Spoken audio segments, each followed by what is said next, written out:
Hey guys, tonight we're slipping into a military tent somewhere in northern Italy, where the air smells like gunpowder residue, horse sweat, and the kind of ambition that keeps a man pacing until dawn.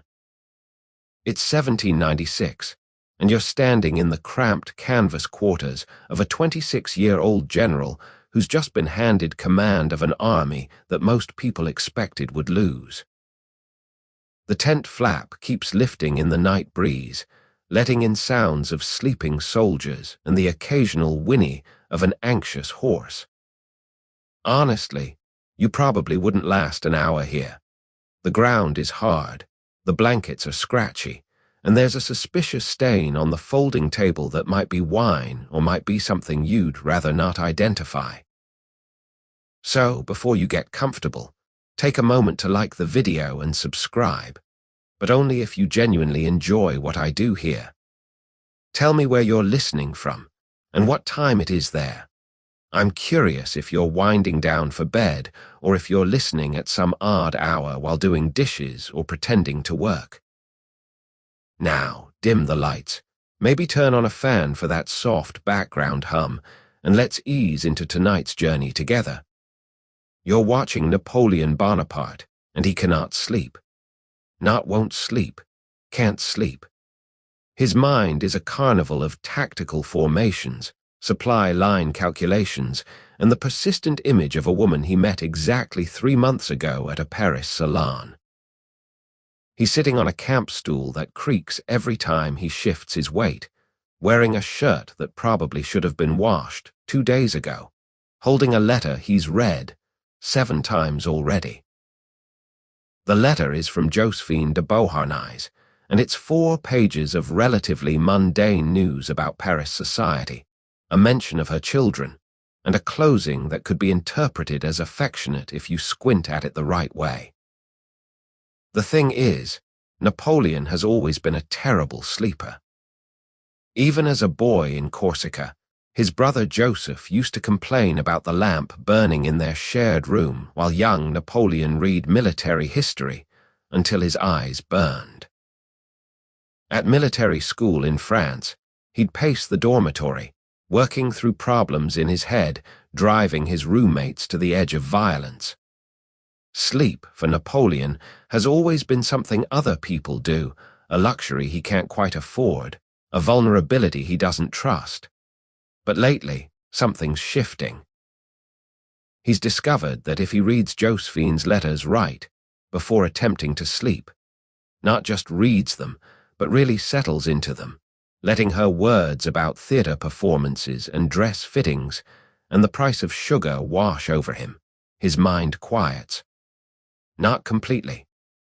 Napoleon's mind will never be completely quiet, but it slows from a gallop to a trot. And sometimes, if he's lucky, he can catch 2 or 3 hours of actual rest before dawn. You watch him fold the letter carefully, precisely, along the exact same creases it already has from being folded and unfolded so many times. He places it inside a small leather portfolio that contains 6 other letters from her, each one organized by date. The man who will eventually reorganize the entire legal system of France is already showing signs of his obsessive need for order. Even his romantic correspondence is filed correctly. Outside, a soldier coughs. A dog barks somewhere in the distance. The camp is never truly silent. 20,000 men don't simply disappear into quiet, even when they're trying to sleep. There's always someone on watch, someone with dysentery stumbling toward the latrines, someone having a nightmare about the battle 3 days ago where his best friend took a cannonball to the chest. Napoleon lies down on his narrow camp bed, which is barely an improvement over sleeping on the ground. The mattress is stuffed with straw that pokes through the canvas covering. His pillow is his rolled-up coat. His blanket is a wool thing that smells like mildew and makes him itch. And yet, with Josephine's words still echoing in his mind, her description of walking through the Tuileries gardens, the way she mentioned missing him in a single subordinate clause. He feels something close to peace. Here's what scholars know for certain. Napoleon wrote to Josephine obsessively during this Italian campaign.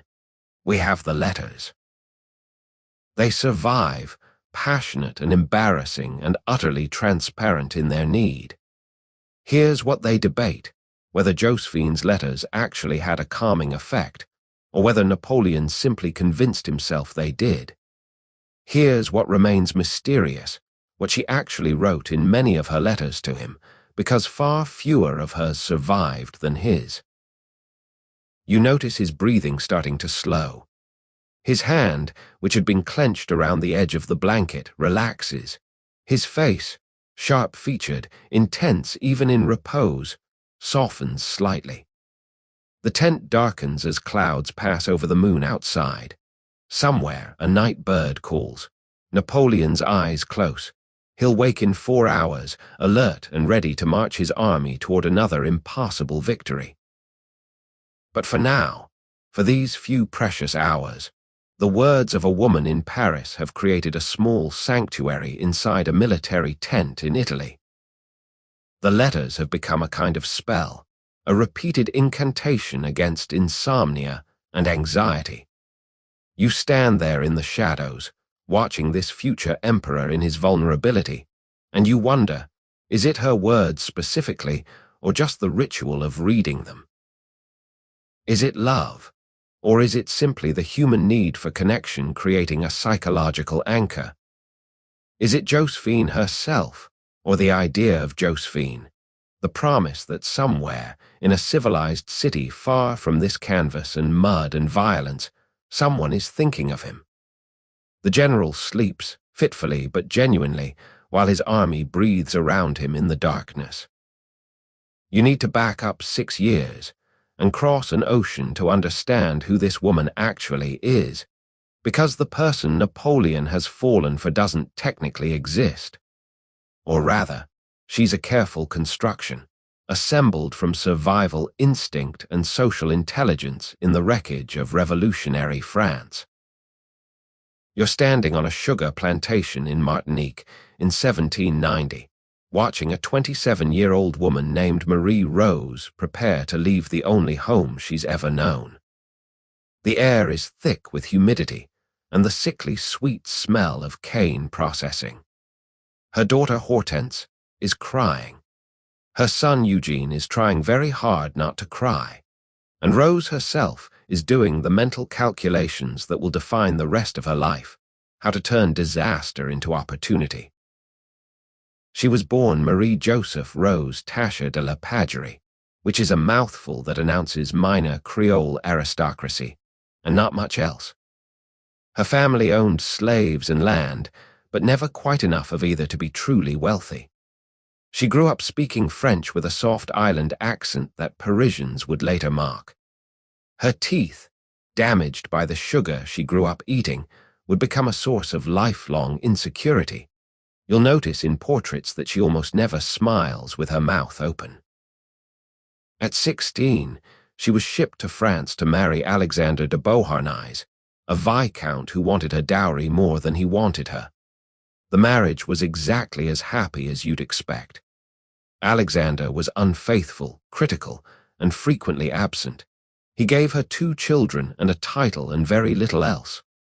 Then came 1789, and everything that had seemed permanent began to dissolve like sugar in hot water.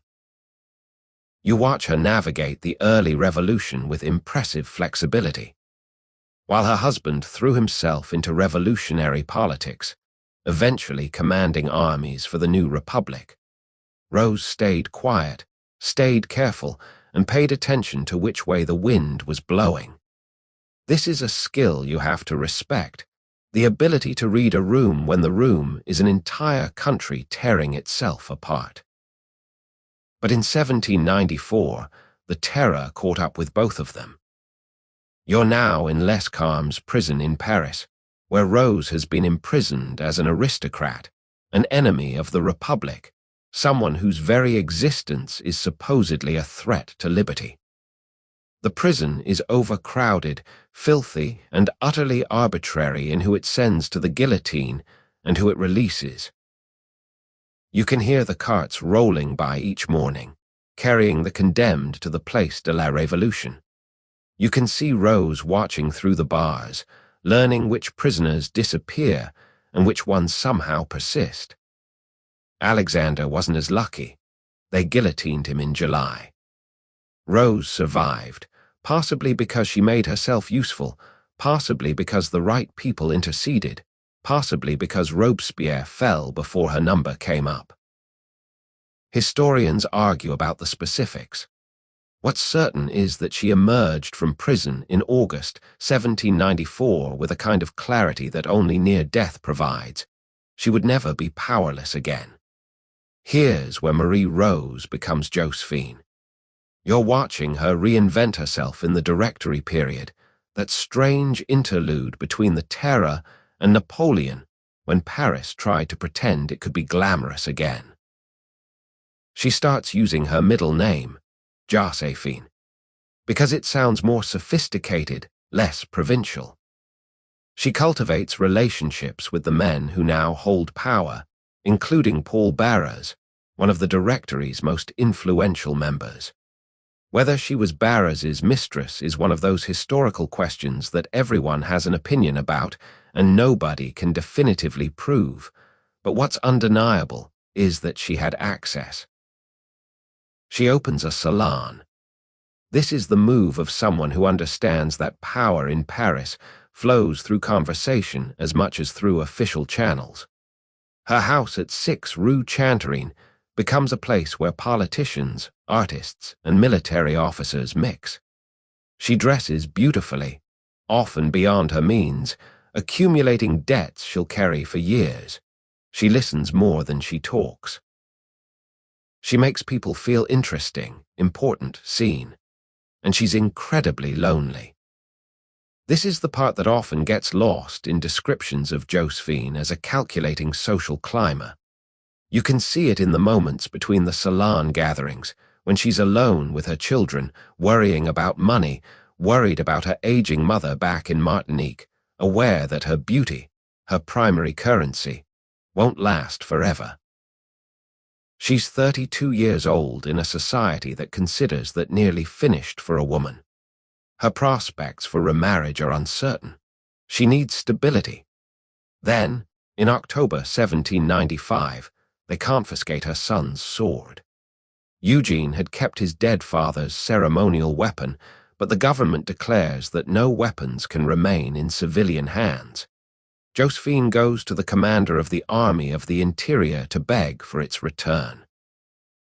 That commander is a thin, intense, poorly dressed Corsican general named Napoleon Bonaparte, who barely looks at her during their first meeting but agrees to return the sword.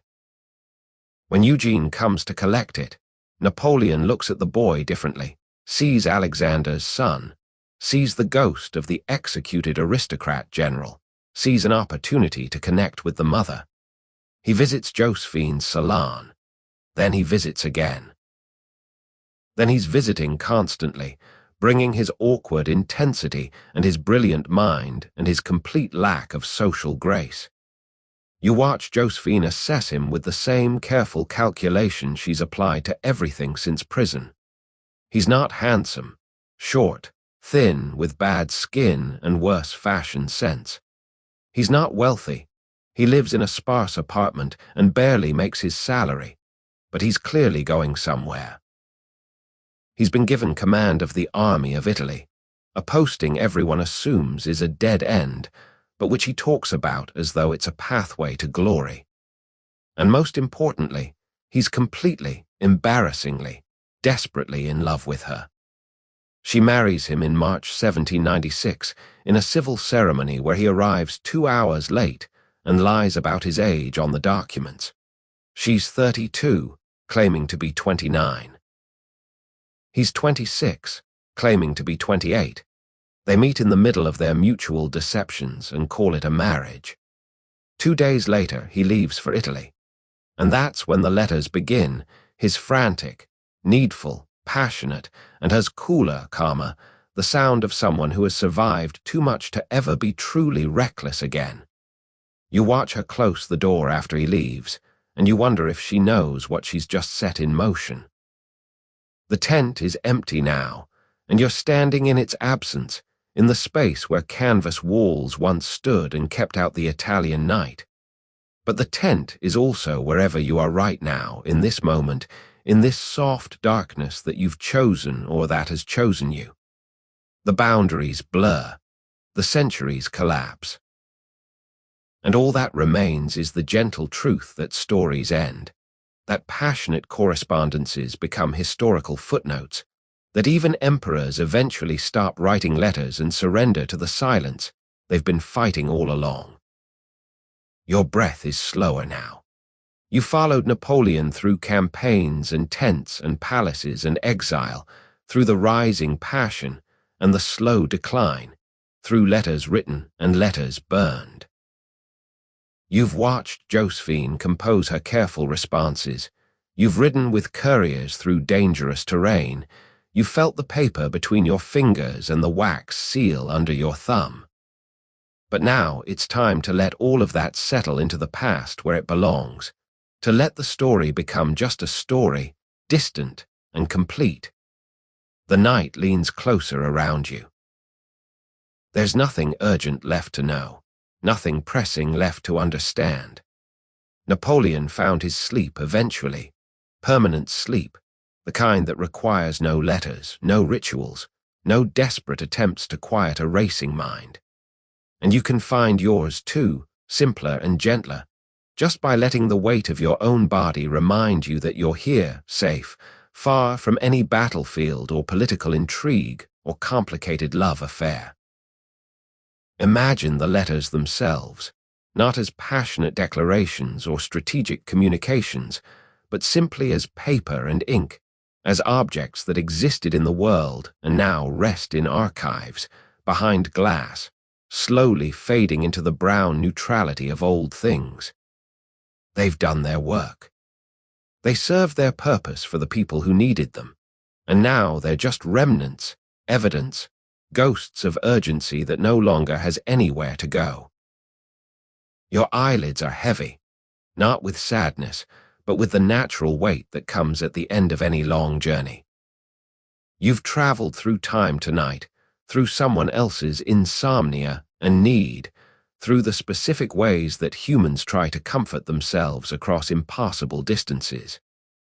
And now you're returning to yourself, to your own bed, your own night, your own simple presence in this moment that requires nothing from you except rest. The canvas walls of Napoleon's tent have dissolved into your own familiar darkness. The sounds of a military camp, the horses, the soldiers, the night watch changing, have become whatever sounds surround you now. Perhaps a fan humming, perhaps silence, perhaps the distant sound of traffic or wind or another person breathing nearby. Whatever it is, it's the right sound, the sound of your particular night, and it's enough. Let the story go.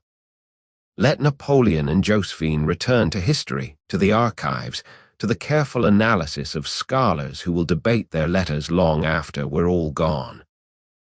Their struggle with distance and connection, and the failure of words to sustain love. It's theirs, not yours.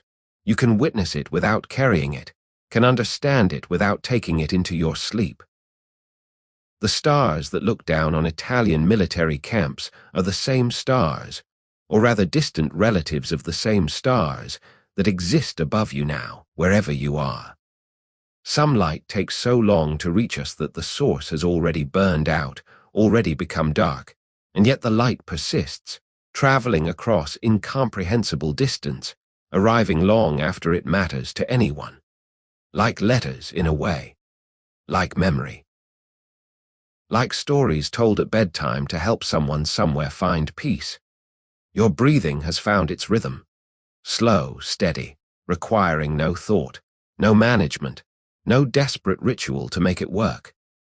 In and out, like waves, like the gentle rocking of the ship that carried Napoleon across the Mediterranean toward Egypt and isolation.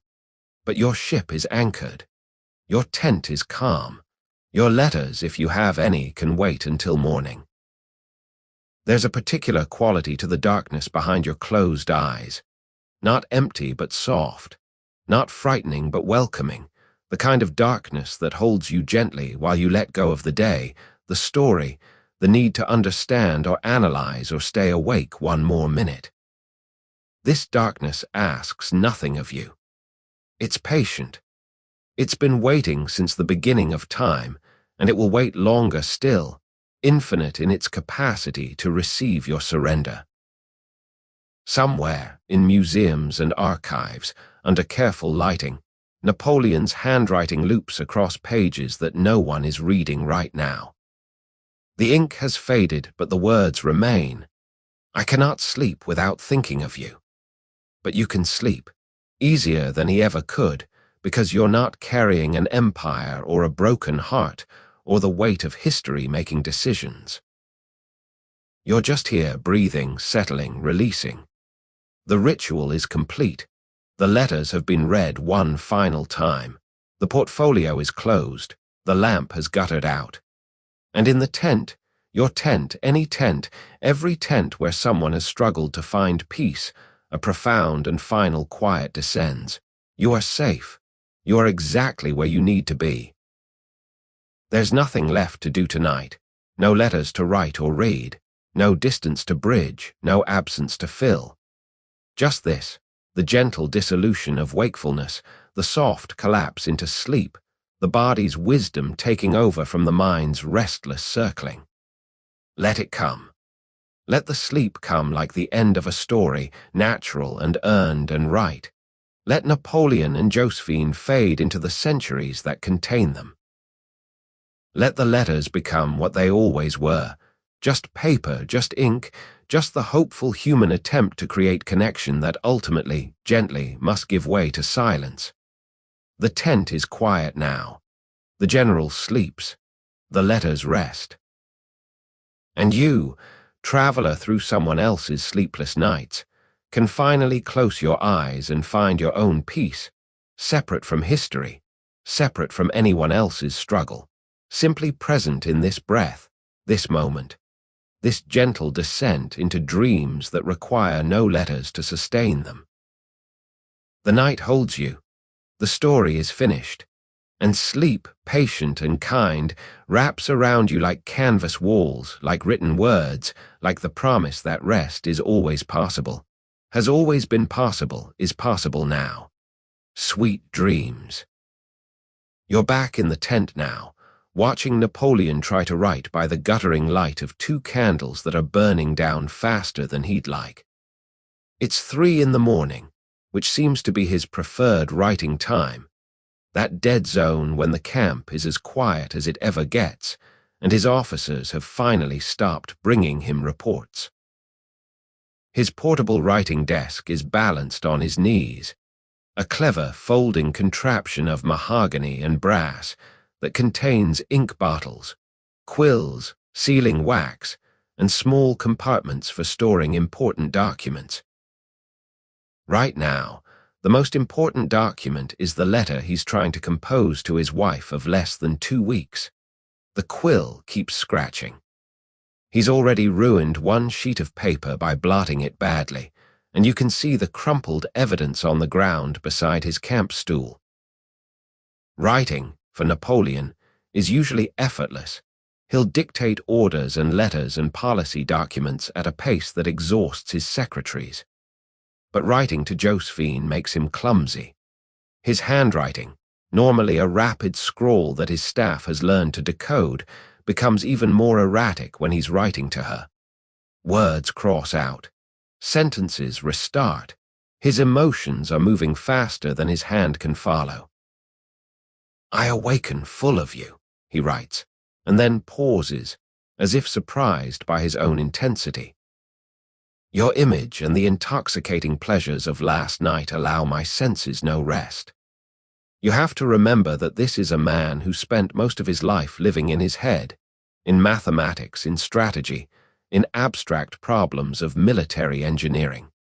Physical pleasure, emotional vulnerability, The entire landscape of romantic love is relatively new territory. He's had relationships before, but nothing that's colonized his mind quite like this. Josephine has become an obsession, and obsessions for Napoleon tend to be all-consuming. He writes about her body with an explicitness that would make his future image as a dignified emperor somewhat awkward. He writes about missing her with a raw need that borders on teenage.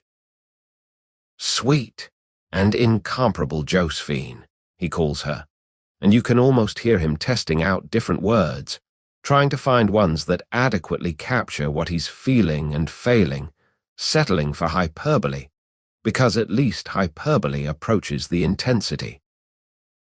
The candle on his left sputters and dies. He doesn't bother relighting it, just continues by the remaining flame, his shadow huge and wavering against the canvas wall. Outside, you can hear the watch changing, boots in mud, low voices, the clink of muskets. Inside, Napoleon is trying to explain to a woman who isn't here why she needs to come join him in Italy immediately, urgently, as soon as humanly possible.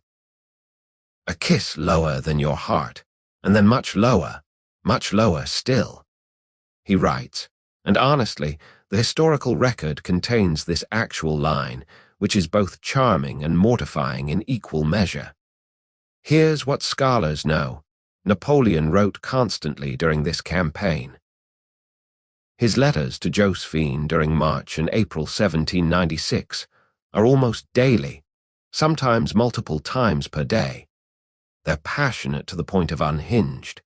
Here's what they debate, whether this correspondence helped or hindered his military effectiveness.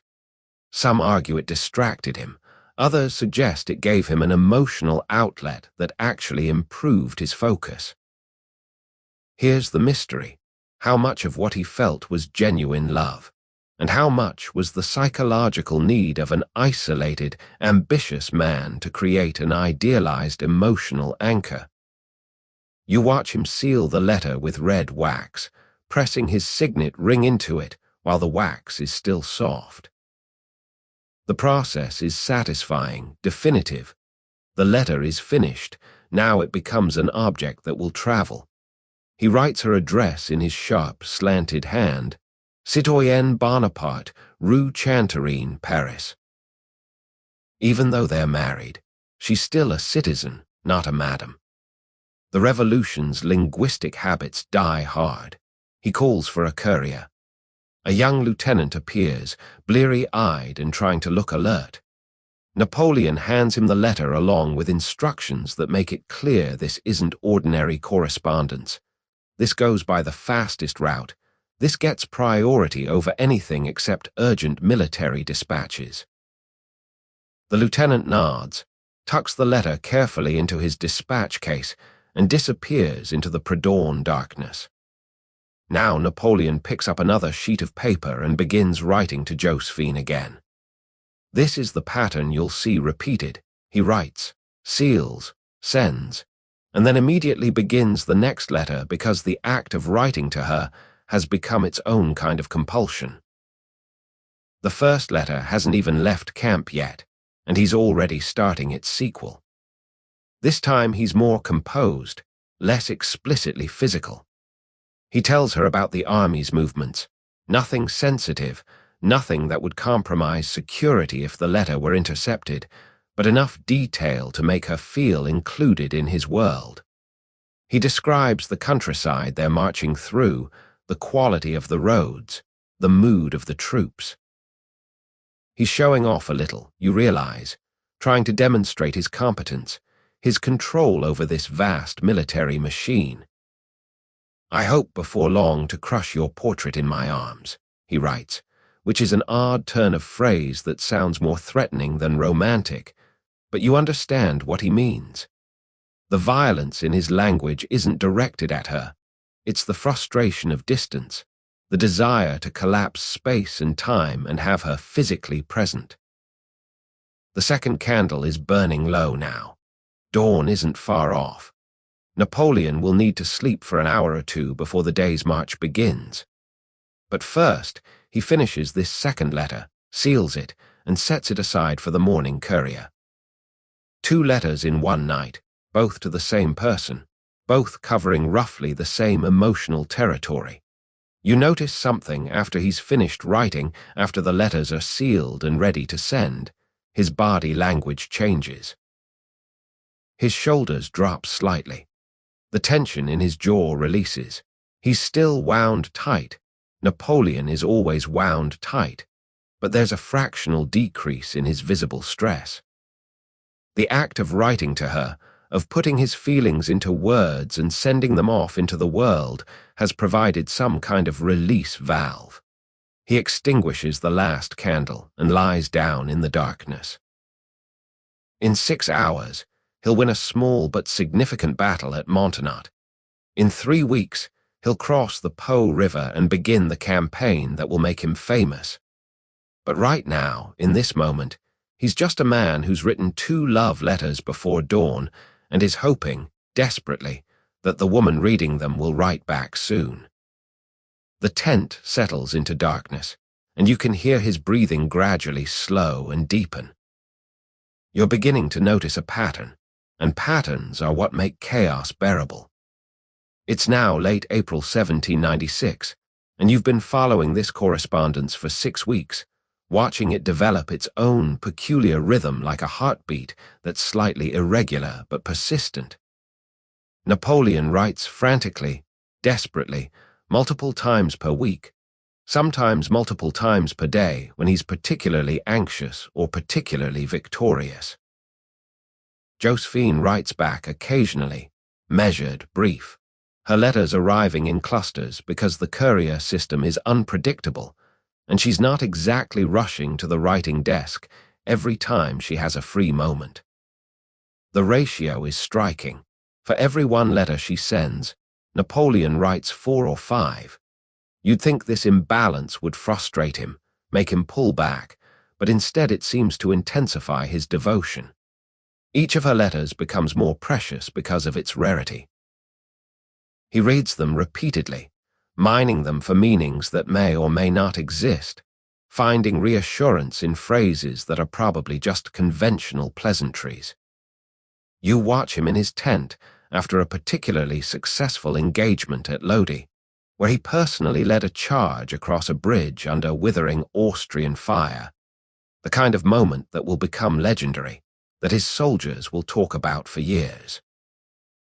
He's still covered in powder smoke, his uniform torn at the shoulder, and the first thing he does after dictating orders for tomorrow's march is check whether any letters have arrived from Paris.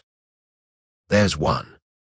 A single letter from Josephine, dated 3 weeks ago, which means it's already ancient news by the time it reaches him. He tears it open with hands that are steadier commanding 30,000 men than they are breaking a wax seal from his wife. She writes about the weather in Paris. She mentions that Eugene is doing well at school. She's been to the theatre, doesn't specify which play, doesn't elaborate on whether she enjoyed it. She closes with "I embrace you," which is affectionate but not passionate, warm but not burning. The entire letter is maybe 300 words, and Napoleon will spend the next hour extracting every possible meaning from those 300 words like a scholar analyzing ancient scripture. Here's what's interesting. Her restraint seems to be exactly what he needs. If she wrote back with the same intensity he brings to his letters, matching his passion word for word, it would probably overwhelm him, turn the correspondence into something too big, too demanding. Instead, her measured responses create a kind of emotional ballast. His frenzy meets her calm, and somewhere in that collision, something stabilizing happens. You watch him compose his response, and his tone has shifted slightly.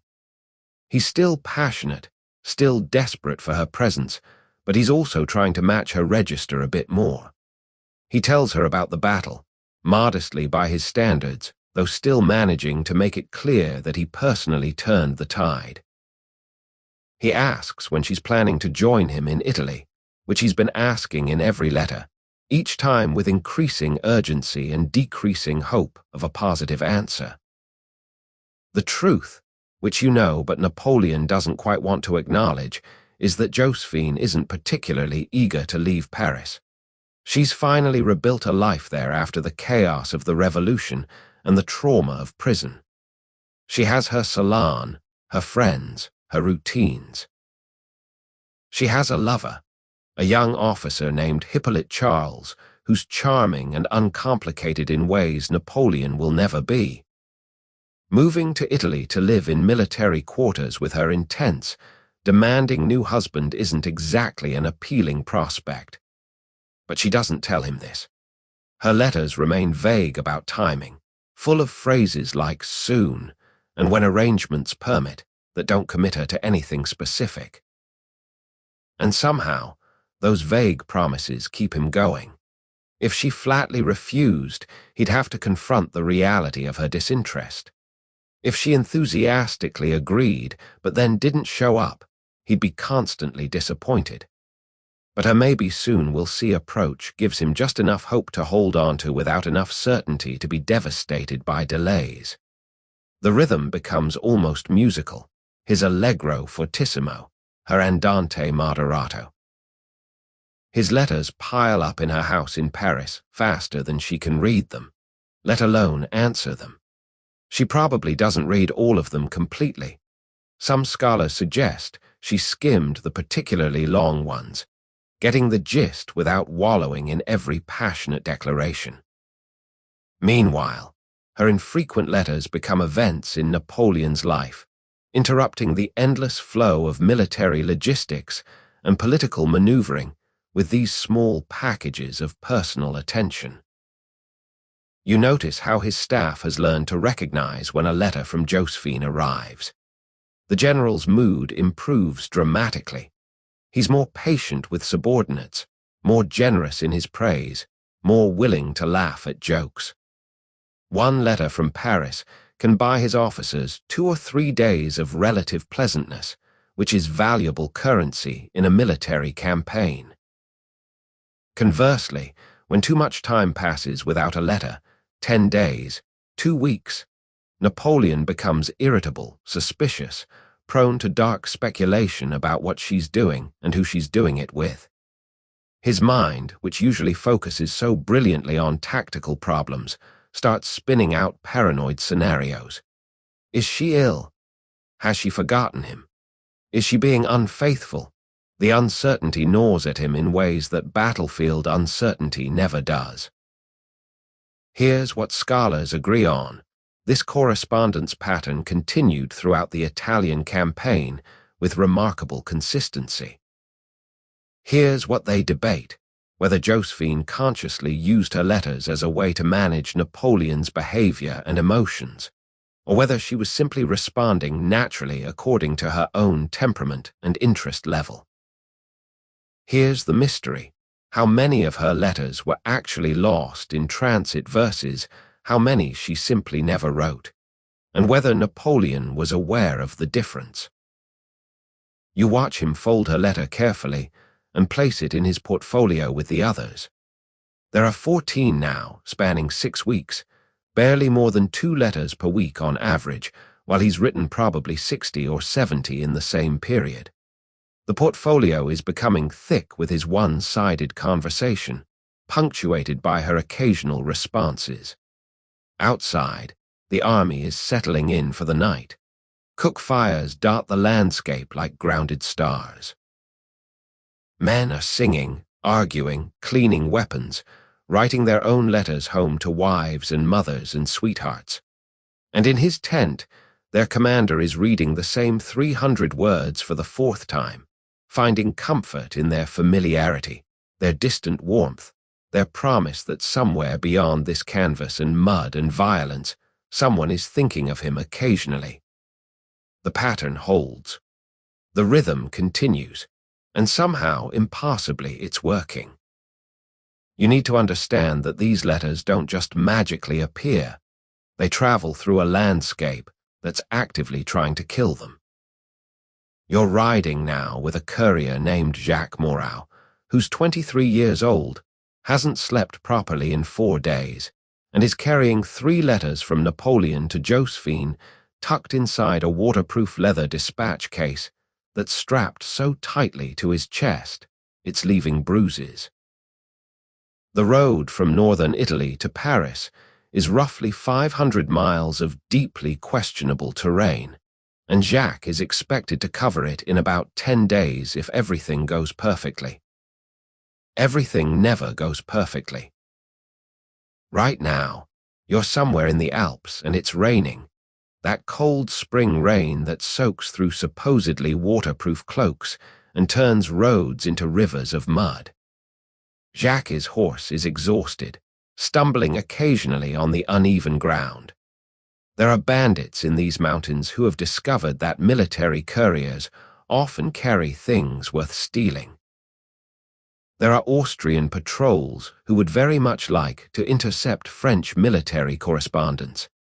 And there are simply accidents, horses breaking legs, riders catching fever, bridges washed out by flooding.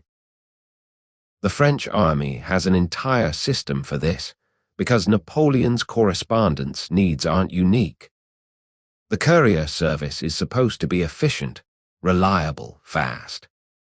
Riders are changed out at posting stations every 20 or 30 miles, fresh horses provided, basic food and rest available.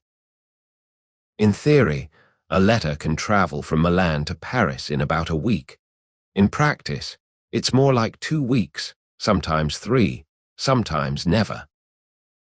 Jacques doesn't know what's in the letters he's carrying. He's not supposed to read them. That's a court-martial offense, potentially a firing squad situation if the content is sensitive enough.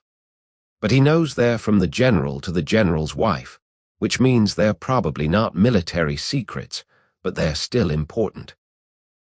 Important enough that he was pulled from regular duty and told this delivery takes priority over everything except direct battlefield orders. You watch him stop at a posting station, basically a fortified inn where the Republic has stationed fresh horses and a supervisor who tracks courier movements. He hands over his dispatch case to prove he still has it, gets a cup of wine and a hunk of bread that's only slightly moldy, changes horses, and he's back on the road within 20 minutes.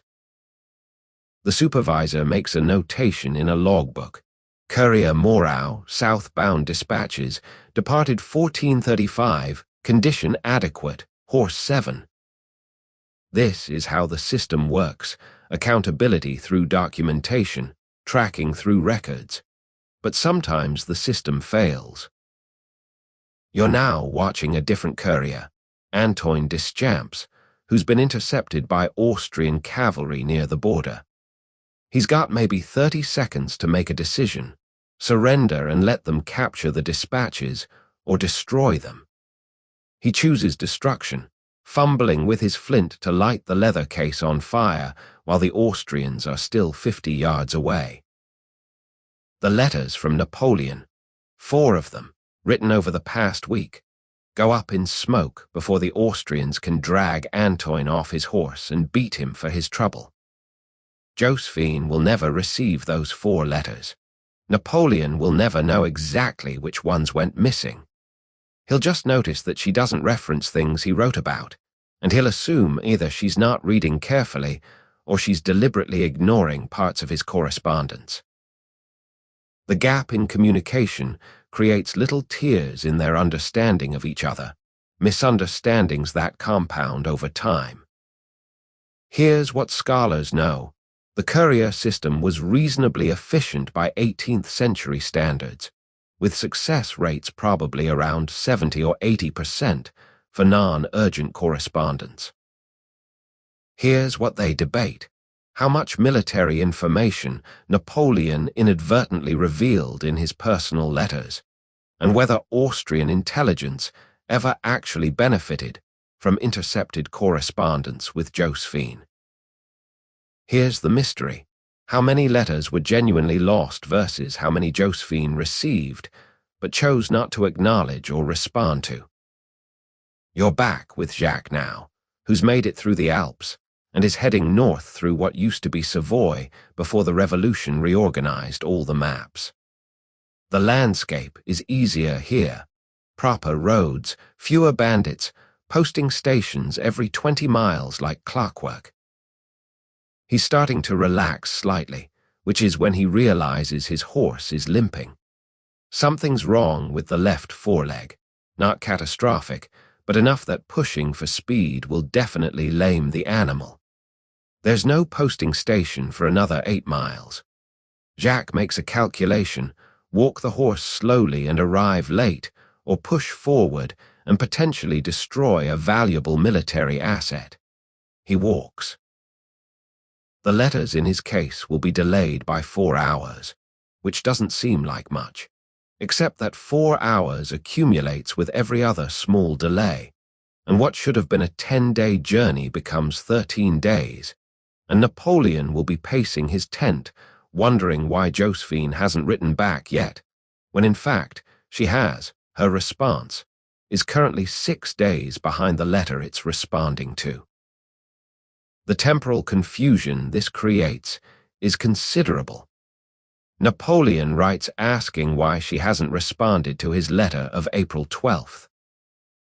She receives this accusatory letter on April 30th, but her response to his April 12th letter, which she wrote on April 20th, is still in transit, won't arrive until May 3rd. They're having a conversation with a 2-week echo, each person responding to statements the other person made in a context that no longer exists. You watch Jacques finally arrive at a major posting station near Lyon, where he can hand off the dispatches to another courier who'll take them the rest of the way to Paris. He's been riding for 6 days, covering maybe 300 miles, and he's got another assignment waiting, carrying responses from Paris back to Italy. The job never stops. There are maybe 50 couriers like Jacques constantly cycling between Napoleon's army and Paris, carrying everything from passionate love letters to detailed military orders to requests for more ammunition. The courier heading toward Paris with Napoleon's letters is a woman named Marie Blanchard, which surprises you until you realize that women couriers are actually perfect for this work. Less suspicious, less likely to be stopped by patrols, better at talking their way through checkpoints. Marie has sewn the dispatch case into the lining of her traveling cloak, so even if she's searched, casual inspection won't find it. She's made this run 17 times. She knows which inns are safe and which ones to avoid. She knows which border guards can be bribed and which ones are dangerous idealists. She arrives in Paris on May 5th, delivers the dispatches to the directory's central office, where they're sorted by recipient. The 3 letters for Josephine Bonaparte are sent by local courier to 6 Rue Chanterin. They arrive at her door that evening. She's hosting a small dinner party. 8 people, politicians and artists, the kind of evening she's good at orchestrating. Her housekeeper brings the letters to her discreetly. Josephine glances at them, recognizes Napoleon's handwriting, and sets them aside to read later. Later turns out to be close to midnight, after her guests have left, and she's tired and not particularly in the mood for Napoleon's intensity. She opens the first letter, reads about half of it, skims the rest. Opens the second, reads the beginning and the end, skips the middle. The third one she saves for tomorrow. She has no idea that these words traveled 500 miles, passed through the hands of 4 different couriers, survived rain and bandits and Austrian patrols to reach her. To her, they're just letters. Frequent, demanding, exhausting letters from her husband who wants more from her than she's particularly inclined to give. The distance between what the letters cost to deliver and what they mean to the recipient is vast and unbridgeable. You need to actually read what Napoleon is writing, because the content matters as much as the ritual. You're sitting beside him in mid-May now, watching him compose what must be his 80th or 90th letter to Josephine since the campaign began, and his language has evolved into something that's both utterly sincere and accidentally hilarious. "I don't love you anymore," he writes, and then immediately contradicts himself. "On the contrary, I love you 1,000 times more than ever." The logical inconsistency doesn't seem to bother him. He's trying to capture the feeling of loving her so intensely that his previous love seems inadequate by comparison, and French grammar is struggling to contain the concept. His prose lurches between the sublime and the ridiculous, sometimes within the same sentence. "A kiss on your heart, and one much lower down, much lower," he writes, which is either romantic or creepy depending on your perspective and tolerance for 18th century intimacy. He calls her his adorable wife, his incomparable Josephine, his soul's life. He tells her he's burning with desire, consumed with longing, utterly incapable of focusing on anything except the memory of their brief time together before he left for Italy. Except, and this is the fascinating part, he's actually focusing brilliantly on military strategy and logistics and political maneuvering. While he's writing these letters about how he can't think of anything but her, he's simultaneously winning battles, reorganizing supply lines, negotiating with Italian princes, and basically demonstrating some of the most effective military leadership Europe has seen in decades. The letters become a kind of pressure release valve, letting him express all the emotional chaos so that his strategic mind can remain clear. You notice how his handwriting changes depending on his emotional state. When he's anxious about her silence, the letters are cramped, the lines crowding together as if he's trying to fit more communication into less space. When he's just won a victory, the handwriting expands, becomes more confident, the flourishes on his capital letters growing more elaborate. When he's genuinely desperate, which is often, his writing deteriorates into a scrawl that's barely legible, words crossing out and restarting mid-sentence as his thoughts outpace his hand. Now look at Josephine's letters in comparison. You're in Paris, watching her finally sit down to respond to his barrage of correspondence. She's received 7 letters in the past 10 days, all of them passionate and demanding, and increasingly paranoid about why she hasn't written back. She picks up her pen with what can only be described as mild reluctance. "My dear Napoleon," she begins, which is affectionate but notably cooler than his adorable wife and soul's life. Her handwriting is elegant, controlled, the product of an expensive education in penmanship. Where his letters sprawl across pages with minimal organization, hers are carefully structured, economical with space and words. She tells him she's glad his campaign is going well. She mentions that his letters have been arriving regularly, a gentle rebuke, perhaps, that she's aware of how many he's sending and how imbalanced the correspondence has become. She writes about Paris in terms that are simultaneously informative and boring. The weather has been pleasant. She attended a reception at the Luxembourg Palace. The price of firewood has increased.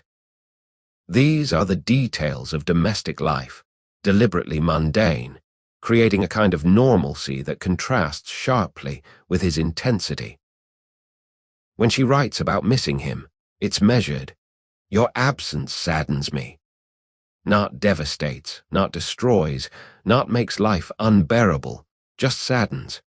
It's the language of someone who's learned not to invest too heavily in emotions that might betray her.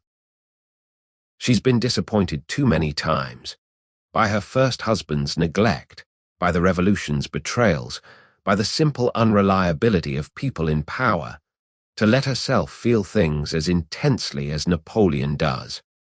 Her closing is warm but not burning, I embrace you tenderly. The word tenderly is doing a lot of work here. It's affectionate without being passionate, intimate without being sexual. It's the verbal equivalent of a kiss on the cheek when someone is hoping for more. Here's what scholars know. Napoleon's letters to Josephine were preserved because he became historically important, and anything he wrote became valuable. Here's what they debate: whether Josephine deliberately kept her letters restrained as a strategy to maintain his interest, or whether she genuinely felt less intensely than he did. Here's the mystery: what she actually felt, because her letters reveal very little of her interior emotional life, whether by design or simply by temperament. You watch Napoleon receive one of her measured responses, and his reaction is complex. There's relief that she wrote at all. There's disappointment that she didn't match his passion. There's anxiety as he reads between the lines, trying to determine whether "your absence saddens me" means she's faithful and devoted or just being polite. He reads the letter 5 times, and each time he interprets it slightly differently. Then he writes back, and his language intensifies as if trying to compensate for her restraint. If she won't match his passion, he'll simply generate enough passion for both of them. "I thought I loved you months ago," he writes, "but since I have been away from you, I feel I love you 1,000 times more." The mathematics of his love keep escalating. 1,000 times more than last week, 10,000 times more than yesterday, infinity times more than when he started writing this sentence. There's something almost comic about it, except that underneath the hyperbole, there's genuine vulnerability. This is a man who spent his entire life being intellectually superior to almost everyone around him, who's conquered northern Italy at age 26, who commands an army and negotiates with princes, and he's utterly helpless in the face of his wife's emotional unavailability. The one problem he can't solve through brilliance or willpower or strategic planning is how to make Josephine love him the way he loves her. But here's the strange alchemy: her coolness actually makes his devotion sustainable. If they were both operating at his level of intensity, the relationship would probably burn out in weeks. Too much emotional drama, too many demands, too exhausting to maintain. Her measured responses create space for him to pour out his feelings without requiring reciprocal intensity. She becomes a kind of emotional container, absorbing his passion without reflecting it back at full strength. And somehow, reading her calm letters before bed does help him sleep. Not because they satisfy his longing, they never quite do that, but because they provide a counterweight to his own racing thoughts. Her descriptions of Paris weather and theatre performances and the price of firewood are grounding in their very ordinariness. They remind him that there's a world beyond military campaigns and political intrigue, a world where people worry about normal things and live normal lives. You watch him fold her latest letter and place it carefully with the others. Tomorrow he'll write to her again, probably twice, and his language will be just as excessive and vulnerable as always. And she'll eventually respond, measured and warm and never quite enough, and the pattern will continue because it's the pattern that matters more than the content. The words themselves are almost beside the point. It's the rhythm of expression and reception, intensity and calm, longing and mild affection that creates the structure he needs. You need to understand the physical reality of where Napoleon is living when he writes these letters, because context shapes everything. You're standing in his command tent on a rainy evening in late May, and calling it a tent makes it sound more substantial than it actually is. It's canvas, heavy waxed canvas that's supposed to be waterproof, but develops leaks after a few weeks of use. Right now, there's a steady drip coming from a seam near the peak, landing in a tin cup that someone placed there 3 hours ago. The cup is overflowing. Nobody has emptied it. The tent is maybe 12 feet by 15 feet, which sounds spacious until you account for the folding camp bed, the portable writing desk, the trunk containing Napoleon's limited wardrobe, the map table that's currently covered with charts of the Po River Valley, and the 2 camp stools where visitors sit when Napoleon needs to have conversations that shouldn't happen in front of the entire army. There's barely room to pace, which is unfortunate because Napoleon paces when he thinks, wearing tracks in the canvas groundcloth that covers the mud. The smell is what strikes you first, a combination of damp canvas, lamp oil, wood smoke from the cook fires outside, horse manure because the cavalry is picketed maybe 50 yards away, and the general unwashed humanity of 20,000 men living in close quarters. There's also Napoleon's personal contribution to the atmosphere. He bathes infrequently by modern standards. His uniform has been worn for days without cleaning, and there's a chamber pot in the corner that should have been emptied this morning but wasn't. This is home. This is where the general who's reshaping the map of Italy sleeps, eats, works, and writes passionate letters to his wife about how much he misses civilization. The irony isn't lost on you. He's writing about longing for Paris while sitting in accommodations that are barely one step above sleeping in the open. The camp bed is particularly sad. It's a wooden frame with canvas stretched across it, supposedly portable but actually requiring 2 men to carry it when the army moves. The mattress is a thin pad stuffed with straw that's been compressed by use into something resembling cardboard. Napoleon's pillow is his rolled-up spare coat, because actual pillows are a luxury that didn't make it onto the supply wagons. The blanket is wool, military issue, scratchy enough that he often sleeps in his shirt and breeches just to have a layer between his skin and the fabric. You watch him try to get comfortable on this bed after writing his nightly letter to Josephine. He's exhausted. It's been a 16-hour day of marching and skirmishing and negotiating with local officials, but the bed is so uncomfortable that exhaustion isn't enough to override the physical discomfort. He shifts position, trying to find an angle where the straw doesn't poke through the canvas quite so insistently. He pulls the blanket up and immediately regrets it because the wool makes him itch. He pushes it down and immediately gets cold because May nights in northern Italy are chilly and the tent provides minimal insulation. Outside, the camp is never truly quiet.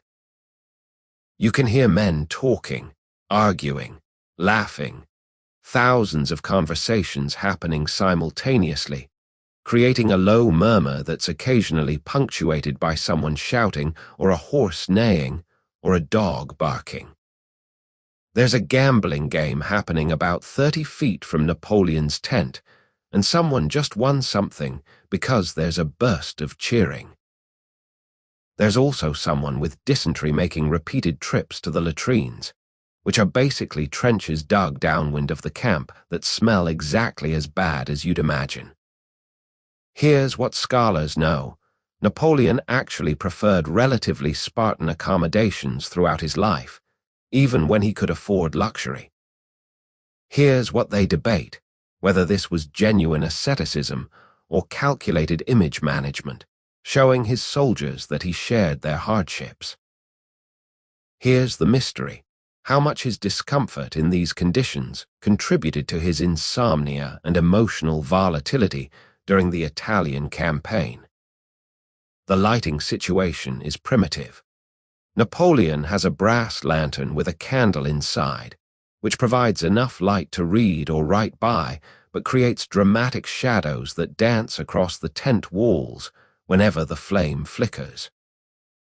He's already gone through 2 candles tonight. They burn down surprisingly fast, and he's trying to conserve the third one because supply is inconsistent, and he doesn't want to be caught without light when he needs to read dispatches or write orders in the middle of the night. Temperature control is non-existent. During the day, the tent becomes oppressively hot when the sun beats down on the dark canvas. At night, it becomes cold. There's no middle ground, no comfortable zone. Napoleon has developed a habit of working in the early morning hours, 3, 4, 5 a.m., because that's when the temperature is least objectionable and the camp is quietest. The map table deserves special attention because it's where Napoleon spends most of his waking hours. It's a folding table, sturdy but basic, covered with maps that are constantly being updated as the campaign progresses. The maps are weighted down with whatever's handy: a pistol, an inkwell, a book, a stale loaf of bread. When Napoleon is working on strategy, he moves between the map table and his writing desk, checking distances, calculating march times, dictating orders to whichever secretary is currently on duty. But at night, after the work is done and the secretary has been dismissed, the tent transforms from military headquarters into something more intimate and vulnerable. This is when Napoleon reads Josephine's letters, when he writes his responses, when the general becomes just a man who's uncomfortable and lonely and missing his wife. You watch him tonight, propped up on one elbow on the terrible camp bed, reading her latest letter by lamplight for the third time. The letter is 3 weeks old by the time it reached him, which means whatever she wrote about is ancient history now, but it doesn't matter. What matters is that she wrote at all, that these words traveled hundreds of miles to reach him in this tent that smells like mildew and horses. "Your absence saddens me," she wrote, and he focuses on those 4 words, mining them for meaning. Does sadden mean she genuinely misses him, or is she just being polite? Is the mild word choice deliberate restraint, or does she actually feel only mild emotions about his absence? He'll never know, but he'll spend 20 minutes thinking about it before finally giving up and trying to sleep.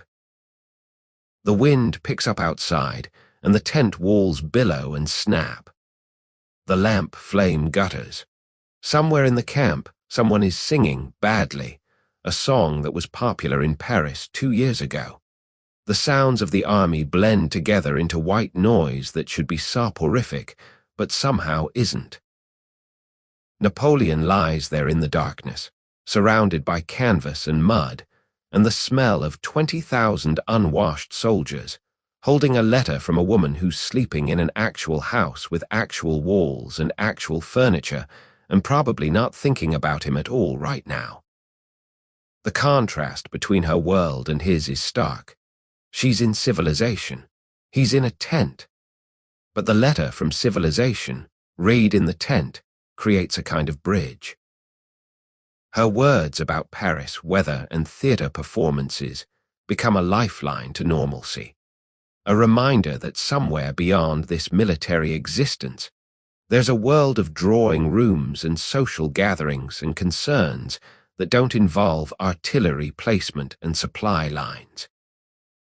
He finally falls asleep around 2 a.m., still holding the letter, and he'll sleep for maybe 4 hours before dawn brings another day of marching and fighting and writing letters that may or may not be read carefully by their recipient. The tent is not a home, but it's what he has, and Josephine's words make it fractionally more bearable. You're back in Paris now, in Josephine's house on Rue Chanterin, and you need to understand that her refusal to join Napoleon in Italy isn't simple reluctance. It's a complex mixture of self-preservation, social calculation, and genuine enjoyment of her current life. She's sitting in her salon on a Tuesday afternoon in early June, surrounded by friends, and someone has just asked for the 3rd time this week when she's planning to join her husband. Her answer is masterfully vague. Soon, I hope. The arrangements are complicated. The arrangements aren't actually that complicated. Napoleon has sent money for travel. He's arranged for military escorts. He's written to the Directory requesting that they facilitate her journey. He's done everything except physically come to Paris and carry her to Italy himself, which he can't do because he's busy conquering territory and renegotiating the map of Europe. What's actually complicated is that Josephine doesn't want to go. Look at what she's built here. The house on Rue Chanterine is modest by aristocratic standards but comfortable. Actual walls, actual furniture, a garden where she grows roses. Her salon has become influential enough that politicians attend hoping to make connections. Artists arrive seeking patronage, and young officers stop by to pay respects and maybe catch her attention.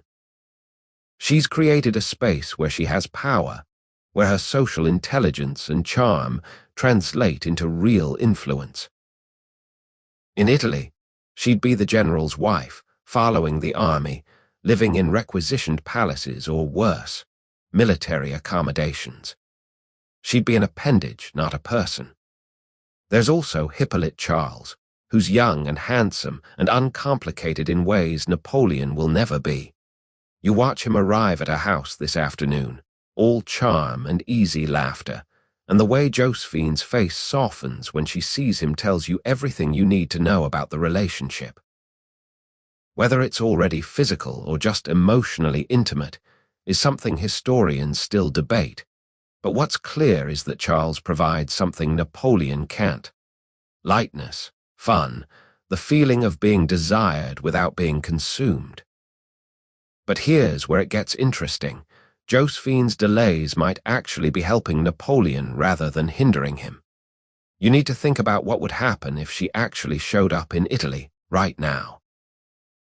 Napoleon is operating at peak effectiveness, winning battles, making strategic decisions, managing complex logistics and politics. He's doing this while pouring all his emotional chaos into letters that travel hundreds of miles away. If Josephine were physically present, that emotional intensity would have nowhere to go except directly at her, all day, every day. You've seen what Napoleon is like when he's focused on something. It's all-consuming, obsessive, overwhelming. If Josephine were in Italy, he'd want her attention constantly. He'd be jealous of every conversation she had with other officers. He'd be suspicious of how she spent her time when he was busy with military matters. The relationship would probably combust under the intensity of his need and her inability to meet it. Instead, her absence creates a productive distance. He can idealize her in letters, imagine her perfect devotion, project onto her silence whatever emotions he needs her to feel. She becomes a kind of blank screen for his feelings rather than a real person with her own needs and desires that might conflict with his. It's not healthy exactly, but it's functional in a way that her presence might not be. Here's what scholars know. Josephine delayed joining Napoleon in Italy for several months, despite his repeated pleas. Here's what they debate: whether this was deliberate strategy to maintain his interest and dependence, or simply her natural inclination to avoid an uncomfortable situation. Here's the mystery: whether she understood at the time that her absence was actually strengthening his attachment rather than weakening it. You watch her write a response to his latest batch of letters. She's received 5 in the past week, each one more desperate than the last, asking when she'll come, why she hasn't left yet, whether she still loves him. Her response is a masterpiece of saying nothing while appearing to say something. "My dear Napoleon, your letters bring me such joy. I long to be with you and think of little else. The preparations for my journey are nearly complete. I expect to depart within the fortnight." This is essentially what she wrote 3 weeks ago and what she'll probably write 3 weeks from now. The fortnight keeps receding into the future like a mirage. She mentions obstacles. Eugene needs to finish his school term. She's waiting for her mother to send money from Martinique. The roads are dangerous with bandits. There's been rain that's made travel difficult. Each obstacle is real enough to be credible, but minor enough that Napoleon can't really argue with it. If he pushes too hard, he looks unreasonable. If he accepts the delays, he looks weak. She's put him in a position where there's no good move. Meanwhile, she's having a perfectly pleasant time in Paris. She attends the theater with Charles. She hosts dinner parties where the conversation is witty and sophisticated. She buys dresses she can't afford from designers who extend her credit, because being dressed by them is advertisement. She visits friends, walks in the gardens, lives the life of a moderately successful Parisian socialite. And every week or two, she writes Napoleon a letter that's warm enough to keep him attached, but cool enough to maintain her independence. It's a balancing act that requires significant emotional intelligence. Too warm and he'll expect more. Too cool and he might give up or look elsewhere. She's calibrating her responses to keep him exactly where she wants him, devoted but distant, passionate but not present. You notice something else. Napoleon's military success seems to correlate with his emotional frustration. When he's anxious about Josephine, wondering why she hasn't written, worrying about what she's doing, desperate for her presence, he throws himself into military activity with even more intensity than usual. The battlefield becomes an outlet for feelings that have nowhere else to go. His longing for Josephine transforms into aggression toward Austrian positions. If she showed up, and the relationship became easy and comfortable, would he lose some of that driving energy? It's impossible to know, but there's something to the idea that his personal dissatisfaction fuels his professional ambition. He can't control Josephine, so he controls everything else. Armies, territories, political negotiations. Josephine finishes her letter, seals it with wax, and hands it to her housekeeper to post. In 2 weeks, it will reach Napoleon in whatever Italian city he's currently occupying. He'll read it multiple times, extracting hope from her vague promises, and he'll feel simultaneously reassured by her affection and frustrated by her continued absence. Then he'll write her 3 more letters in response, and the cycle will continue. She stands up, smooths her dress, and prepares for this evening's Salon. Hippolyte Charles will be there, along with several directory officials and a poet who's been making waves with his latest work. She'll be charming and witty, and the center of attention in her own drawing room. And tomorrow, or next week, or whenever she feels like it, she'll write to Napoleon again, keeping the connection alive without actually committing to the relationship his intensity demands. The tactical delay continues, and somehow, impossibly, it's exactly what both of them need, even if neither of them realizes it. You're back in Napoleon's, tent on a night in mid-June, and you need to watch this specific ritual because it's become as essential to his functioning as sleep itself. Maybe more essential, since he's terrible at sleep, but remarkably consistent about this. It's 11 p.m. The camp has settled into its nighttime rhythm of muted sounds and scattered fires, and Napoleon has just dismissed his final secretary after dictating orders for tomorrow's march. Now comes the part of the evening that belongs entirely to him and to Josephine's words. He reaches for the leather portfolio where he keeps her letters, and you notice his hands are steadier now than they were earlier when he was reviewing casualty reports from last week's engagement. There's something almost ceremonial about how he opens the portfolio, how he removes the letters in chronological order, how he arranges them on his writing desk, according to some system that makes sense only to him. He has 19 letters now, spanning 3 months, and he's added notations to some of them in the margins, dates when he received them, references to which of his letters they're responding to, occasionally a checkmark or underline emphasizing a phrase that particularly resonated. Tonight he starts with her most recent letter, received this afternoon.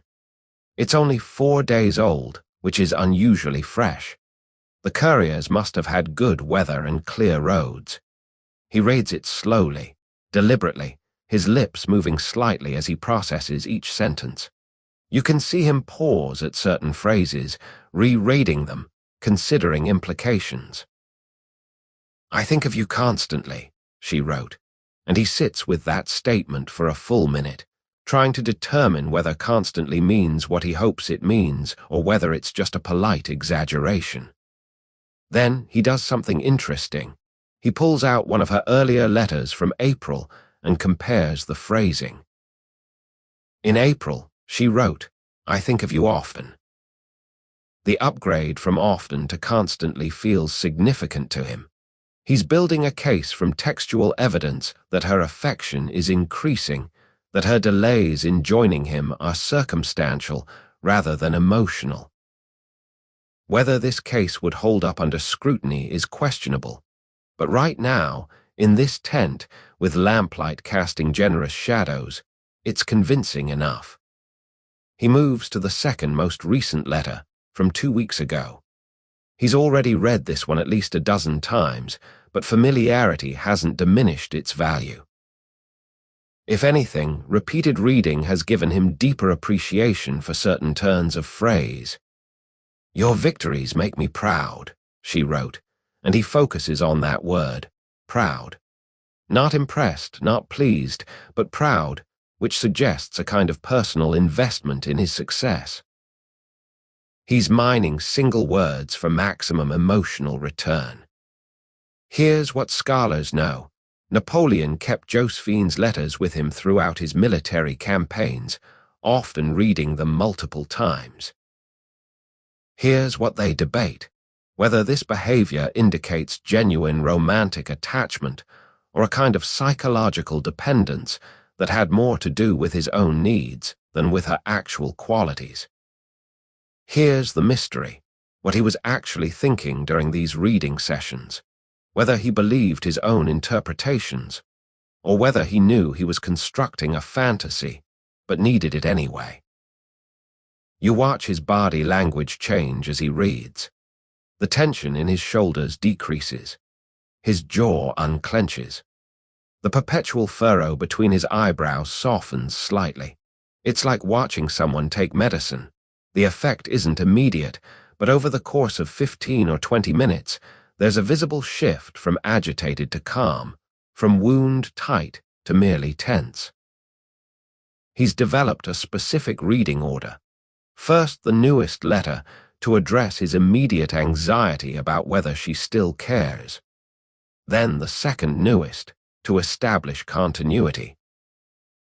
Then he skips back to one of the earlier letters. Tonight he chooses one from late April where she described a garden party at the Luxembourg Palace. The details are utterly irrelevant to anything he's currently dealing with: who wore what dress, who said something witty to whom, what the refreshments were. But that irrelevance is precisely the point. For 10 minutes, while he reads about Parisian social minutiae, he's not thinking about artillery placement or diplomatic negotiations with Italian princes or the Austrian reinforcements that are probably heading his way. The garden party letter is particularly worn because he's read it so many times. The paper is soft at the folds, slightly smudged where his fingers have held it. There's a small tear along one crease that he's been careful not to extend. He treats these letters with more care than he treats most military documents. They're fragile, irreplaceable, the only physical connection he has to her. Tonight, he reads 7 letters total, about 40 minutes of reading, and by the end his eyelids are finally starting to feel heavy. This is the goal, the reason for the ritual. The reading occupies his mind just enough to prevent the usual nighttime spiral of strategic planning and worry, but not so much that it stimulates him into alertness.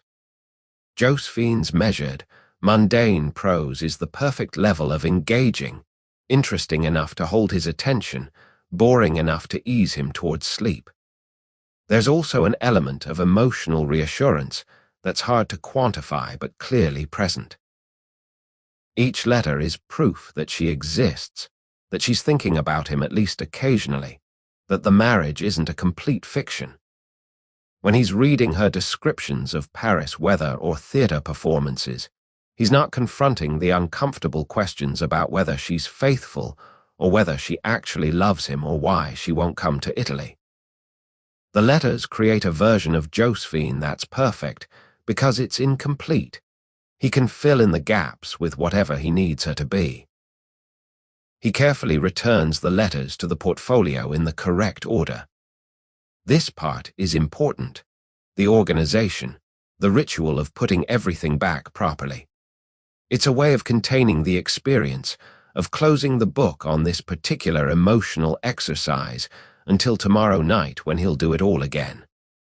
Then he picks up his pen and writes a brief note, not a full letter, just a few lines that he'll expand tomorrow.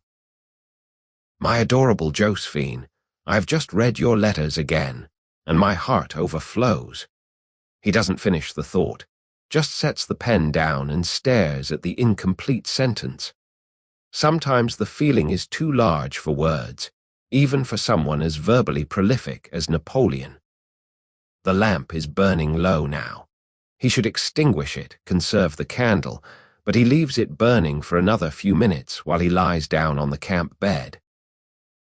The flame creates dancing shadows on the tent ceiling, shapes that shift and blur as his eyes unfocus. Outside, the camp is as quiet as it ever gets. Someone is snoring loudly about 3 tents away. A horse whinnies. The wind picks up briefly, making the canvas walls billow and snap. Napoleon closes his eyes, and for once his mind isn't immediately racing through tactical problems or political complications. Instead, he's thinking about a garden party at the Luxembourg Palace that he didn't attend, described by a woman who may or may not have been thinking about him when she wrote it down. The image is oddly soothing. Sunlight through trees, the rustle of expensive dresses, the kind of civilized gathering where the most dramatic event is someone making a clever remark about someone else's hat. He's asleep within 20 minutes, which for Napoleon is practically instantaneous. The portfolio of letters sits on his writing desk. 17 ounces of paper and ink that have somehow become more effective than any sleeping draught, more calming than any military victory, more necessary than any strategic advantage. The lamp finally gutters out, and the tent falls into darkness. Tomorrow he'll wake at dawn, win another battle, write 3 more desperate letters to Josephine, and repeat the cycle. But for now, the words have done their work. The general sleeps. You need to step back and consider the strange mathematics of how absence can create presence, how distance can intensify connection in ways that proximity never could. It's late June now, and Napoleon has been separated from Josephine for nearly 4 months, longer than their entire courtship, longer than the brief weeks of their marriage before he left for Italy. By any reasonable measure, the relationship should be fading, becoming abstract, losing urgency. Instead, it's intensifying, becoming more central to his emotional life, more necessary to his daily functioning. The question isn't why he misses her. That's straightforward. The question is why her absence seems to be more powerful than her presence ever was. You're watching him in Verona, which he's just occupied after a series of victories that have made him famous across Europe. He's dining with local nobility, being charming and diplomatic, discussing art and architecture with people who 3 weeks ago considered him an enemy invader. He's brilliant at this. The conversation flows. He makes witty observations about Italian painting. He listens attentively when an elderly duke explains the history of a particular palazzo. But part of his mind is somewhere else, calculating when the next courier from Paris might arrive, wondering whether Josephine has finally left to join him, composing the opening lines of tonight's letter to her. The split attention should make him less effective, but somehow it doesn't. If anything, his ability to operate on multiple levels simultaneously, present in the conversation while absent in his thoughts, makes him more successful at the kind of diplomatic performance these dinners require. He can be charming without being fully engaged, attentive without being truly present. The emotional space that Josephine occupies keeps him from investing too deeply in these temporary interactions. Here's the paradox. If Josephine were actually here, sitting beside him at this dinner, he'd probably be worse at it. He'd be watching her talk to other men, getting jealous, getting possessive, creating exactly the kind of scene that would undermine the diplomatic goals of the evening. Her absence protects him from his own intensity. He can be obsessed with her in his private hours without that obsession interfering with his public performance. You follow him back to his quarters after the dinner. Not a tent anymore, but a commandeered room in what used to be an Austrian administrative building. It's more comfortable than the tent, with actual walls and a real bed, but he barely notices the upgrade. He immediately sits down to write to Josephine, and his first line is, "I have just left a dinner where everyone spoke of you." This is completely untrue. Nobody mentioned her. But in Napoleon's mind, every conversation is somehow about her because he's thinking about her constantly. He writes for an hour, filling 6 pages with observations about Verona, descriptions of the victories, questions about why she hasn't written recently, and increasingly desperate pleas for her to join him. "I cannot live without you," he writes, and you have to wonder, is this actually true? Because empirically, he's living without her quite successfully. He's winning battles, managing complex political situations, reorganizing conquered territories. If anything, he's functioning at an extremely high level. But subjectively, in his interior experience, the statement feels true. He cannot live without her in the sense that her absence has become the organizing principle of his emotional life. Every success is immediately translated into something he wants to tell her about. Every frustration becomes more bearable because he can express it in letters. Every evening ends with reading her words and finding temporary peace. She's absent, but she's also everywhere. Here's what scholars know.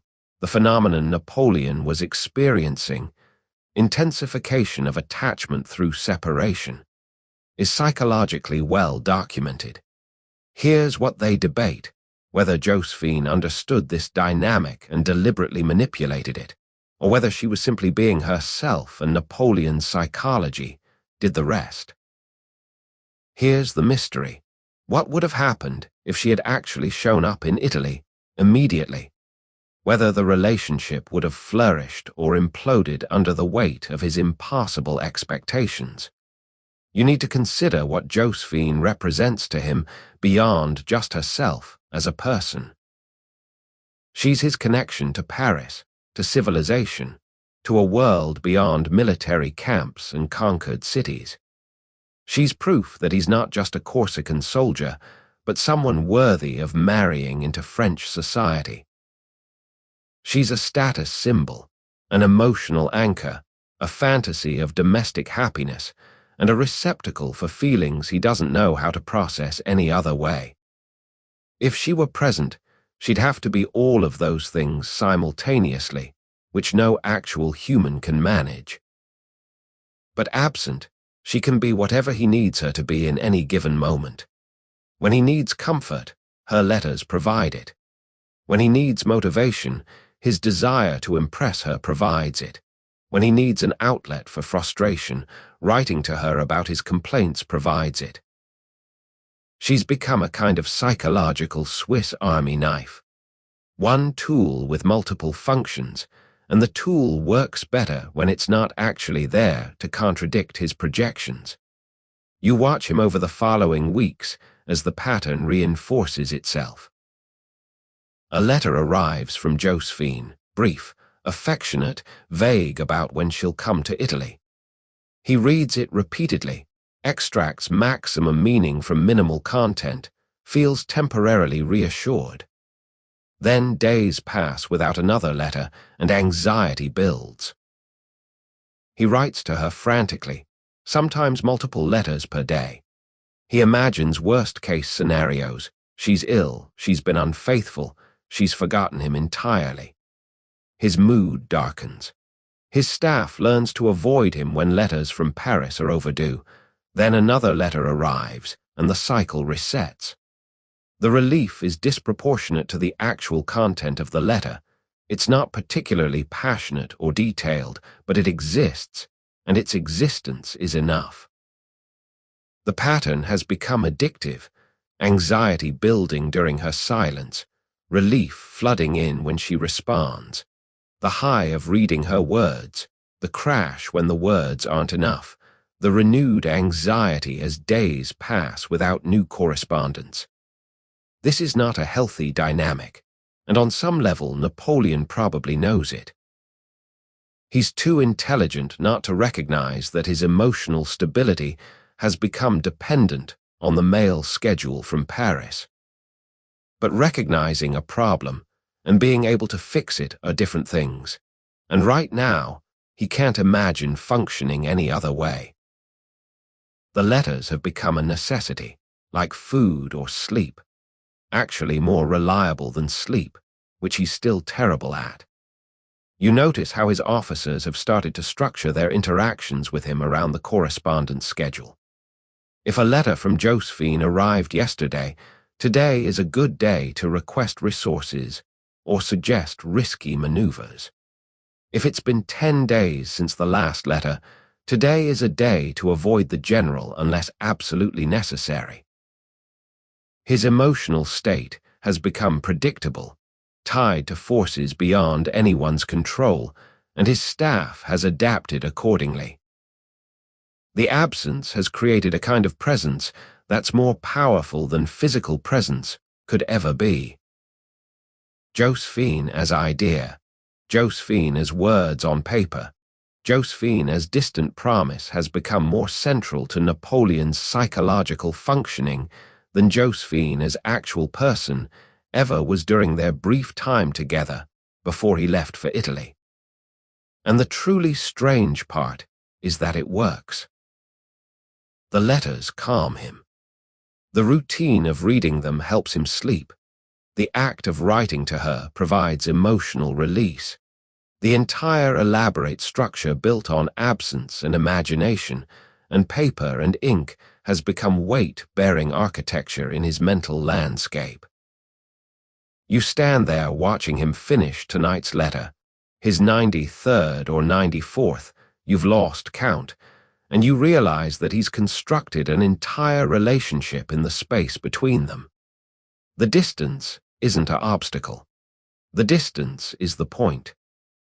You need to spend some time with Napoleon's staff, because they've figured out what's happening even if they don't fully understand it, and they've started managing their commander based on the postal schedule from Paris.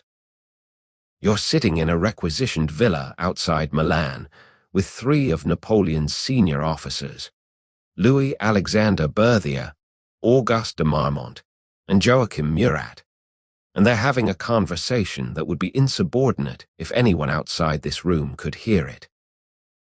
It's early July, and they're trying to decide who has to brief Napoleon on some bad news about supply shortages. "When did the last letter arrive?" Berthier asks. He's Napoleon's chief of staff, organized and perpetually exhausted, the man who translates Napoleon's brilliant chaos into actual executable orders. 3 days ago, Marmont says. He's younger, an artillery officer who's known Napoleon since their school days. So we're still in the safe zone, but it won't last. Murat, who will eventually marry Napoleon's sister and become King of Naples, laughs. Safe zone. We're discussing the general's mood like he's weather, partly cloudy with a chance of letters from Paris. They're joking, but they're also completely serious. Over the past 4 months, they've watched Napoleon's emotional state fluctuate in direct correlation with his correspondence from Josephine, and they've learned to read the signs. When a letter has recently arrived, Napoleon is energetic, decisive, relatively patient with mistakes. When too much time has passed without correspondence, he becomes irritable, suspicious, prone to making impulsive decisions that have to be gently redirected. Berthier has actually started tracking the letters in his personal notebook. Dates they arrive, Napoleon's mood immediately after, how long the positive effect lasts. He's applying military logistics, thinking to his commander's emotional life, which is either admirably practical or deeply depressing depending on your perspective. According to his records, the average interval between letters from Josephine is 9 days, and Napoleon's mood begins deteriorating noticeably after day 7 of any silent period. He's going to ask again if we can spare a courier to go check on her, Marmont predicts. Napoleon has made this request at least 6 times, sending a military courier to Paris specifically to verify that Josephine is well, and to encourage her to write more frequently.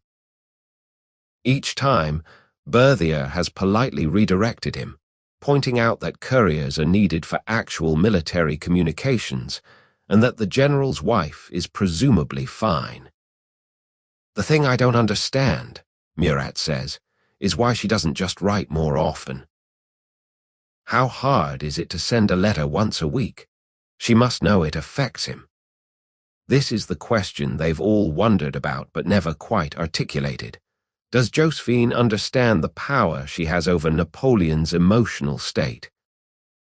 Is her relative silence deliberate, or is she simply living her life in Paris and not thinking that deeply about how her correspondence patterns affect her husband? Berthier, who's older and has been married longer than the others, offers his theory. Perhaps she does know. Perhaps she's smarter than we give her credit for. If she wrote constantly, matched his intensity, he'd eventually tire of it, but her scarcity makes each letter valuable. That's manipulative, Marmont says, though he sounds more impressed than disapproving. That's marriage, Berthier replies. You follow them to Napoleon's office an hour later, where they're presenting reports on various administrative matters. You can see them watching Napoleon carefully, assessing his mood, adjusting their presentations accordingly. Today, he's in decent spirits. That letter 3 days ago is still providing residual emotional stability, so Berthier risks mentioning the supply shortages that need to be addressed. Napoleon listens, makes a few sharp observations about requisitioning procedures, and solves the problem in about 10 minutes with a solution that's both creative and slightly ruthless.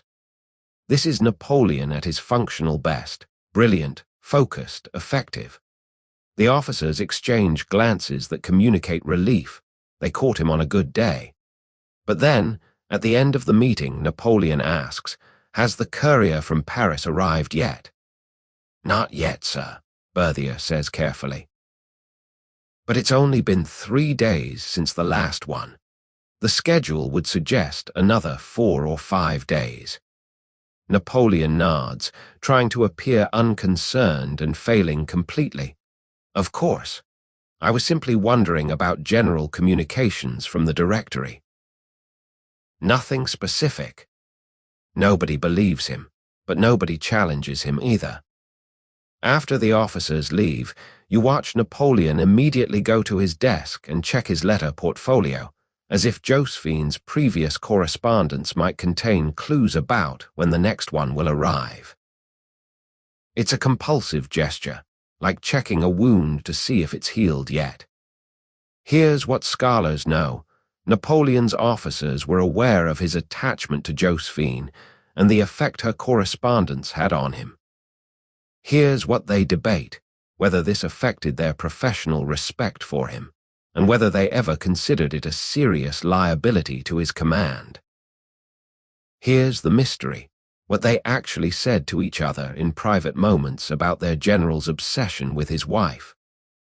The staff has developed informal protocols for handling Napoleon during his anxious periods. If he's been particularly irritable, they'll sometimes delay bringing him bad news by a day or two, hoping a letter might arrive and improve his mood first. They've learned not to mention Josephine unless he brings her up first. Any reference to her can trigger either enthusiasm or paranoia, depending on his current emotional state. They've also learned to be extremely careful about mentioning any women at social events, because Napoleon's jealousy about Josephine has made him hypersensitive to any suggestion of infidelity. Murat, who's young and sometimes lacks judgment, made the mistake once of mentioning that he'd seen Madame Bonaparte at a theatre performance in Paris before the campaign began. Napoleon immediately demanded to know who she was with, what she was wearing, whether she seemed happy. Murat fumbled through answers while Berthier shot him warning looks. Since then, the unofficial policy is, if you have information about Josephine's activities in Paris, keep it to yourself unless specifically asked, and even then, be vague. You watch the officers over the following days as they navigate around their commander's emotional volatility. They're managing two campaigns simultaneously. The military campaign against Austria, which is going brilliantly, and the emotional management campaign to keep Napoleon functional, which requires constant vigilance. On day 8, without a letter from Josephine, Napoleon's mood has noticeably darkened. He snaps at a junior officer for a minor procedural error. He rewrites operational orders 3 times because nothing feels quite right. He paces constantly, wearing tracks in whatever floor he's standing on. That evening, he writes 4 letters to Josephine, 4 separate letters in one sitting, each one progressively more desperate. Berthier quietly assigns an extra courier to the Paris route, hoping to speed up communications. It's technically an inefficient use of military resources, but he's decided that maintaining Napoleon's emotional equilibrium is worth the logistical cost. A functional, emotionally stable commander-in-chief is more valuable than whatever else that courier might have been doing. On day 10, a letter finally arrives. You're there when the courier delivers it, and you watch Napoleon's whole body language change. His shoulders drop. His face relaxes. He dismisses everyone immediately so he can read in private, and for the next hour his staff knows not to disturb him for anything short of an Austrian invasion. When he emerges from his private reading, he's a different person, energized, optimistic, ready to tackle complex problems. He calls Berthier in and approves 3 operations he'd been hesitating about. He compliments Marmont on an artillery placement. He's almost cheerful, which is unsettling because Napoleon is rarely cheerful, but certainly an improvement over the dark mood of the past few days. The post from Paris was satisfactory, Berthier asks diplomatically. Madame Bonaparte is well, Napoleon says, as if this explains everything, and in a sense it does. The officers have learned to read him like a barometer, and right now the barometer reads, "Clear skies, proceed with confidence."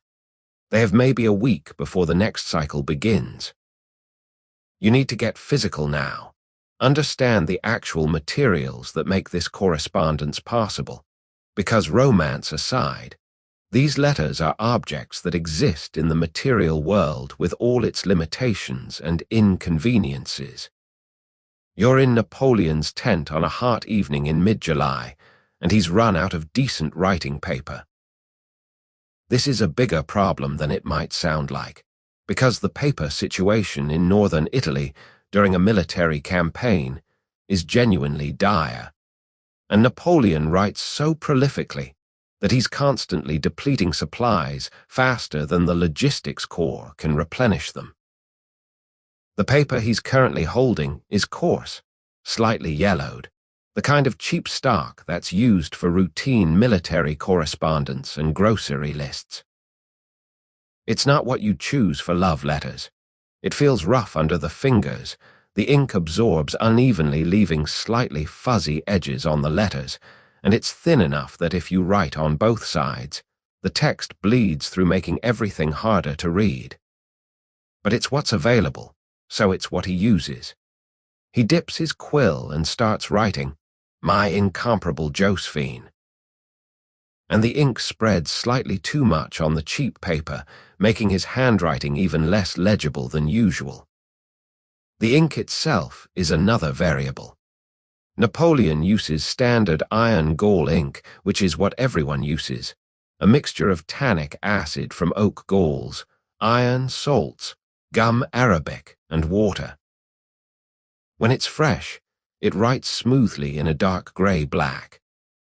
As it ages on the page, it oxidizes to a deeper black and becomes permanent, which is good for archival purposes, but means that mistakes can't be erased.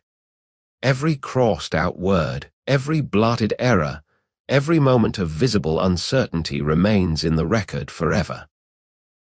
The ink has to be the right consistency. Too thick and the quill clogs, requiring constant cleaning and producing uneven text.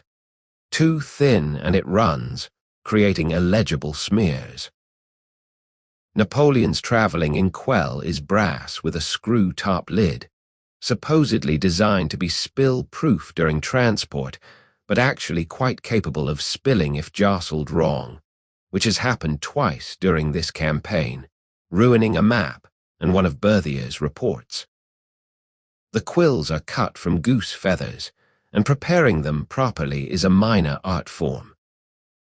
The nib has to be shaped with a sharp knife at precisely the right angle to produce good letter forms. As you write, the nib gradually wears down and has to be recut. Napoleon goes through quills quickly because of how much he writes. He probably uses 2 or 3 per day. There's a junior officer whose unofficial additional duty is maintaining Napoleon's supply of properly cut quills, which sounds ridiculous until you consider that the general's ability to issue orders depends on having functional writing implements. You watch Napoleon pause to recut his quill nib, which has become too blunt. He does this himself rather than calling for assistance, wielding a small penknife with surprising precision. The gesture is practiced. He's been writing since childhood, and the muscle memory of quill maintenance is deeply ingrained. He tests the newly cut nib on a scrap of paper, nods in satisfaction, and continues his letter to Josephine. The portable writing desk itself deserves examination. It's a beautiful object, mahogany with brass fittings, approximately 18 inches by 12 inches when closed, opening to reveal a writing surface covered in green leather that's been worn smooth by use. Inside are compartments for paper, envelopes, sealing wax, the inkwell, sand for blotting, and a small drawer for storing finished letters before they are sent. It's both functional and elegant, the kind of object that announces its owner's taste and status. The desk folds up, and locks with a small key that Napoleon keeps on his person. This is important because the letters to Josephine are private, not militarily sensitive, but personally revealing in ways that would be embarrassing if they were widely read. The locked desk provides at least nominal security, though realistically, if someone wanted to read the letters badly enough, a small brass lock wouldn't stop them. Here's what scholars know. Napoleon's correspondence was written using standard materials of the period, and many of the letters have survived in remarkable condition. Here's what they debate: whether the physical act of writing, the manual labor of forming letters with a quill, contributed to the meditative quality Napoleon found in composing these letters.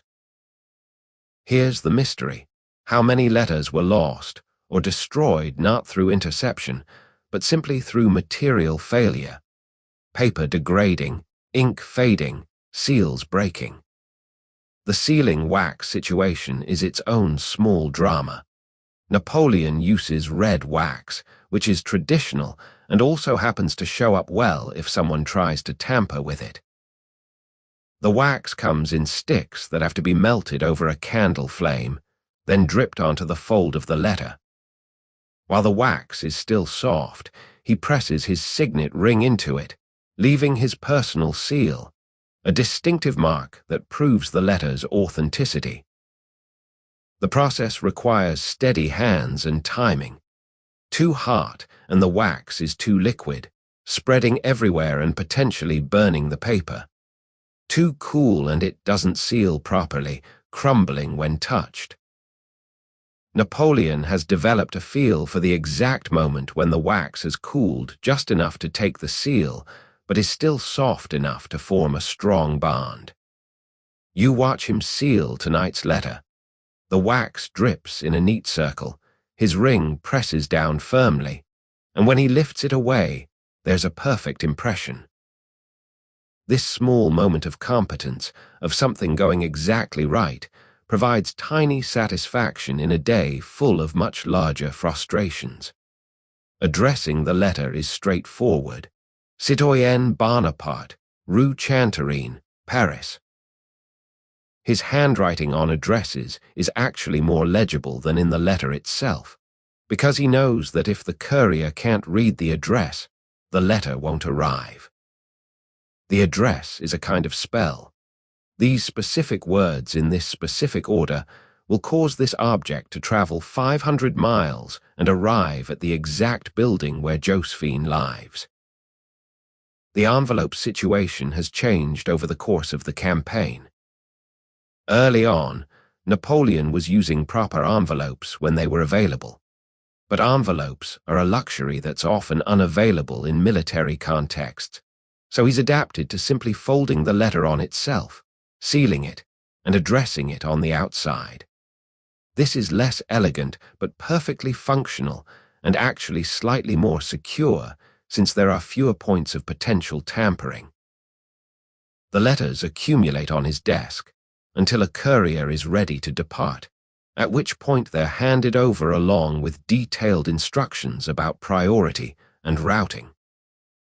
The courier usually receives 3 or 4 letters at once, Napoleon's output over a few days, and they're added to whatever other correspondence is heading from the Italian campaign to Paris. You notice how much care Napoleon takes with the physical presentation, despite the material limitations.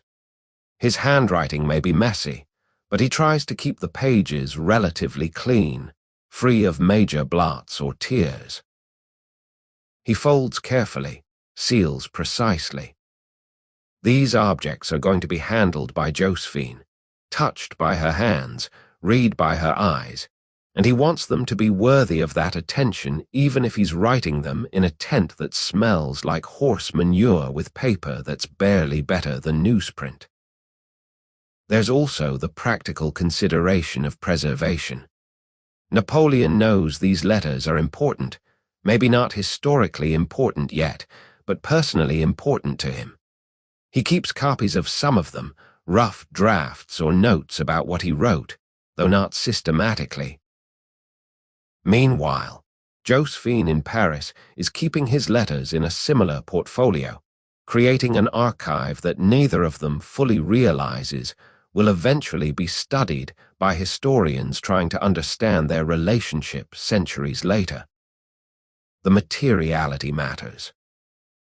These aren't abstract communications.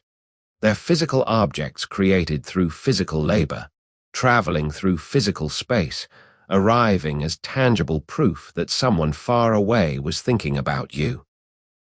The roughness of the paper, the messiness of the ink, the imperfection of the seal, all of it makes the letters more real, more precious than any perfectly printed document could ever be.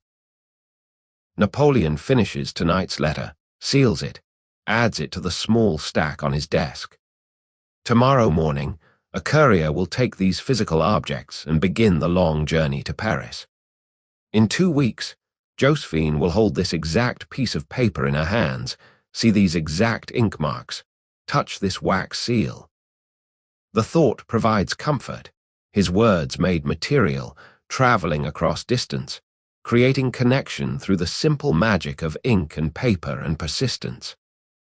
You need to cross back to Paris and actually read what Josephine is sending, because her voice in this correspondence is the counterweight that makes the whole structure work, even if, or especially because, it's so different from his. You're in her bedroom on Rue Chanterin on a Sunday morning in late July, and she's finally sitting down to respond to the 8 letters from Napoleon that have accumulated over the past 2 weeks. 8 letters. The man has written her 8 separate communications in 14 days, each one passionate and demanding and increasingly anxious about her silence. She's about to write 1 letter in response, and it will take her maybe 30 minutes. Her writing desk is considerably more elegant than Napoleon's portable military version. It's a proper lady's writing desk with mother-of-pearl inlay, multiple small drawers containing different colors of sealing wax, high-quality paper in several sizes, and a selection of well-maintained quills. The desk sits by a window that overlooks the small garden, and morning light makes the whole scene look like it should be in a painting. Beautiful woman in a silk dressing gown, elegant surroundings, the very picture of refined domesticity. She picks up one of Napoleon's letters and skims it, reminding herself what he's asked about. He wants to know when she's coming to Italy. He's described his recent victories. He's accused her of not loving him anymore. He's apologized for the accusation. He's described a dream he had about her. He's demanded to know who she's been seeing socially. He sent money for travel expenses. It's a lot, and her response is going to address almost none of it directly. "My dear Napoleon," she begins, and you notice the temperature difference immediately. Not my adored husband, or my beloved, or any of the elaborate endearments he uses. Just my dear Napoleon, which is warm but controlled, affectionate but not passionate. She's setting the emotional register for the entire letter in those 3 words. Your letters bring me great happiness, and I read them with tender emotion. This is probably true, though tender emotion might be overstating things. She reads them with interest, certainly, perhaps with some guilt about not writing more frequently, possibly with mild exasperation at their intensity. But she knows what he needs to hear, and she provides it efficiently. She describes Paris, and her descriptions are exactly the kind of content that Napoleon finds soothing, even though objectively it's quite dull. The weather has been warm, though we had rain on Thursday that made everyone retreat indoors. I attended Madame Tallien's Salon on Tuesday, where the conversation was all about the new Italian paintings arriving at the Louvre. Your victories are making you famous even in artistic circles. This last bit is clever. She's connecting his military success to social validation in Paris, which she knows matters to him. He wants to be more than just a successful general. He wants to be someone important in Parisian society, and she's confirming that his reputation is growing in the circles that matter to him. She mentions her children briefly. Eugene continues to excel at his studies, and Hortense is growing more accomplished at the pianoforte daily. This is the kind of domestic detail that creates normalcy, suggesting a stable household waiting for him in Paris. She doesn't mention that Eugene is actually struggling with mathematics, or that Hortense has been moody and difficult lately, or that managing her household finances is a constant anxiety. The version of Parisian life she presents is slightly idealized, smoothed of rough edges. Here's what scholars know. Josephine's letters to Napoleon were significantly fewer and shorter than his to her. Here's what they debate, whether her restrained style was calculated manipulation or genuine emotional temperament. Here's the mystery, what she actually felt when reading his passionate declarations, whether she was moved, overwhelmed, annoyed, or simply unmoved. Now comes the delicate part, addressing his questions about when she'll join him without actually committing to anything specific. I long to be with you and think constantly of our reunion. The arrangements for my journey are nearly complete, though certain matters require resolution before I can depart. I expect to leave within the month, circumstances permitting. This is a masterpiece of vagueness. Nearly complete could mean almost ready or barely started. Certain matters is deliberately unspecified. Within the month gives her a 4-week window, and circumstances permitting provides unlimited flexibility to extend that timeline indefinitely. She's promised nothing while appearing to promise everything. She knows Napoleon will read this statement multiple times, extracting hope from it, and she's calibrated the language to provide just enough encouragement without creating a specific deadline she'll fail to meet. If she said, "I'll leave on August 15th," and then didn't, he'd be devastated. This way, she's always about to come, perpetually almost ready, and when she doesn't appear, it's circumstances' fault, not hers. You watch her write the closing. I embrace you tenderly and await the moment when I can do so in person. The word tenderly appears again. It's her signature emotional register with him. Not passionately, not desperately, but tenderly. It's warm enough to be reassuring, cool enough to maintain distance. It's perfect, really, for what she needs this relationship to be. She signs with a flourish, Josephine. And you notice she's using the accent now consistently, the name she's chosen for herself rather than the rose she was born with. Everything about her correspondence is curated, chosen, deliberate in ways that Napoleon's passionate scrawls are not. The letter is 2 pages. Napoleon's most recent letter to her was 6 pages. The ratio is typical. She provides enough content to constitute a real communication, but not so much that responding becomes a significant time investment. She's efficient with her emotional labor in ways that Napoleon simply cannot be. She seals the letter with pink wax, a feminine touch that contrasts with Napoleon's martial red, and presses her own seal into it.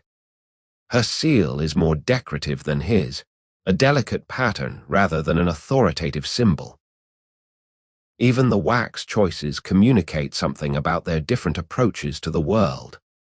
The letter sits on her desk, ready to be posted, and now she's done with this obligation for another week or 2. She doesn't agonize over whether she said the right things, doesn't reread it obsessively, doesn't second-guess her word choices.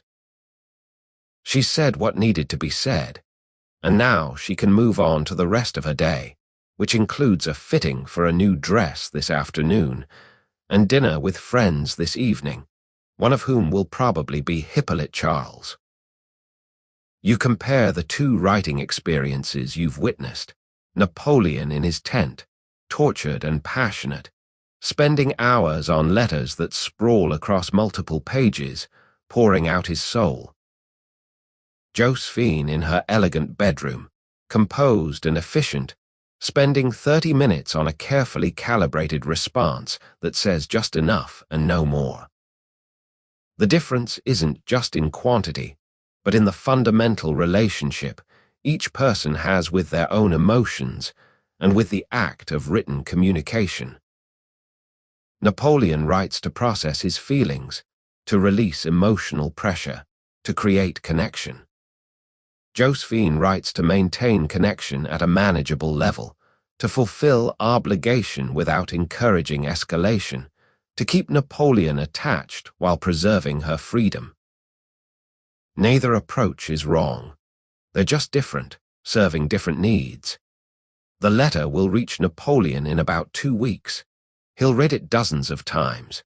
He'll analyze every word, extract meanings that may or may not be there, feel simultaneously reassured and frustrated. Her 2 pages will provide him with hours of material for interpretation and reinterpretation. She's written one letter, but he'll read it as if it contains volumes. And somehow, this imbalance works.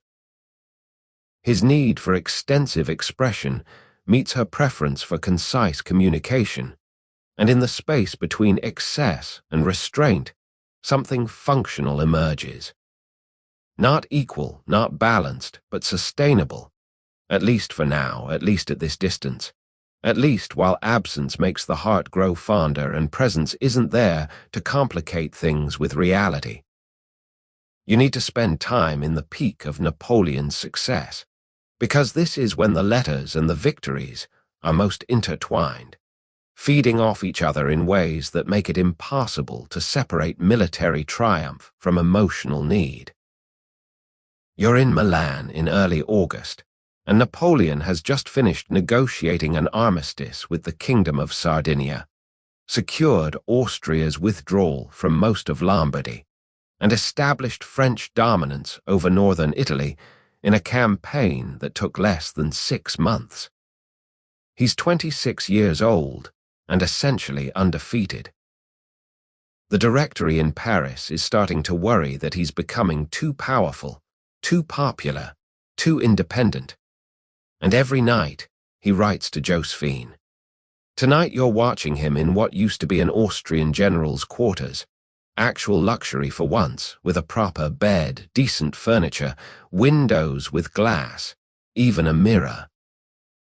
He's been offered accommodations in a palazzo, something genuinely palatial, but he's chosen to stay here instead, somewhere more austere, more military.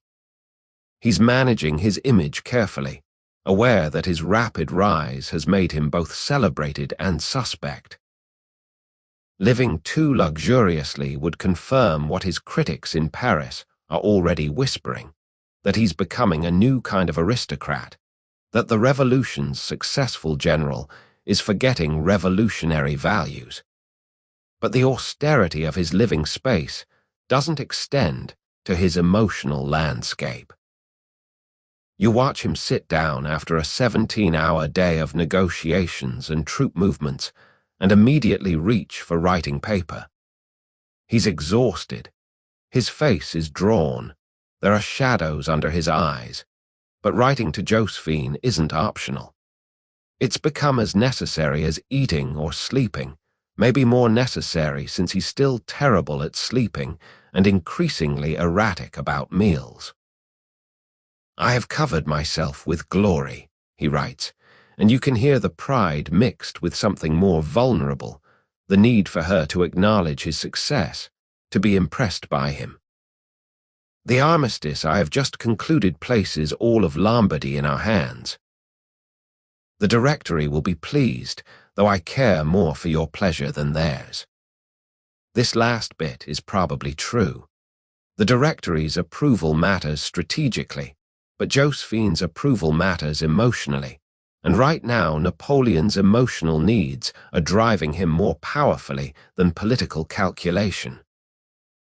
Every victory is immediately transformed in his mind into something to show her, to prove to her that he's worthy of her attention, her affection, her presence. He describes the negotiations with Austrian representatives, and his descriptions reveal how much he's thinking about audience, specifically, an audience of one.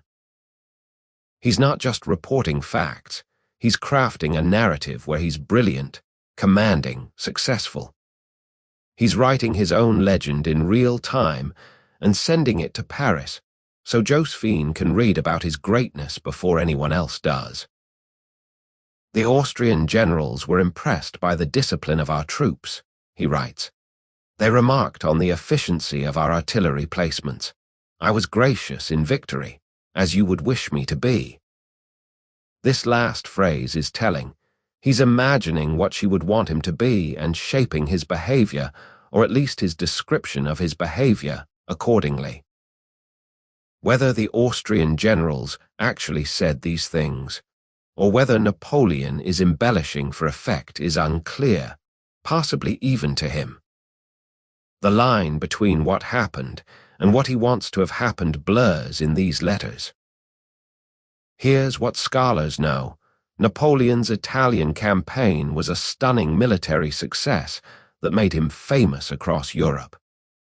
Here's what they debate, whether his emotional state during the campaign, particularly his obsession with Josephine, helped or hindered his military effectiveness. Here's the mystery. How much of his driving ambition during this period was genuinely about military or political goals versus about proving something to Josephine? You watch him over the following weeks as victories accumulate and the letters continue. After each significant success, he writes to Josephine describing it. After each successful negotiation, he writes to Josephine about his diplomatic skills. The pattern is clear achievement, then immediate need to tell her about the achievement, then anxiety about whether she'll respond appropriately to news of the achievement. Sometimes his letters from this period include practical matters. He's sending money to Paris for her, significant amounts, drawn from war spoils and his commander's share of requisitions. He's trying to pay off some of her debts, which are considerable and which he's only gradually discovering the full extent of. Josephine has expensive tastes and poor financial discipline, and Napoleon is attempting to solve her money problems the way he solves military problems, through application of resources and willpower. I have sent you 300,000 francs, he writes in one letter. Please use this to settle your accounts and spare yourself anxiety about debts.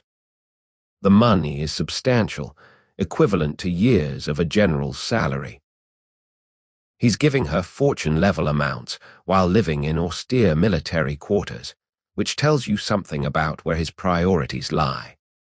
But the money doesn't really solve the problem, because Josephine's spending tends to expand to exceed whatever resources are available. She'll use the 300,000 francs to pay off current debts while accumulating new ones, and Napoleon will discover this eventually. But right now, he's still operating under the illusion that financial problems can be fixed with adequate funding. The nights in Milan develop their own rhythm. Napoleon works until he's exhausted, writes to Josephine for an hour or more, reads her previous letters, and attempts sleep. The reading has become even more elaborate. He's now organizing her letters by theme as well as chronologically, creating little subcategories, letters where she mentions missing him, letters describing Paris' social life, letters with news about her children, letters with any hint of affection beyond the merely dutiful. You notice how the physical accumulation of letters has become significant. The portfolio is thick now, containing probably 30 or 40 letters from her spanning 5 months. It's become a kind of tangible proof of the relationship's existence. When anxiety strikes about whether she really cares about him, he can open the portfolio and see physical evidence.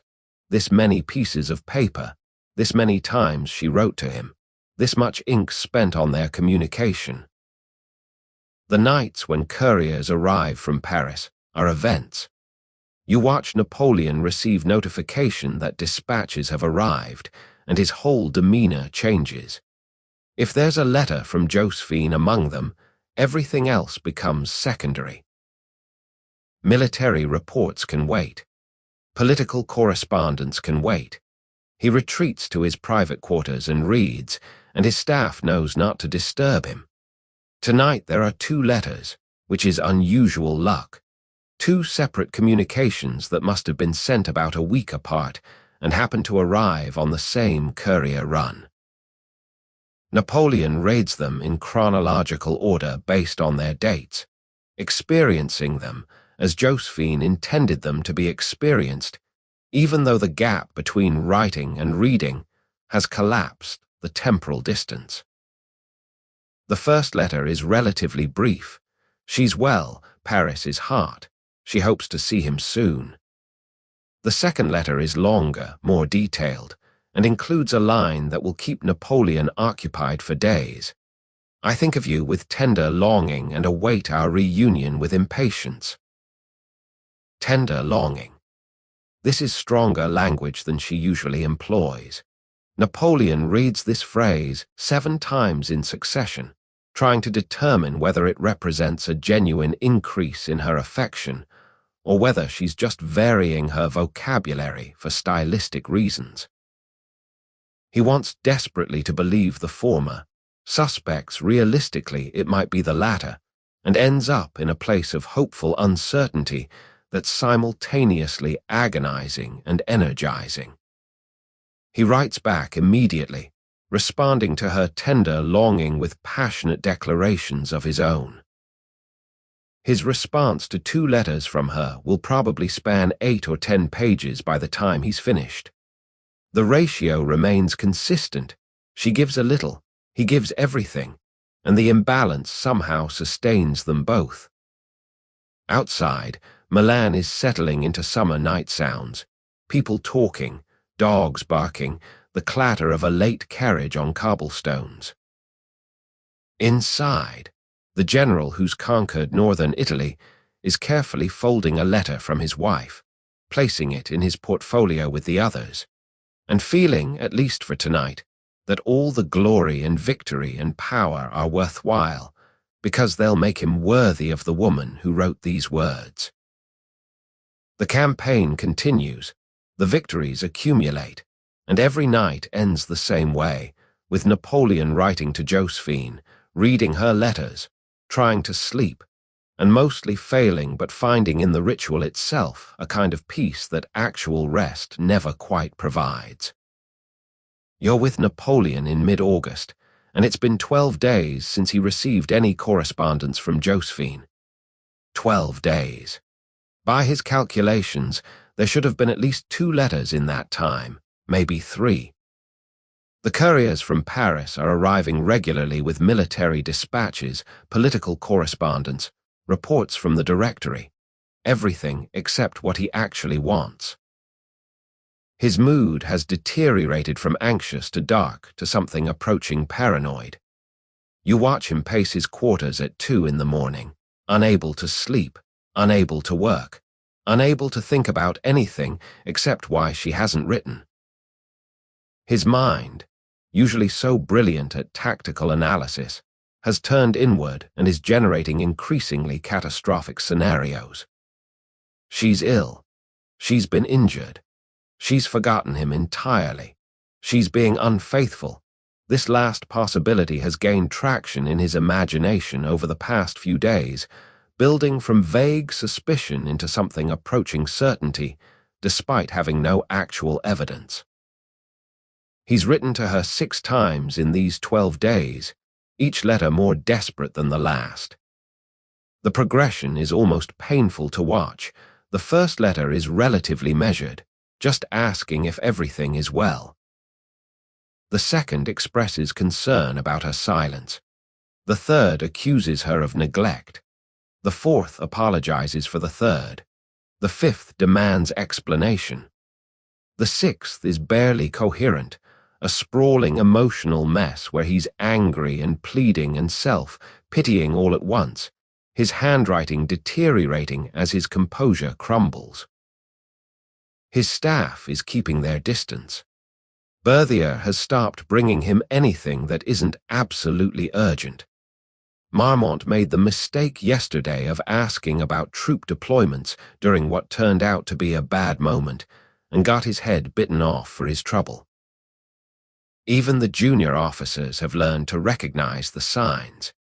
When the general is in his quarters at odd hours, when his door remains closed longer than usual, when nobody is being called in for consultations, and they avoid him accordingly.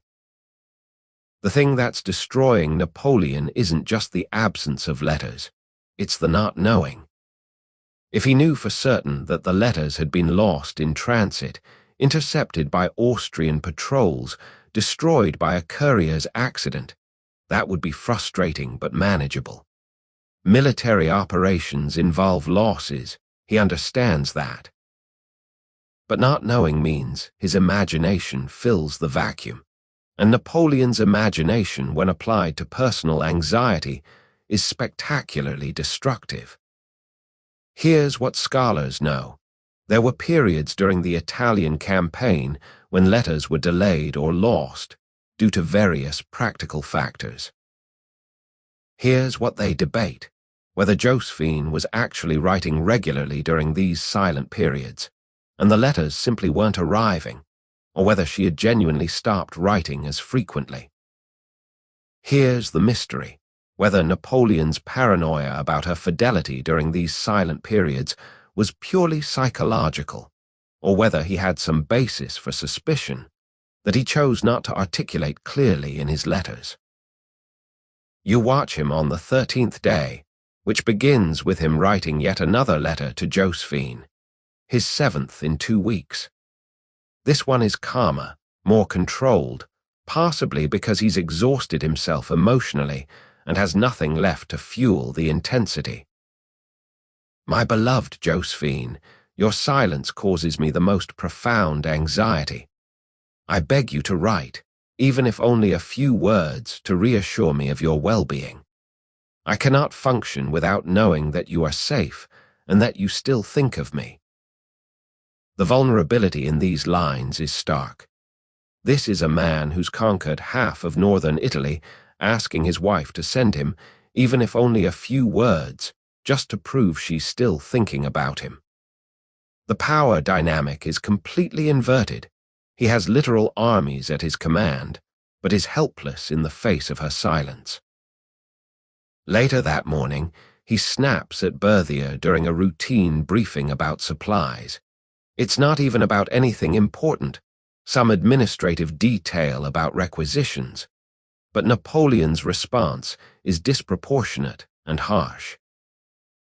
Berthier, to his credit, doesn't react, just waits for the storm to pass.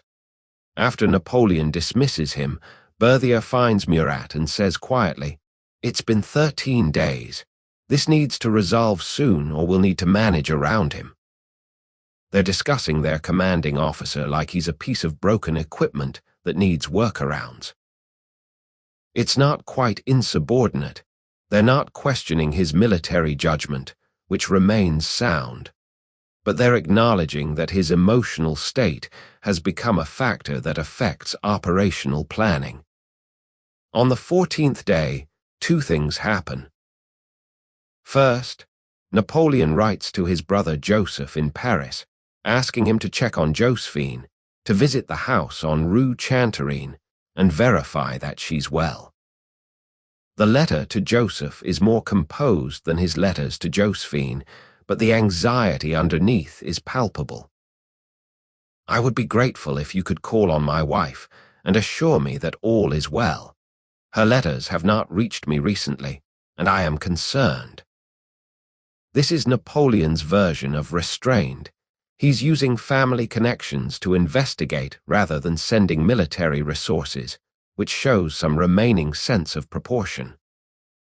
Second, late in the afternoon, a courier finally arrives from Paris with letters. There are 3 from Josephine, written over a span of 2 weeks. Napoleon's hands are actually shaking as he takes them. He dismisses everyone immediately, retreats to his quarters, and locks the door. You're there with him as he opens the first letter, and the relief that washes over him is almost physical. She's fine. She's been writing. The letters were delayed.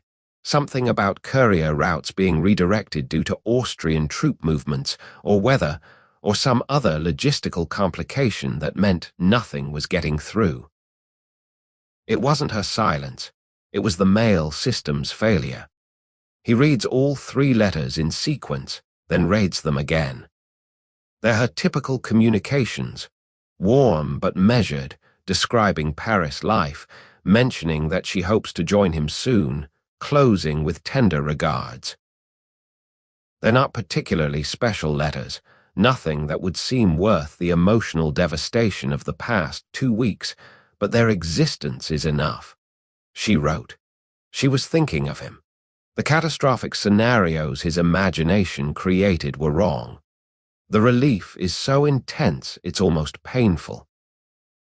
He sits there holding the letters, and you can see tension draining from his shoulders, his jaw unclenching, his breathing slowing. It's like watching someone who's been holding their breath for too long finally exhale. But underneath the relief, something else is happening. A small part of his mind is registering how dependent he's become, how vulnerable this correspondence has made him, how completely his emotional equilibrium relies on the vagaries of courier routes and mail systems, and Josephine's willingness to pick up a pen. It's not a comfortable realization for someone who prides himself on control and self-sufficiency. He tries to rationalize it.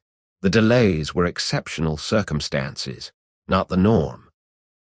The courier system is usually reliable. This level of anxiety was justified given the unusual duration of silence. But he knows, somewhere beneath the rationalizations, that he's in deeper than is entirely healthy, that his attachment to these letters has crossed from comforting ritual into something closer to dependency. That night, he writes to Josephine again, and his letter is a confused mixture of relief, residual anxiety, and barely suppressed anger that she let him worry so much, even though rationally he knows the delay wasn't her fault. Your 3 letters arrived today after 2 weeks of terrible silence. My joy at hearing from you is exceeded only by my agony at having been deprived of your words for so long. Please write more frequently. I cannot bear such silences. It's not entirely fair.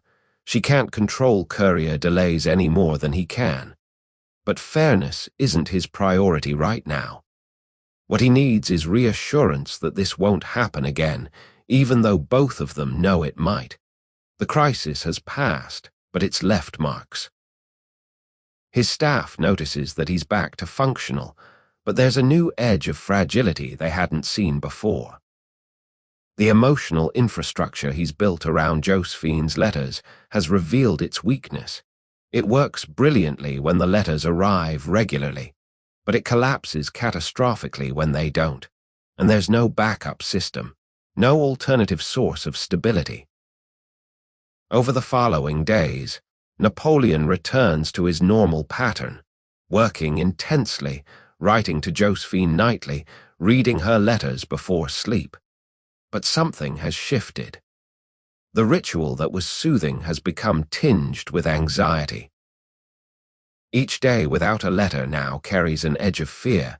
Is this just normal postal timing, or is it the beginning of another prolonged silence? The reliability he thought he could depend on has been revealed as contingent, and uncertainty has crept into what was supposed to be his source of certainty. The letters still help him sleep, still provide emotional release, still structure his evenings. But they've also become a source of vulnerability he can't entirely control. And for Napoleon, loss of control is almost worse than the original anxiety the letters were supposed to solve. Josephine finally arrives in Milan in mid-July, though you've jumped back slightly in time to catch this, because chronology in memory isn't always linear, and this moment matters too much to skip.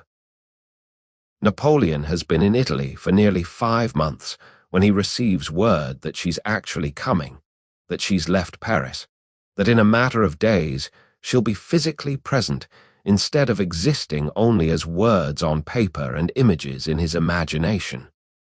His reaction is complex. There's joy, obviously.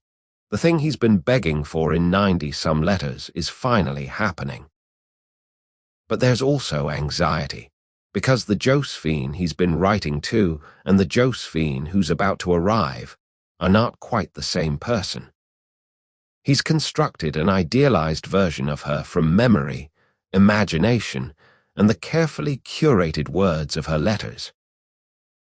The real woman who's traveling toward Milan has her own agenda, her own disappointments, her own reasons for finally making this journey that have less to do with passionate desire and more to do with political and social pressure from Paris.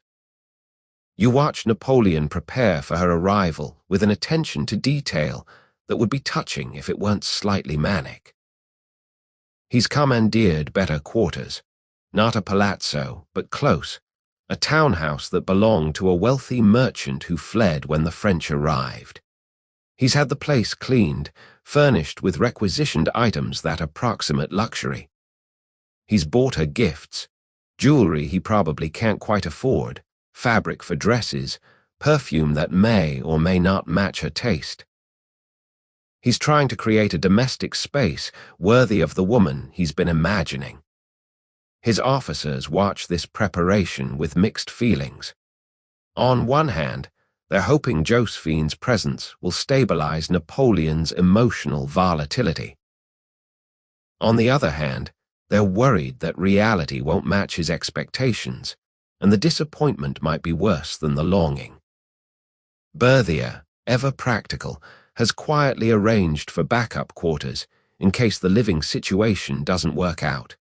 Josephine arrives on a hot afternoon in a traveling coach that's dusty from the road. She's brought Hippolyte Charles with her, ostensibly as part of her escort, but actually as her lover, which is either remarkably brazen or indicates she doesn't think Napoleon will notice or care. Napoleon, consumed with joy at seeing her, doesn't immediately register Charles's presence or significance. He's focused entirely on Josephine embracing her, telling her how much he's missed her, talking rapidly about all his victories and plans.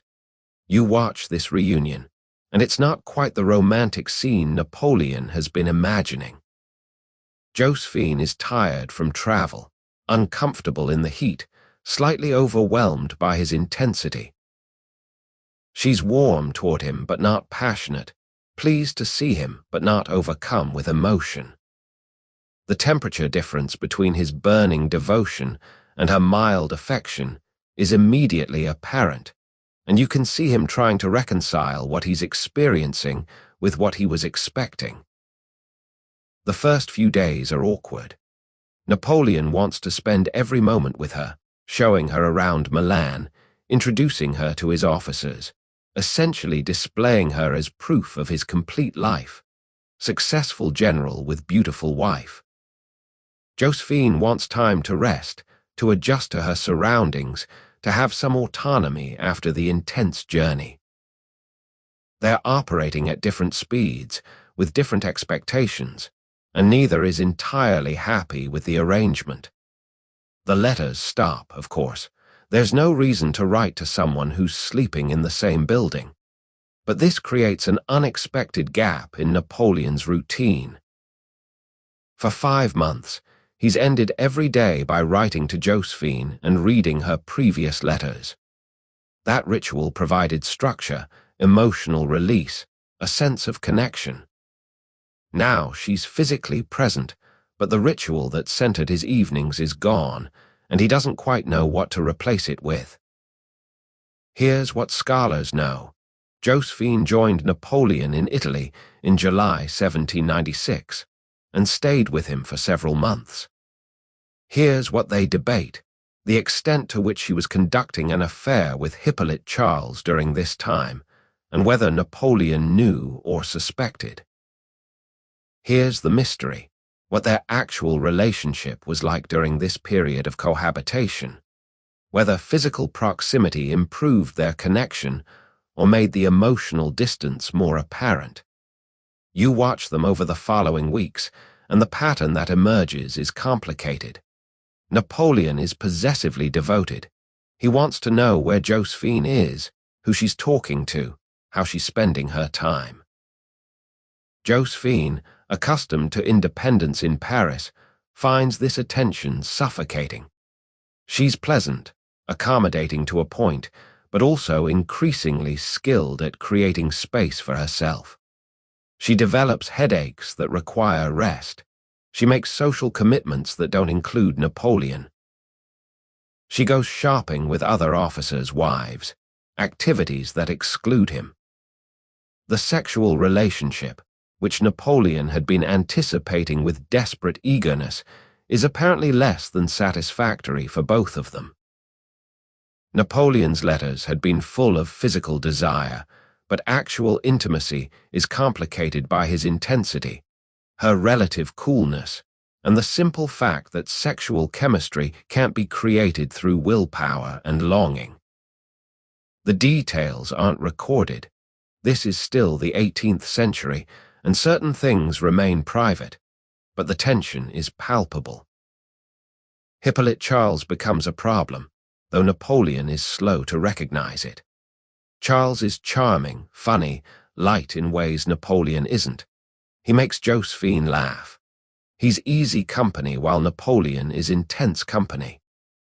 The affair, if it was ongoing before, certainly continues now, conducted with varying degrees of discretion depending on how careful Josephine feels like being. Napoleon's officers notice. They see Charles and Josephine together more than seems entirely appropriate. They see Napoleon's wife being less than completely devoted. Some of them consider saying something. None of them quite dare. Berthier, who's become something like Napoleon's keeper, watches the situation with growing concern, wondering whether ignorance or knowledge would be more damaging to his general's effectiveness. The military campaign continues throughout this domestic drama.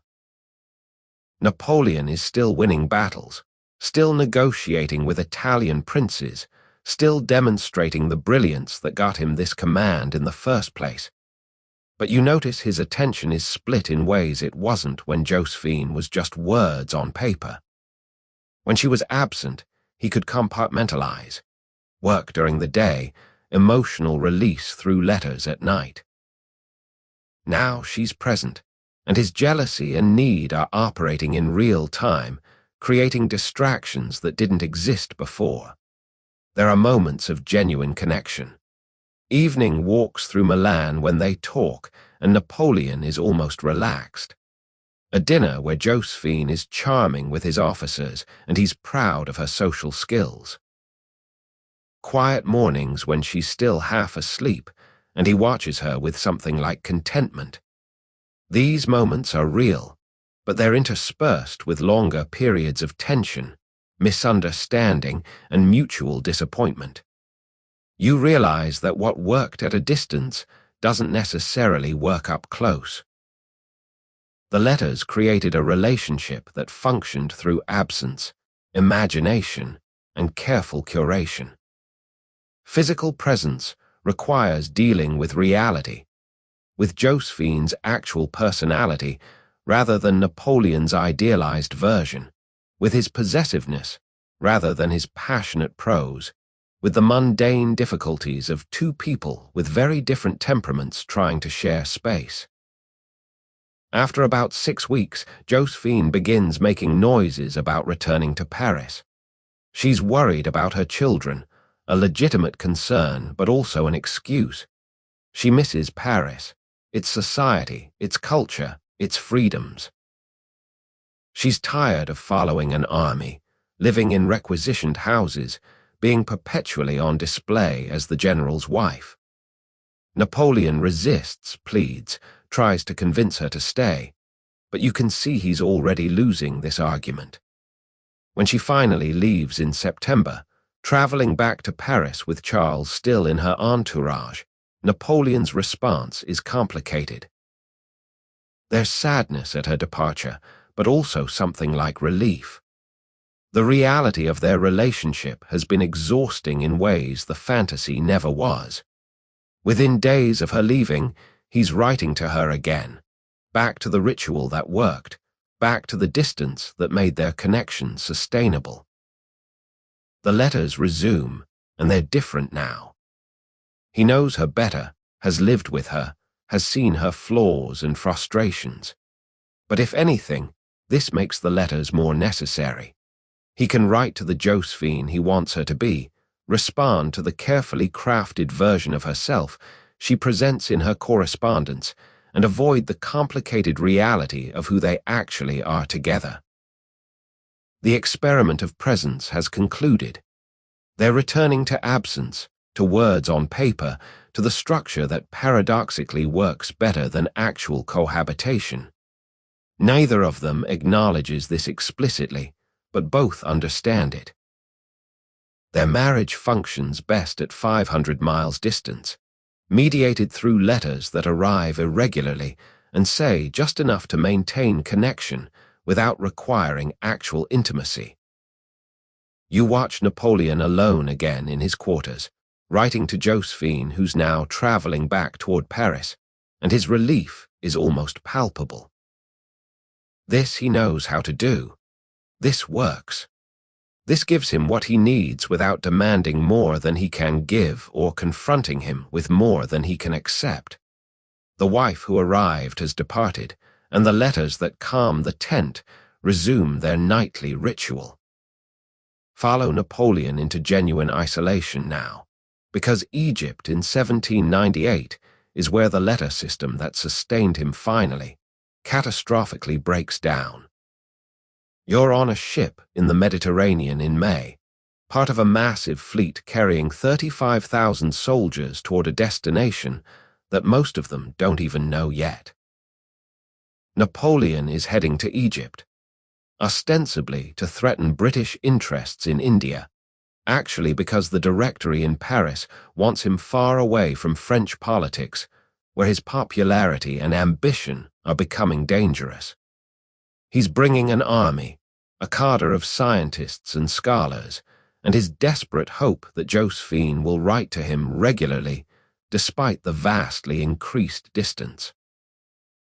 The Mediterranean crossing takes weeks, and already the communication structure is strained. Letters can't travel across open water. They need land routes, postal stations, courier networks. From Egypt, correspondence with Paris will have to go through uncertain channels, at the mercy of British naval power in the Mediterranean, dependent on Ottoman cooperation that may or may not materialize. Napoleon knows this intellectually, but emotionally he hasn't fully processed what it means. He's about to be more cut off from Josephine than he's been since their marriage. You watch him on the ship, writing letters to her that can't be sent yet, that are accumulating in his cabin like messages in bottles waiting for land. He writes about the fleet, the campaign ahead, his plans for Egypt. He writes about missing her with an intensity that's familiar from the Italian letters, but there's a new edge of anxiety. He's sailing towards silence, and he knows it. The fleet stops briefly in Malta, which Napoleon conquers in approximately 48 hours. The Knights of Malta essentially surrendering without serious resistance. During this brief landfall, he sends off all his accumulated letters to Josephine, a bundle of maybe 10 or 12 communications written over the past 3 weeks. Then the fleet continues toward Egypt, and the next reliable opportunity to send letters becomes increasingly uncertain. They land in Egypt in July, taking Alexandria after brief fighting, then marching inland toward Cairo through desert heat that's unlike anything these French soldiers have experienced. Napoleon is focused on the military campaign. Logistics are nightmarish, the heat is brutal, water is scarce. But part of his mind is constantly calculating communication timelines. How long for letters from Paris to reach Egypt? How long for his letters to reach Paris? The mathematics are discouraging, probably 6 to 8 weeks in each direction, assuming everything goes perfectly, assuming the British Navy doesn't intercept the mail ships, assuming the letters are sent at all. Here's what scholars know. Napoleon's Egyptian expedition was partially cut off from Europe due to British naval dominance in the Mediterranean. Here's what they debate: how much the communication isolation affected Napoleon's decision-making and emotional state during the campaign. Here's the mystery: exactly which letters reached him and which didn't, and how much of what he learned about Josephine's activities in Paris came through letters versus rumors. You're with Napoleon in Cairo in August, installed in a commandeered palace that's luxurious by Egyptian standards, but still feels alien, uncomfortable, wrong. He's won the Battle of the Pyramids, a significant victory that secured French control of Egypt. He's beginning the massive project of cataloging and studying Egyptian antiquities, setting up schools, reorganizing administration.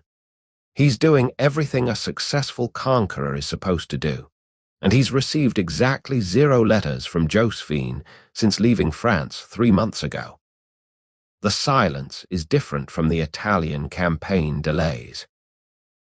In Italy, when letters didn't arrive, he could assume they were coming, just delayed. In Egypt, he doesn't know if letters are even being sent, if they're making it past British blockades, if Josephine is writing at all. The uncertainty is corrosive in ways the Italian silences never were, because there's no reasonable timeline to expect relief. He's still writing to her. That habit is too deeply ingrained to break, even when he knows the letters might not reach her for months, or might not reach her at all. His Egyptian letters to Josephine are longer than the Italian ones, more desperate, increasingly paranoid. He's writing into a void, and the void is starting to write back in his imagination. The paranoia has sources beyond just communication failure. There are rumors circulating among the French officers in Egypt, stories brought by sailors from ships that somehow made it through the blockade, gossip passed along through various intermediaries, second-hand reports from Paris. The rumors say Josephine is being seen constantly with Hippolyte Charles, that she's hosting salons where Charles is prominently present, that they're not even being particularly discreet about their relationship. Napoleon hears these rumors and tries to dismiss them. Gossip is unreliable. People lie. The stories are probably exaggerated, but without letters from Josephine to contradict the rumors, without her words to provide an alternative narrative, the gossip starts to fill the vacuum. His mind, already prone to spinning out worst-case scenarios during her silences, now has actual content to work with, and the content is poison. You watch him deteriorate over August and September. He's still functionally brilliant, organizing the occupation, managing complex administrative challenges, dealing with resistance from Egyptian population. But his emotional state is fragmenting. He writes bitter letters to Josephine accusing her of infidelity. Then he writes apologizing for the accusations. Then he writes saying he doesn't care anymore, that he's done with her. Then he writes saying he still loves her desperately. The letters contradict each other because he's contradicting himself, his feelings cycling through anger and hurt and desperate need without any external input to stabilize them. In September, a packet of letters finally arrives from France. They're months old, written in May and June, before Napoleon even reached Egypt. There are 3 from Josephine among them, and Napoleon tears them open with hands that are actually shaking. They're her typical letters, warm but restrained, news of Paris, vague references to missing him. They don't address any of the rumors because they were written before the rumors would have reached her, before she would have known he was hearing stories about her and Charles. They're perfectly innocuous letters that tell him absolutely nothing about what's actually happening now, in September in Paris. He reads them anyway, multiple times, mining them for reassurance that isn't there. The letters are simultaneously proof that she was thinking of him in June and proof of nothing about what she's thinking now. The time delay has made them almost useless for their intended emotional purpose, arriving too late to calm anxieties that have already metastasized. That night, he writes another letter to Josephine, and this one is different. The tone is colder, more controlled. He's starting to detach, pulling back emotionally because the pain of attachment without communication has become unsustainable. "I need only myself," he writes, which is obviously untrue but represents an attempt to convince himself of independence. The campaign continues through autumn into winter. British forces have destroyed the French fleet at the Battle of the Nile, making the isolation even more complete. Napoleon is effectively trapped in Egypt, not militarily defeated, still in control of Cairo and most of Lower Egypt, but cut off from France, from supply, from news, from everything that matters politically. And most painfully for him personally, cut off from reliable communication with Josephine. The nightly letter writing continues, but it's changed character. Napoleon is writing now not for Josephine but for himself, processing his thoughts, organizing his feelings, maintaining the ritual because the ritual itself has become necessary even when its original purpose has been gutted. The letters might not reach her for months. Her responses, if she sends any, might not reach him at all. But he writes anyway because not writing would mean admitting complete isolation, and that's psychologically unbearable. You notice how the absence of letters has affected his sleep, which was never good, but has become genuinely terrible in Egypt.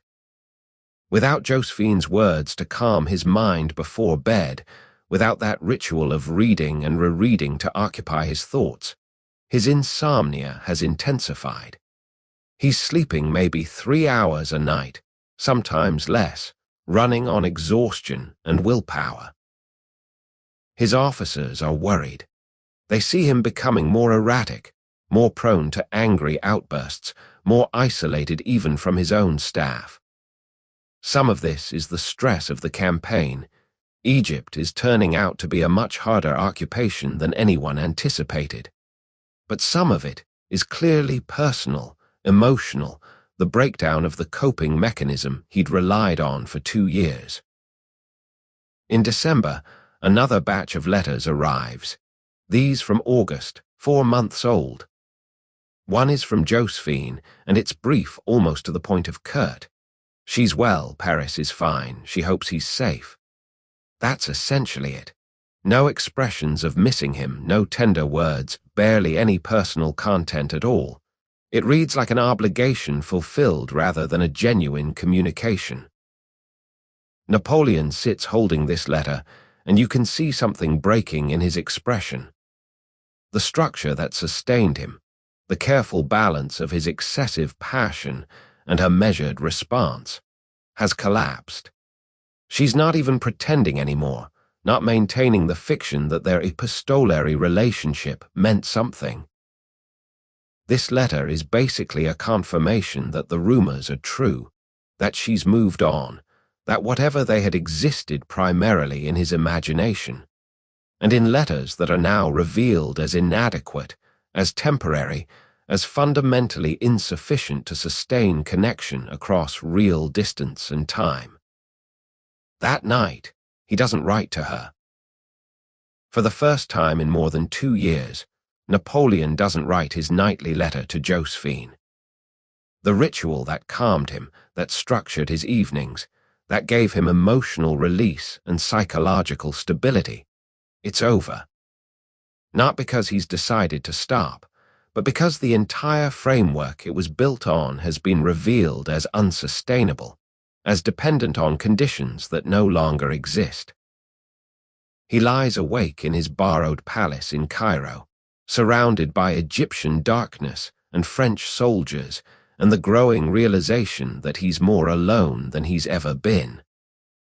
The letters that were supposed to connect him to home have become proof of disconnection. The wife who was supposed to anchor him has drifted away. The ritual that was supposed to help him sleep has left him with insomnia and silence. Egypt has become his exile not just physically, but emotionally. The expedition that was supposed to enhance his glory has revealed the fragility of everything he built his stability on. The silence that was always lurking beneath the letters has finally won. You need to stay in Egypt through the winter and into 1799, because the disintegration of Napoleon's emotional structure is as significant as any military development. And the way rumor fills the space left by absent letters tells you something important about how human minds work when starved of reliable information. You're in Cairo in January, and Napoleon has started writing to Josephine again, not because the situation has improved, but because not writing turned out to be worse than writing into the void. At least writing gives him something to do with the feelings that have nowhere else to go, but the letters have changed. They're shorter, colder, more accusatory. I have received information about your conduct that wounds me deeply, he writes, not specifying what information or from whom, leaving the accusation vague and therefore unanswerable. If the reports are true, I am the most unfortunate of men. If they are false, I am the most unjust. He's trying to leave himself an escape route, a way to retreat from the accusations if she denies them convincingly. But the hurt underneath is palpable and specific. The rumors have solidified over the months into a narrative that everyone in the French army in Egypt seems to know, except the details keep changing depending on who's telling it. Some versions have Josephine and Hippolyte Charles living together openly in Paris. Some have them being more discreet, but still obviously involved. Some include financial scandals, Charles supposedly helping Josephine embezzle from army supply contracts. Some are purely about the affair, others mix in political intrigue and social scandal. What's consistent across all versions is that Josephine is being unfaithful, that it's relatively public knowledge in Paris, and that Napoleon is essentially the last to know. Or rather, he's hearing about it through the worst possible channels, filtered through gossip and rumor and the interpretations of men who may or may not have accurate information or good intentions. Here's what scholars know. Josephine was indeed having an affair with Hippolyte Charles during this period, and it was not particularly secret in Parisian social circles.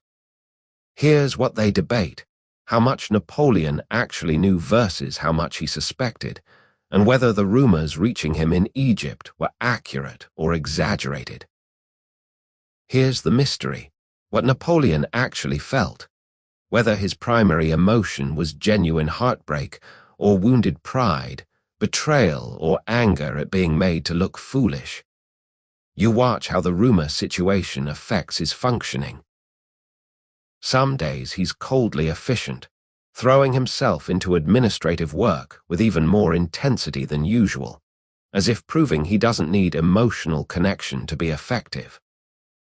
Other days, he's distracted, irritable, making decisions that have to be gently corrected by Berthier or other senior staff. The inconsistency is worse than the Italian campaign volatility, because there's no pattern keyed to letter arrival. The letters aren't arriving regularly enough to create a predictable emotional cycle. His officers are in an impossible position. Some of them know more details about the Paris situation than Napoleon does. They've received letters from friends or family that reference the Josephine Charles affair with varying degrees of explicitness. Do they tell Napoleon what they know? Do they let him continue in partial ignorance? Do they wait for him to ask directly? Berthier, who's become the de facto manager of Napoleon's personal crisis alongside his military duties, has decided on a policy of strategic vagueness. If Napoleon asks directly, Berthier confirms that yes, there are rumors, but emphasizes their unreliability and suggests waiting for direct communication from Josephine before drawing conclusions. It's a careful middle path between enabling delusion and forcing confrontation with painful truths. You're present for a conversation in February between Napoleon and his stepson Eugene, who's serving in Egypt as one of Napoleon's aides. Eugene is in a particularly terrible position. Napoleon is his stepfather and commanding officer. Josephine is his mother, and he certainly knows more about the situation than he wants to discuss. Napoleon asks him directly, "Has your mother been faithful to me?" Eugene's response is a masterpiece of evasion. "I believe my mother cares for you deeply and would not wish to cause you pain," which doesn't answer the question, but provides verbal content that Napoleon can interpret however he needs to. Eugene looks miserable during this conversation, caught between loyalties, and Napoleon doesn't push further, perhaps recognizing that forcing his stepson to explicitly confirm his mother's infidelity would make an already awful situation worse. After Eugene leaves, Napoleon sits alone, and you can see him processing. The non-answer was itself an answer. If Josephine were clearly, obviously faithful, Eugene would have said so definitively.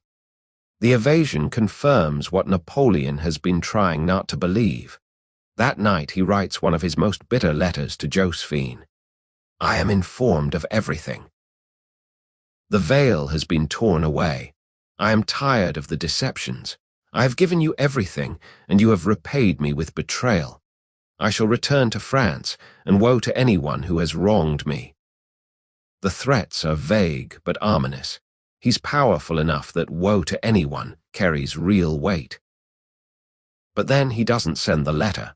He writes it, seals it, and then sets it aside rather than giving it to a courier. You watch him hold on to it for 3 days, occasionally picking it up as if to send it, then putting it down again. Eventually he opens it, reads it again, and then burns it. The anger expressed on paper was necessary for processing, but sending it would commit him to a course of action he's not ready for. The distance complicates everything.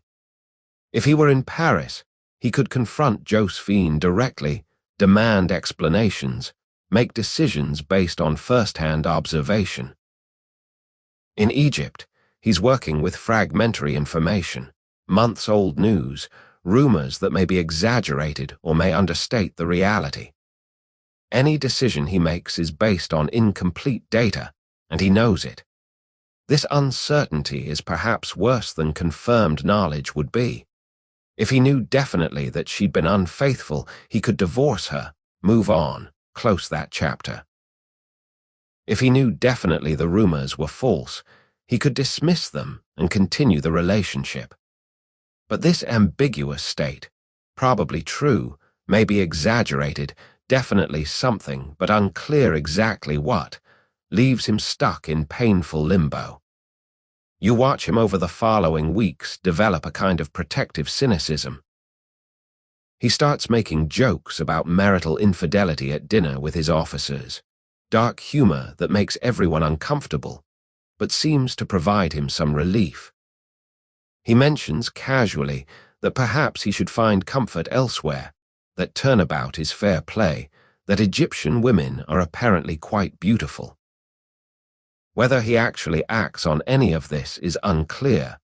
The historical record is vague about Napoleon's personal life in Egypt beyond his relationship with Josephine.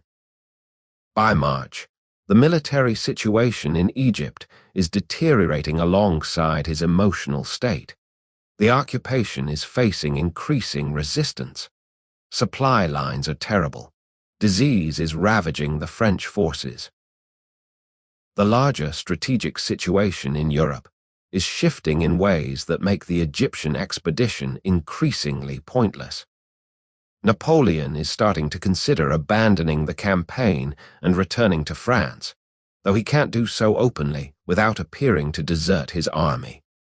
The political calculation and the personal calculation are starting to align. He needs to return to France to save his career, to position himself politically before rivals can exploit his absence. And he also wants to return to Paris to confront Josephine, to resolve the situation one way or another, to end the uncertainty that's been poisoning his mind for months. A letter arrives in April from Josephine, the first in months that feels somewhat substantive. She denies the rumors, says people are lying to hurt their marriage, insists she's been faithful and devoted. The denial is exactly what Napoleon wanted to hear 6 months ago, but arriving now, after months of rumors and his own mental spiral, it's not enough. The denial feels weak, defensive, possibly untrue. He doesn't entirely disbelieve her, or rather, he wants to believe her but can't quite manage it. The damage has been done, not by confirmed infidelity, but by months of uncertainty, rumor, and the absence of the regular communication that used to provide stability. The letter system that worked in Italy has failed completely in Egypt, and the failure has destroyed not just his coping mechanism, but his faith in the relationship itself. You watch him write back to her, and his tone is guarded. He accepts her denial without quite believing it. He says he still loves her, but the words feel obligatory rather than passionate. He mentions that he might be returning to France soon, and there's an implicit threat in the statement. When he returns, things will be different, accounts will be settled, truths will be established. The ritual that used to calm him has become another source of stress. Writing to Josephine used to provide release, now it provokes anxiety. Reading her letters used to help him sleep, now they keep him awake with questions and doubts. The distance that once made their relationship sustainable has revealed its fundamental fragility. Egypt has become his wilderness in multiple senses, physically isolated, militarily stalled, emotionally devastated. The letters that were supposed to maintain connection across distance have instead demonstrated that some distances are too great, some silences too prolonged, some uncertainties too corrosive to overcome through words on paper. The general who conquered Italy through brilliant strategy is being defeated in Egypt by something much simpler: the human impossibility of sustaining intimate connection across vast distance without reliable communication. The tents are no longer calmed. The letters have failed. And Napoleon is learning that some battles can't be won through willpower and passion alone. Follow Napoleon back to France in October 1799, because the journey from Egypt to Paris is as much about psychological transition as physical distance. And what happens when he finally confronts Josephine face to face reveals something essential about how absence and presence, imagination and reality continue their complicated dance. He's abandoned his army in Egypt, not officially, but that's what it amounts to, leaving subordinates in command while he slips away on a fast frigate with a handful of officers. It's technically desertion, but Napoleon is gambling that his reception in Paris will make the abandonment irrelevant. He's returning to save France from political chaos, or so he'll claim. But part of him is also returning to save himself from emotional chaos. The crossing takes 6 weeks, dodging British patrols, and during this time, Napoleon is in a strange liminal space. No longer in Egypt, where the letters couldn't reach him, not yet in Paris, where he'll have to face reality. He writes to Josephine during the voyage, letters that won't be sent until he reaches France, but that serve their old function of organizing his thoughts, processing his feelings. The letters are careful, controlled, revealing almost nothing of his actual emotional state. He tells her he's coming home. He doesn't tell her what he plans to do about Charles, about the rumors, about their marriage. You're with him when the ship finally docks in southern France in October. News of his return spreads rapidly. Napoleon is back. Napoleon has returned from Egypt. The conquering general has come home. But before dealing with politics or military matters, or his potential role in the government crisis that's brewing, Napoleon heads immediately to Paris to find Josephine. Here's where timing becomes crucial and slightly farcical in a way that undercuts the drama. Josephine, warned that Napoleon is returning and terrified about his reaction to the Charles affair, has set out from Paris to meet him en route, hoping to intercept him and explain herself before he hears more rumors or confronts other witnesses. So Napoleon is traveling north to Paris, while Josephine is traveling south to meet him, and they miss each other completely. He arrives at the house on Rue Chantereine, now renamed Rue de la Victoire in his honor, and she's not there. His reaction is cold fury. She knew he was coming and she's not home. In his mind, this confirms everything. She's avoiding him because she's guilty. She's probably with Charles right now. The whole situation is as bad as the rumors suggested. He locks himself in the house and refuses to let Josephine in when she returns the next day, having realized they'd missed each other and rushed back to Paris. You're there as Josephine stands outside her own house, locked out, pleading through the door for Napoleon to let her in, to listen to her explanation, to forgive her. It's undignified public. Neighbors are definitely aware of what's happening, and desperate. Eugene and Hortense, her children, are inside with Napoleon, and she eventually gets them to plead with him on her behalf. The image is striking. The general who conquered Italy and Egypt, who's about to overthrow the French government and make himself ruler of France, being begged by 2 teenagers to forgive their mother. He holds out for about a day. Then he lets her in, and they have the conversation that's been building for over a year. The details aren't recorded. This is private, finally, after months of public rumor and speculation. But the outcome is that he forgives her, or decides to forgive her, or accepts some version of events that allows him to continue the marriage without completely admitting he's been deceived and humiliated. Here's what scholars know. Napoleon and Josephine reconciled after his return from Egypt, and their marriage continued. Here's what they debate, whether Napoleon genuinely forgave her, or whether the reconciliation was more about political calculation and personal need than actual forgiveness. Here's the mystery, what Josephine actually said to him during that conversation, what promises she made, what explanations satisfied or failed to satisfy him. You watch them in the weeks following the reconciliation, and the dynamic has fundamentally shifted.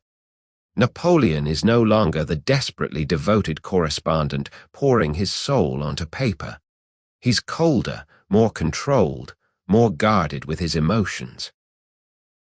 He's learned that vulnerability creates opportunities for pain, and he's not willing to be that vulnerable again. The power balance has shifted. He's still attached to her, still needs her in some way, but it's no longer the consuming obsession it was during the Italian campaign. Josephine, for her part, has also changed. She's more careful, more attentive, more aware that Napoleon's devotion can't be taken for granted. She's seen him pull away, seen him return with the capacity to lock her out, literally and figuratively. She's more strategic about maintaining his attachment, less casual about her own behavior. The letters between them don't stop entirely, even though they're now living in the same city, often in the same house. But the letters have become something different. Notes, rather than epistles, communications about logistics and schedules rather than passionate declarations. Occasionally, when Napoleon is away on short trips or military campaigns, the letter writing resumes something like its old form, but the intensity never quite returns to Italian campaign levels. You notice that Napoleon has developed new evening rituals. He still writes, constantly, prolifically, but now it's mostly official correspondence, orders, political documents. He's channeling his compulsive communication impulses into work rather than into personal relationships. The hours he used to spend writing to Josephine and reading her letters are now spent on administrative matters, legal reforms, political strategy. But there are still nights when you catch him reading old letters from the Italian campaign, the portfolio he kept throughout Egypt and brought back to France. The letters have become artifacts of a different time, a different version of himself, younger, more vulnerable, more capable of that kind of consuming passion. He reads them the way someone might look at old photographs, with nostalgia mixed with something like embarrassment at his former intensity. By November, Napoleon has engineered the coup of 18 Brumaire, overthrowing the Directory and establishing himself as First Consul, essentially dictator of France, though the title is more republican. Josephine is beside him during this transformation, supporting him, playing the role of political partner. Their relationship has become more functional, less romantic. They're a team working towards shared goals, his power, her security, rather than star-crossed lovers yearning across distance. The reconciliation has worked in its way. The marriage continues, but something essential has been lost, or perhaps transformed beyond recognition. The letters that once calmed Napoleon's tense have become obsolete, not because he no longer needs calming, but because he's developed different mechanisms for managing his emotional chaos. Work, power, control over circumstances and people. You watch them at an official function in December, playing their public roles perfectly. Napoleon is the confident leader, Josephine the elegant consort. They're convincing, practiced, successful. But the desperate intimacy of the Italian letters, the vulnerable need that made him write to her multiple times per day, the ritual that structured his evenings and helped him sleep, that's gone, replaced by something more sustainable but also more hollow. The distance that made their connection possible has been eliminated. The presence that should have strengthened their bond has actually diluted it. The reconciliation has preserved the marriage, but killed something essential about what the marriage meant during those months when letters were the only thing holding it together. That night, Napoleon works late in his study, writing orders and reviewing documents. Josephine is in her separate bedroom, They've adopted the aristocratic habit of separate sleeping quarters. There's no letter writing, no ritual reading, no careful folding and refolding of precious communications.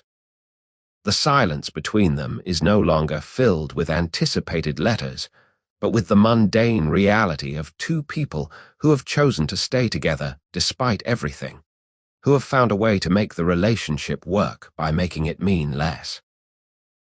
The calming effect of the letters has been replaced by the numbing effect of routine, distance replaced by proximity, yearning replaced by accommodation. They've survived, but survival isn't the same as the passionate connection that once made Napoleon's insomnia briefly bearable. The tense no longer need calming. The general has become the ruler, the lover has become the partner, and the letters have become history, locked away in portfolios, artifacts of an intensity that couldn't sustain itself once confronted with reality and time, and the simple impossibility of maintaining that level of need and devotion indefinitely. The reconciliation is complete. The relationship continues. But the magic, if that's what it was, has dissipated like morning fog, leaving only the practical arrangements of a marriage that serves political and social purposes more than emotional ones. You need to follow them through the years of Napoleon's rising power, from first consul to emperor, because even after the passion has cooled and the relationship has become more practical, the habit of written communication persists in unexpected ways. You're in the Tuileries Palace in 1802, and Napoleon and Josephine are living in adjacent apartments connected by a private passage. They're physically closer than they've been since those brief weeks in Milan, sharing the same palace complex, often eating meals together, appearing jointly at state functions. And yet, you sometimes find Napoleon sitting at his desk late at night, writing a note to Josephine even though she's literally in the next room. The notes are different from the Italian letters, brief, specific, often quite mundane. "I'll be late for dinner. Don't wait for me." Or, "I need to discuss the seating arrangements for tomorrow's reception. Can you come to my study at 4? These aren't passionate declarations or desperate pleas. They're the written communication of two people who have learned that sometimes putting things in writing is clearer, safer, less likely to escalate into argument than face-to-face conversation. But occasionally, very occasionally, the old intensity surfaces in fragments. You find a note from Napoleon to Josephine written in 1803. "I woke thinking of you. Come to me when you receive this." It's not the 6-page epistles of 1796, but the need underneath is recognizable. The same impulse to reach across distance, even when the distance is measured in rooms rather than hundreds of miles. Josephine writes back, too. Her responses are warmer now than they were during the Italian campaign, perhaps because proximity makes restraint less necessary, or perhaps because she's genuinely more attached now that Napoleon is emperor rather than merely a promising general. "I'll come soon," she writes back. "I'm happy you thought of me." It's still measured compared to his intensity, but there's affection there that feels less calculated than her earlier letters. The interesting thing is how the written communication continues even when verbal communication would be simpler. You watch Napoleon pen a note asking Josephine about her plans for the day, then have a servant deliver it rather than walking the 50 feet to her apartment to ask in person. When you ask him about it, though of course he can't hear you, his behavior suggests that writing has become his preferred mode of intimate communication. Speaking requires immediate response, creates opportunities for misunderstanding or argument. Writing allows him to express himself completely, gives her time to formulate response, creates a record of what was said. Here's what scholars know. Napoleon and Josephine's correspondence continued throughout their marriage, even during periods of cohabitation. Here's what they debate, whether this represented genuine preference for written communication or an inability to achieve genuine intimacy through direct interaction. Here's the mystery: how many of these later notes and letters have been lost or destroyed, leaving gaps in understanding how their relationship actually functioned during the consulate and empire periods. You're with them in 1804 at Napoleon's coronation as emperor, when he places the crown on his own head and then crowns Josephine as empress. It's the culmination of his ambition, the fulfillment of dreams that seemed impossible when he was a poverty-stricken Corsican lieutenant. Josephine is beside him through all of it, beautifully dressed, playing her role perfectly. After the ceremony, in private, he writes her a note. "Thank you for being with me today. I couldn't have done this without you." It's possibly the most direct acknowledgement he's ever given her of her importance to his success. She keeps that note. You see it years later among her papers, carefully preserved, occasionally re-read, evidence that his written expressions of appreciation meant something to her even when his verbal interactions could be harsh or distant. The marriage becomes increasingly strained over the question of heirs. Napoleon needs a son, a legitimate successor to his empire. Josephine is 41, then 42, then 43, and it's becoming clear that she won't provide one. The pressure builds, mostly unspoken but constant, and when Napoleon does address it, he sometimes does so in writing rather than face-to-face. You find drafts of letters where he's trying to explain the political necessity of divorce, trying to make her understand that ending their marriage isn't about love or lack thereof, but about dynastic requirements. He never sends most of these drafts. They accumulate in his desk, crossed-out attempts to find words for something that has no good words. How do you tell someone you need to divorce them for reasons of state, while also maintaining that you still care for them? Napoleon, who can usually find words for anything, struggles with this particular communication. Meanwhile, Josephine is writing her own letters, to family, to friends, to advisors, seeking support, trying to find ways to remain empress despite her inability to produce an heir. Some of these letters are political maneuvering.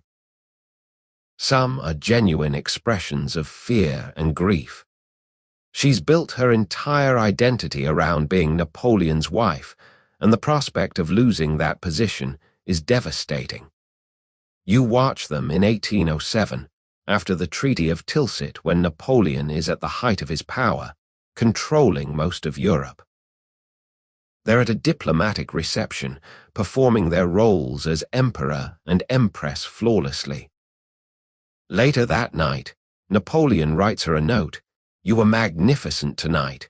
You understand these situations better than most of my advisors." It's praise, genuine and specific, and it represents what their relationship has become. A partnership based on mutual utility and residual affection rather than the consuming passion of the Italian letters. The knights have developed new rituals. Napoleon still writes constantly, but now it's state papers, legal codes, military orders. He's drafting what will become the Napoleonic Code, reorganizing European boundaries, managing an empire. The compulsive need to write that once went into letters to Josephine now serves administrative and political purposes. When he does write to her, it's often about official matters, her role at upcoming ceremonies, her charitable activities, the management of various palaces. But sleep remains difficult. Napoleon still struggles with insomnia, still wakes at 3 a.m. with his mind racing. The reading of Josephine's letters used to help with this. Now he's developed different coping mechanisms. He works through the night, reads military reports, plans campaigns. Sometimes he sends for advisors at 4 in the morning, because if he's awake, everyone should be working. The empire runs partly on Napoleon's insomnia, his inability to quiet his mind transformed into relentless administrative energy. Josephine, in her separate apartment, sleeps better than he does. She's learned to manage her anxiety through different means: social activity, spending money, maintaining her network of friends and family. When they pass notes back and forth, there's often a temporal dimension to it. She writes during the day about social matters. He responds late at night between military planning sessions. Their communication happens across time even when they're in the same building. You find a note from 1808 that's particularly revealing. Napoleon has written, "I'm awake. Are you awake? I want to talk but don't want to wake you if you're sleeping." It's vulnerable in a way his official correspondence never is, a moment of admitting that he needs connection, that the old ritual of writing when he couldn't sleep hasn't entirely lost its power. Whether Josephine responded to this note isn't recorded, but the fact that he wrote it at all suggests that the pattern established in those Italian tents, writing to her as a way of managing nighttime anxiety, still resurfaces in moments of stress. The written communication between them has become simultaneously more mundane and more essential. It's not passionate, not desperate, but it's the infrastructure of their relationship, the way they actually manage to stay connected despite very different schedules, needs, and approaches to life. The letters have evolved from emotional outpouring to practical coordination, but the underlying impulse remains. Napoleon reaches for a pen when he wants to connect with Josephine, even when she's close enough to touch. By 1809, the divorce is becoming inevitable. The political pressure is overwhelming, and Napoleon can no longer avoid the decision. But even as he's planning the divorce, even as he's negotiating with Austrian diplomats about marrying Marie-Louise, he's still writing notes to Josephine. "This doesn't mean I don't care about you," one note says. "You'll always be important to me." The words are inadequate for the situation, but he's trying, using writing to bridge the gap between what he's doing and what he's feeling. The Knights of the Consulate and Empire reveal that the letters never entirely stopped serving their original function. They still calm, still connect, still provide a way for Napoleon to process feelings that he can't quite articulate verbally. The intensity has diminished, the frequency has decreased, the content has changed from passionate declarations to administrative coordination. But the habit persists because the fundamental need persists. Napoleon communicates most honestly when he's writing, and Josephine responds most warmly to his written words than to his spoken ones. The pattern established in those Italian tents has become the pattern of their entire relationship, written communication creating a space for connection that face-to-face interaction somehow doesn't quite achieve.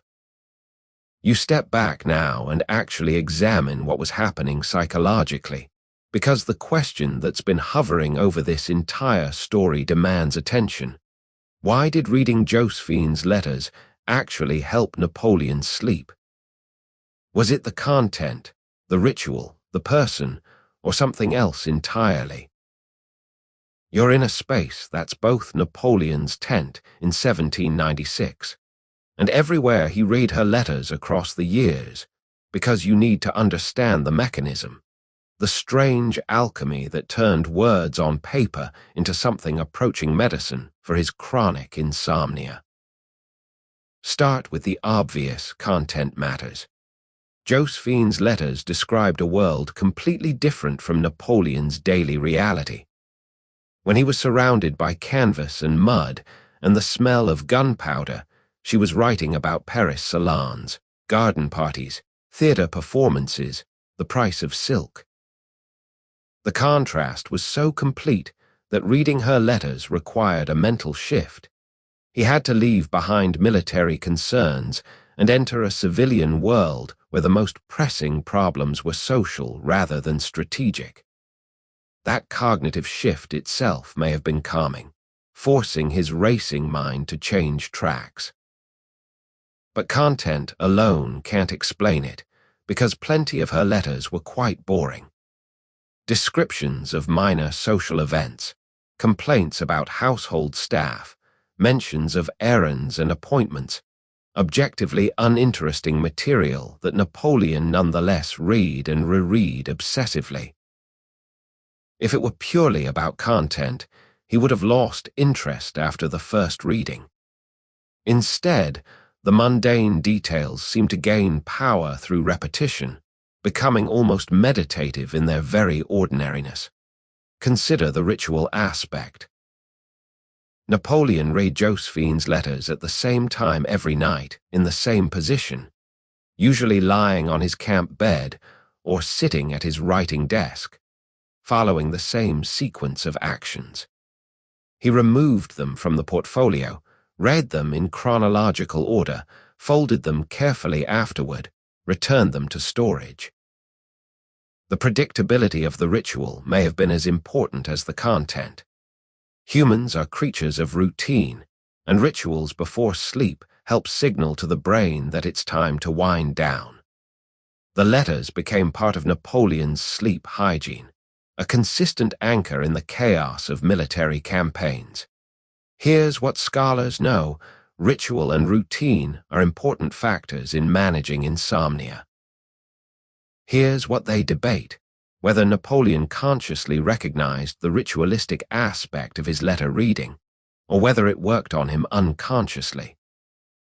Here's the mystery: whether the calming effect would have worked with anyone's letters, or whether it required specifically Josephine's words to achieve the psychological result. There's the attachment theory perspective.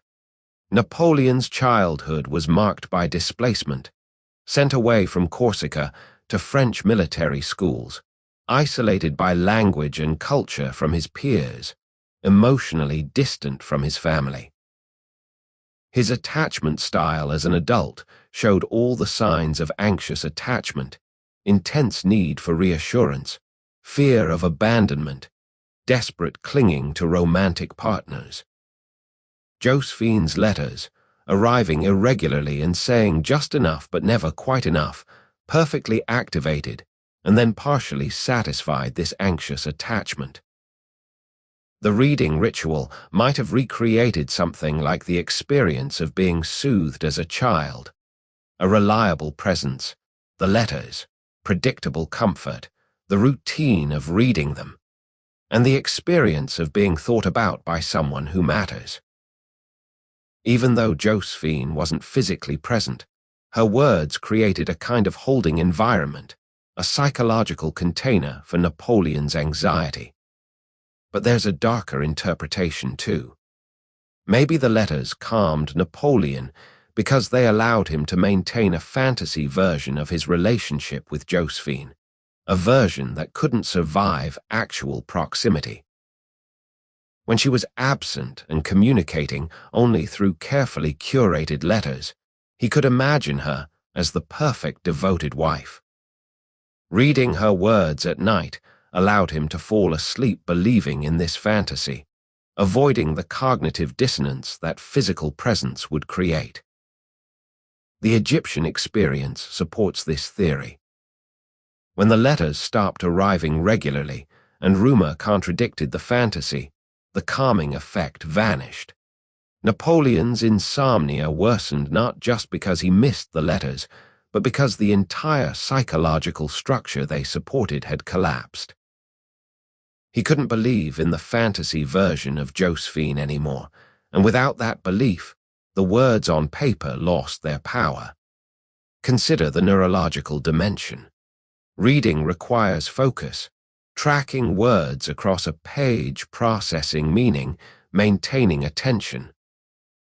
For someone with a racing mind like Napoleon, this focused activity might have crowded out the anxiety-producing thoughts that typically kept him awake. The letters provided just enough cognitive engagement to occupy his attention without stimulating him into full alertness. They were the perfect level of interesting, engaging enough to hold focus, not exciting enough to energize. The language itself may have mattered. Josephine's prose was calm, measured, free of the intensity that characterized Napoleon's own writing. Reading her restrained descriptions and mild expressions of affection may have had a regulating effect on his own emotional state. If he wrote himself into a frenzy during his letter writing, reading her measured responses brought him back down, creating a kind of emotional thermostat. There's also the simple fact of having her attention, even mediated through letters. For someone as ambitious and achievement-oriented as Napoleon, having a beautiful woman from French society thinking about him, or at least claiming to think about him, was validating in deep ways. Each letter was proof that he mattered, that he was worthy of attention, that his success was making him into the kind of person who deserved love and admiration. Falling asleep after reading that validation may have satisfied something fundamental in his psychology. You watch Napoleon across multiple nights, trying to identify the precise mechanism, and you realize it's probably all of these factors working together. The content provided cognitive distraction. The ritual created predictability. The attachment dynamics satisfied deep emotional needs. The focused reading quieted his racing thoughts. Josephine's measured tone regulated his emotional intensity. The validation fed his ego. No single factor was sufficient, but the combination created something powerful enough to occasionally overcome his severe insomnia. But here's the crucial observation: the calming effect required belief. When Napoleon believed in Josephine's devotion, when he believed the relationship they were conducting through letters was real and meaningful, the letters worked their magic. When doubt crept in, when rumors undermined his faith, when presence revealed the gap between fantasy and reality, the letters lost their power.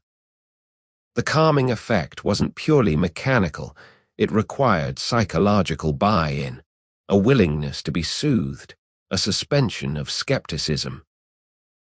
This explains why the letter-reading ritual couldn't be replicated with anyone else's correspondence. Napoleon received thousands of letters during the Italian campaign, from family, from military subordinates, from political allies. None of them had the calming effect of Josephine's letters because none of them engaged the same psychological mechanisms. The letters worked specifically because they were from her, because of what she represented to him, because of the relationship dynamics they enacted. It also explains why the effect diminished over time. As the relationship evolved from passionate obsession to practical partnership, as Napoleon became more cynical about Josephine's fidelity and devotion, as presence replaced absence and reality complicated fantasy, the letters lost their power. They still served a communicative function, still maintained connection, but they no longer had the almost medicinal capacity to quiet his mind and ease him towards sleep. The calming effect was never purely about the letters themselves. It was about what the letters allowed Napoleon to believe about himself, about Josephine, about their relationship. It was about the ritual creating space between his military identity and his personal life. It was about focused reading providing temporary escape from anxiety. It was about the specific combination of his psychological needs and her particular way of meeting them partially, but never completely. You realize that analyzing the mechanism risks destroying its magic. that perhaps the calming effect required not understanding it too clearly, not examining it too closely. Napoleon never seemed to question why the letters worked. He simply accepted that they did and incorporated them into his nightly routine. The lack of analysis may have been part of what made the ritual effective. But from this distance, watching across centuries, you can see the pattern clearly. The letters calmed Napoleon's tense not through any single mechanism, but through a complex interaction of content, ritual, attachment, distraction, validation, and belief. They worked until they didn't, succeeded until they failed, and their very fragility was part of what made them powerful when they worked at all. The general needed calming, the letters provided it, and for a while that was enough. The how mattered less than the that, until the that became impossible and the how became irrelevant. You examine Napoleon's other letters now, because understanding what made Josephine's correspondence unique requires seeing it against the backdrop of his other written communications. You're watching him across a typical day in 1797. Not a special day, just an ordinary day in the Italian campaign, and he writes approximately 27 letters. 27. The man is a writing machine, generating correspondence at a pace that exhausts his secretaries and occasionally his supply of paper and ink. Most of these letters are military or political. Orders to generals about troop movements, each one specific and detailed. Correspondence with the Directory in Paris about policy and strategy, carefully calibrated to inform without revealing too much autonomy. Letters to local Italian officials negotiating terms, requisitions, cooperation. Messages to his family in Corsica, maintaining connections he'll need later. Each letter serves a purpose, moves pieces on various chessboards, advances his interests. The tone in these letters is completely different from his correspondence with Josephine. To generals, he's commanding, crisp, clear, brooking no argument. You will move your division to the following coordinates by dawn. Failure is not acceptable. To the Directory, he's respectful but firm, managing up while establishing his independence. I've taken the liberty of adjusting our strategy based on ground conditions. I trust you will approve of the results. To Italian officials, he's diplomatic, almost charming when necessary, threatening when charm doesn't work. None of these letters keep him awake at night reading them. None of them provide emotional release or psychological comfort. They're functional communications, brilliantly executed but purely instrumental. You watch him dictate them to secretaries, rapid-fire delivery, barely pausing between letters, moving from topic to topic with efficient precision. His mind is working at extraordinary speed, but it's strategic thinking, not emotional processing. His letters to family are warmer but still controlled. To his mother, he's dutiful. I am well. The campaign proceeds successfully. I send money for the household. To his siblings, he's mixture of affectionate and directive, advising Joseph on career moves, scolding Lucian about political missteps, managing his family's advancement alongside his own. These letters show care but not vulnerability. He's the successful son, the protective older brother, the provider, all roles that require competence and control. Here's what scholars know. Napoleon was one of the most prolific letter writers in history, with tens of thousands of his letters preserved. Here's what they debate, whether his correspondence style reveals his true personality or represents various carefully crafted personas for different audiences. Here's the mystery, how much emotional labor all this writing required, and whether it exhausted or energized him. Compare any of these letters to his correspondence with Josephine, and the difference is startling. To everyone else, Napoleon is controlled, strategic, performing various versions of himself. To Josephine, at least during the Italian campaign, he's raw, vulnerable, emotionally unfiltered. "I cannot live without you. I love you madly. Come to me immediately." These aren't carefully calibrated communications. They're emotional outbursts committed to paper.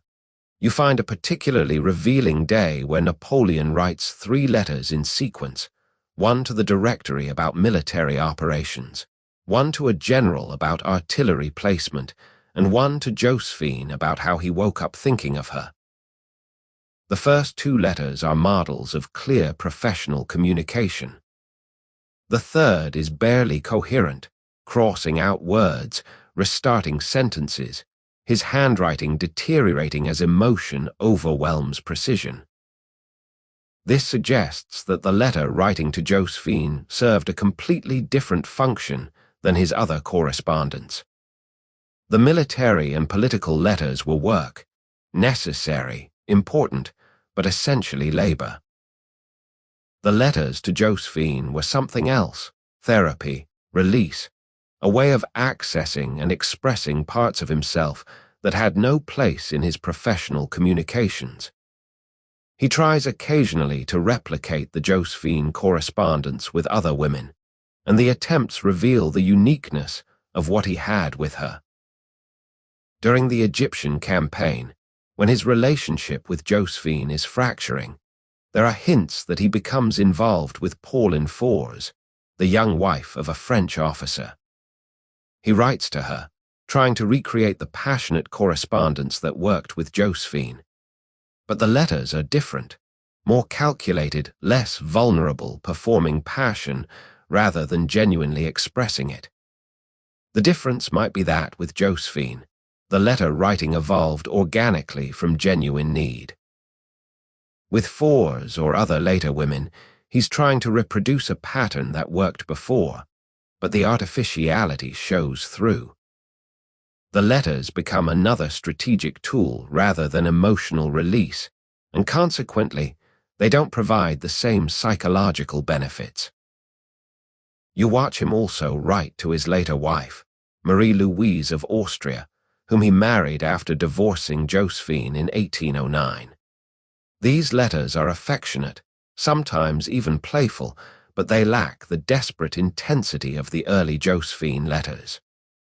To Marie-Louise, he writes things like, "I'm pleased you're enjoying your time at Fontainebleau. The baby is growing well. Give him a kiss from his father." It's domestic, warm, but fundamentally different from, "I cannot breathe without you, you are my life. Come to me immediately." The difference isn't just about the evolution of Napoleon's emotional life or the different personalities of the women. It's that the specific dynamic he had with Josephine, his excessive passion meeting her measured response, his desperate need encountering her strategic restraint, created a particular kind of correspondence that couldn't be replicated with anyone else. Marie-Louise is more genuinely devoted than Josephine ever was, but that very devotion makes the letters less psychologically complex, less charged with anxiety and longing. There's one other category of letters worth examining: Napoleon's correspondence with men he considered intellectual equals or near equals. Letters to scientists, to fellow military theorists, to political philosophers.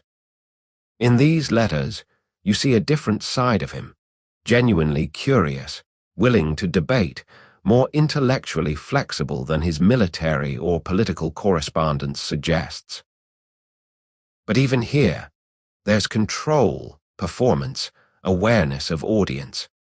Only with Josephine, and only during certain periods, does that control completely drop. Only in those letters does he reveal the frightened, ambitious man beneath the brilliant general, the vulnerable person underneath the strategic persona. And perhaps that's exactly why those letters calmed him. They allowed him to be fully himself, unfiltered and undefended, at least on paper, at least in the privacy of his tent late at night. The contrast illuminates why Josephine's letters had the power they did. Everything else Napoleon wrote required him to maintain various masks: the commanding general, the clever politician, the dutiful son, the protective brother.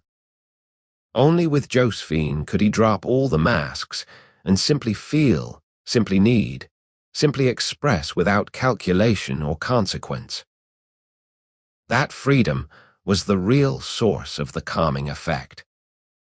Except it wasn't truly without consequence, as he learned in Egypt when vulnerability became weakness, when exposed need became something that could wound him. But during the Italian campaign, for those brief months, the letter writing to Josephine provided a space where he could be human rather than strategic, emotional rather than calculating. All his other correspondence was brilliant, effective, historically significant, but none of it helped him sleep. None of it quieted his racing mind. None of it provided the specific kind of release and comfort that he found in writing to and reading from Josephine. The uniqueness of those letters reveals something important. Napoleon needed not just communication, but a specific person who let him be a specific version of himself that existed nowhere else. The other correspondences show his competence, his brilliance, his strategic mind. The letters to Josephine show his need, his vulnerability, his desperate human desire for connection. Both sets of letters are authentic Napoleon, but only one set provided the psychological relief he so desperately needed. And that's why, when the Josephine correspondence failed, nothing else could replace it. You witness what happens to the correspondence after the formal end, because the divorce in 1809 doesn't end the letter writing, and what continues reveals something fundamental about what the letters were actually for. You're in December 1809, watching Napoleon sign the divorce documents, formal, legal, final. Josephine is no longer his wife, no longer Empress, relegated to a generous pension and the title of Dowager Empress. She's given properties, income, the trappings of status without the actual position. And within days of the divorce becoming official, Napoleon writes to her. The letter is strange, simultaneously distant and intimate, formal and personal. He addresses her as Madam rather than by name, establishing the new relationship status. But then he writes, "I hope you understand that this decision changes nothing about my regard for you. You will always hold a distinguished place in my heart." It's the kind of thing people say after breakups when they want to believe they can remain friends, when they're trying to convince themselves that ending the relationship doesn't end all connection. Josephine keeps the letter. She keeps all his post-divorce letters, actually, storing them carefully just as she stored the passionate Italian campaign correspondence. There's a portfolio in her rooms at Malmaison, the chateau Napoleon gave her as part of the divorce settlement. That contains every communication he sends after their marriage ends. The collection grows slowly over the following years, nothing like the flood of correspondence during the Italian campaign, but steady enough to show that the connection persists. The letters go both directions. Josephine writes to Napoleon about practical matters: finances, property questions, requests for assistance with her children's careers. But she also writes congratulating him on military victories, expressing concern during difficult moments, maintaining a connection that's no longer legally required. And Napoleon responds, not with the desperate passion of 1796, but with a kind of residual warmth that suggests the bond, whatever it was, hasn't entirely broken. You watch Napoleon in 1810, newly married to Marie-Louise, writing a note to Josephine. It's brief. I hear you are unwell. Please take care of yourself. Send word that you are recovered. Marie-Louise probably doesn't know about this note, or if she does, she's chosen not to object. Napoleon is compartmentalizing, devoted new husband in one part of his life, lingering connection to his ex-wife in another. Here's what scholars know. Napoleon and Josephine continued to correspond after their divorce until her death in 1814. Here's what they debate, whether this continued connection represented genuine affection or political calculation and habit. Here's the mystery, what they actually said to each other in the letters that haven't survived, and whether the correspondence provided either of them the same psychological comfort it once did. The post-divorce letters reveal that some habits are too deeply ingrained to break completely. Napoleon still reaches for a pen when thinking about Josephine, still feels compelled to communicate with her in writing even when there's no practical necessity. The impulse established during the Italian campaign, write to Josephine when you need to process feelings, persists long after the marriage that created it has ended. But the function has changed. These letters don't calm him before sleep anymore. They don't structure his evenings or provide emotional release. They're more like maintenance communications, keeping a connection alive without investing it with the intensity it once had. It's the difference between a burning fire and glowing embers, still warm, still present, but no longer capable of providing real heat. You find a letter from 1812, after Napoleon's disastrous Russian campaign. He's retreating from Moscow, having lost most of his army to winter and Russian resistance. It's one of the worst military defeats in history, and he's processing the catastrophe while trying to maintain control over his fractured empire. In the midst of all this crisis, he writes to Josephine, "I trust you are well. I think of you sometimes and hope you are content." The understatement is almost painful. I think of you sometimes, from the man who once wrote, "I think of nothing but you, you consume my every thought." The reduction reveals how much has changed, how the desperate need has been replaced by distant affection. But the fact that he's writing to her at all during this crisis suggests that the old pattern still surfaces. In moments of extreme stress, he reaches out to Josephine, even though she can no longer provide what he once needed from her.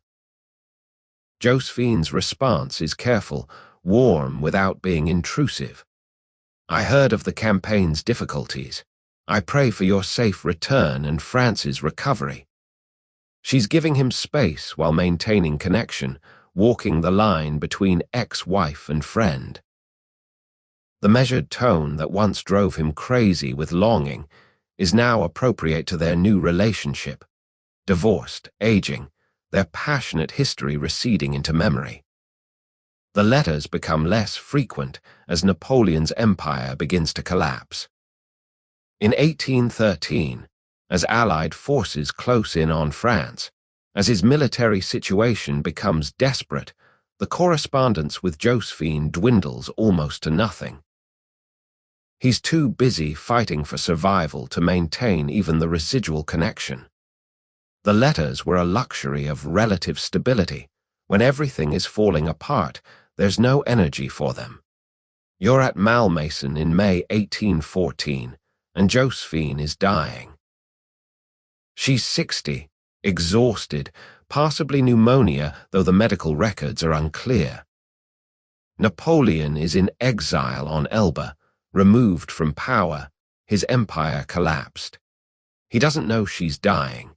Communication between France and Elba is restricted, and no one thinks to inform the exiled emperor about his ex-wife's illness. She dies without his knowledge, without a final letter from him or to him. When Napoleon learns of Josephine's death weeks later, his reaction is complex. He's on Elba, essentially a prisoner on a small island, stripped of everything he built. And he sits down and writes a letter to Josephine that can never be sent, that will never be read by its intended recipient. It's a strange, mournful communication with a dead person, and it reveals how deeply the habit of writing to her has shaped his emotional life. "You were better than they said," he writes in this unsendable letter. "I should have trusted you more. I think of the early days in Italy and wonder what we could have been." It's the kind of revisionist nostalgia that death permits, remembering the good while forgetting the complications, the betrayals, the disappointments that characterized their actual relationship. He keeps this final letter in his papers, never shown to anyone, discovered only after his own death years later. It's evidence that Josephine remained in his mind as an idealized figure, that the letters he wrote to her in 1796 were somehow more real than the troubled reality of their marriage, that the correspondence itself, more than the person it was addressed to, became the thing he was actually attached to. The letters after divorce reveal something essential. What Napoleon needed wasn't actually Josephine herself, but the act of writing to Josephine, the ritual of expression and response, the structure that organized his emotional life. When the marriage ended, the letters continued in diminished form because the need they addressed wasn't really about being married to her. It was about having someone to write to who represented connection, home, the possibility of being understood. The correspondence survived the divorce because it was never entirely about the relationship. It was about Napoleon's need for a particular kind of emotional outlet, and Josephine, through their years of correspondence, had become the designated recipient of that need. Even after she was no longer his wife, even after she could no longer plausibly be the center of his emotional life, the habit of writing to her persisted because habits, once deeply enough ingrained, become almost autonomous. The letters after divorce are shadows of what the Italian campaign correspondence was: less passionate, less frequent, less central to either person's life. But their very existence proves that the pattern established in those early letters had fundamentally shaped how Napoleon processed emotion, how he sought comfort, how he managed the parts of himself that couldn't be expressed through official correspondence or public performance. The divorce ended the marriage. But the letters, in their diminished form, continued until death. First hers, then eventually his, finally severed the connection that words on paper had created and maintained across distance. Time, crisis, betrayal, and the simple impossible difficulty of two people trying to be more to each other than either could actually sustain. You visit the archives now, both physical and imaginary, because what exists today, and what was deliberately destroyed, tells its own story about how Napoleon and Josephine wanted to be remembered, what they tried to hide, and what survived despite their intentions. You're in various locations across time: Josephine's chateau at Malmaison shortly after her death, Napoleon's residence on St. Helena during his final exile, private collections and national archives in the centuries since, watching people sort through letters, deciding what to preserve and what to destroy. Start with Josephine in 1814, in the weeks before her death.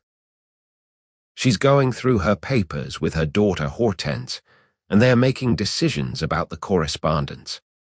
Some letters are definitely staying, the ones that show Napoleon in a favorable light, the ones that demonstrate her importance to his life, the ones that might have historical value. These go into careful storage, organized portfolios that Hortense will inherit and eventually donate to archives. But other letters are being burned, You watch Hortense feed papers into the fireplace while Josephine watches from her bed, too weak to do it herself but directing the process. "That one," she says, indicating a letter. "And those three. What's being destroyed?" Probably the most compromising correspondence. Letters that reveal too much about the affairs, the financial irregularities, the ugly arguments. Letters where Napoleon's jealousy is too explicit, where her denials are too obviously false, where the reality of their troubled marriage shows through too clearly. Josephine is curating her legacy, deciding what story the surviving letters will tell. She's creating an archive that shows a complicated but ultimately romantic relationship. The passionate general and his beloved wife, separated by duty, reunited by love, tragically divorced for political reasons. The messier reality, the infidelities, the mutual deceptions, the times they actively made each other miserable, is literally going up in smoke.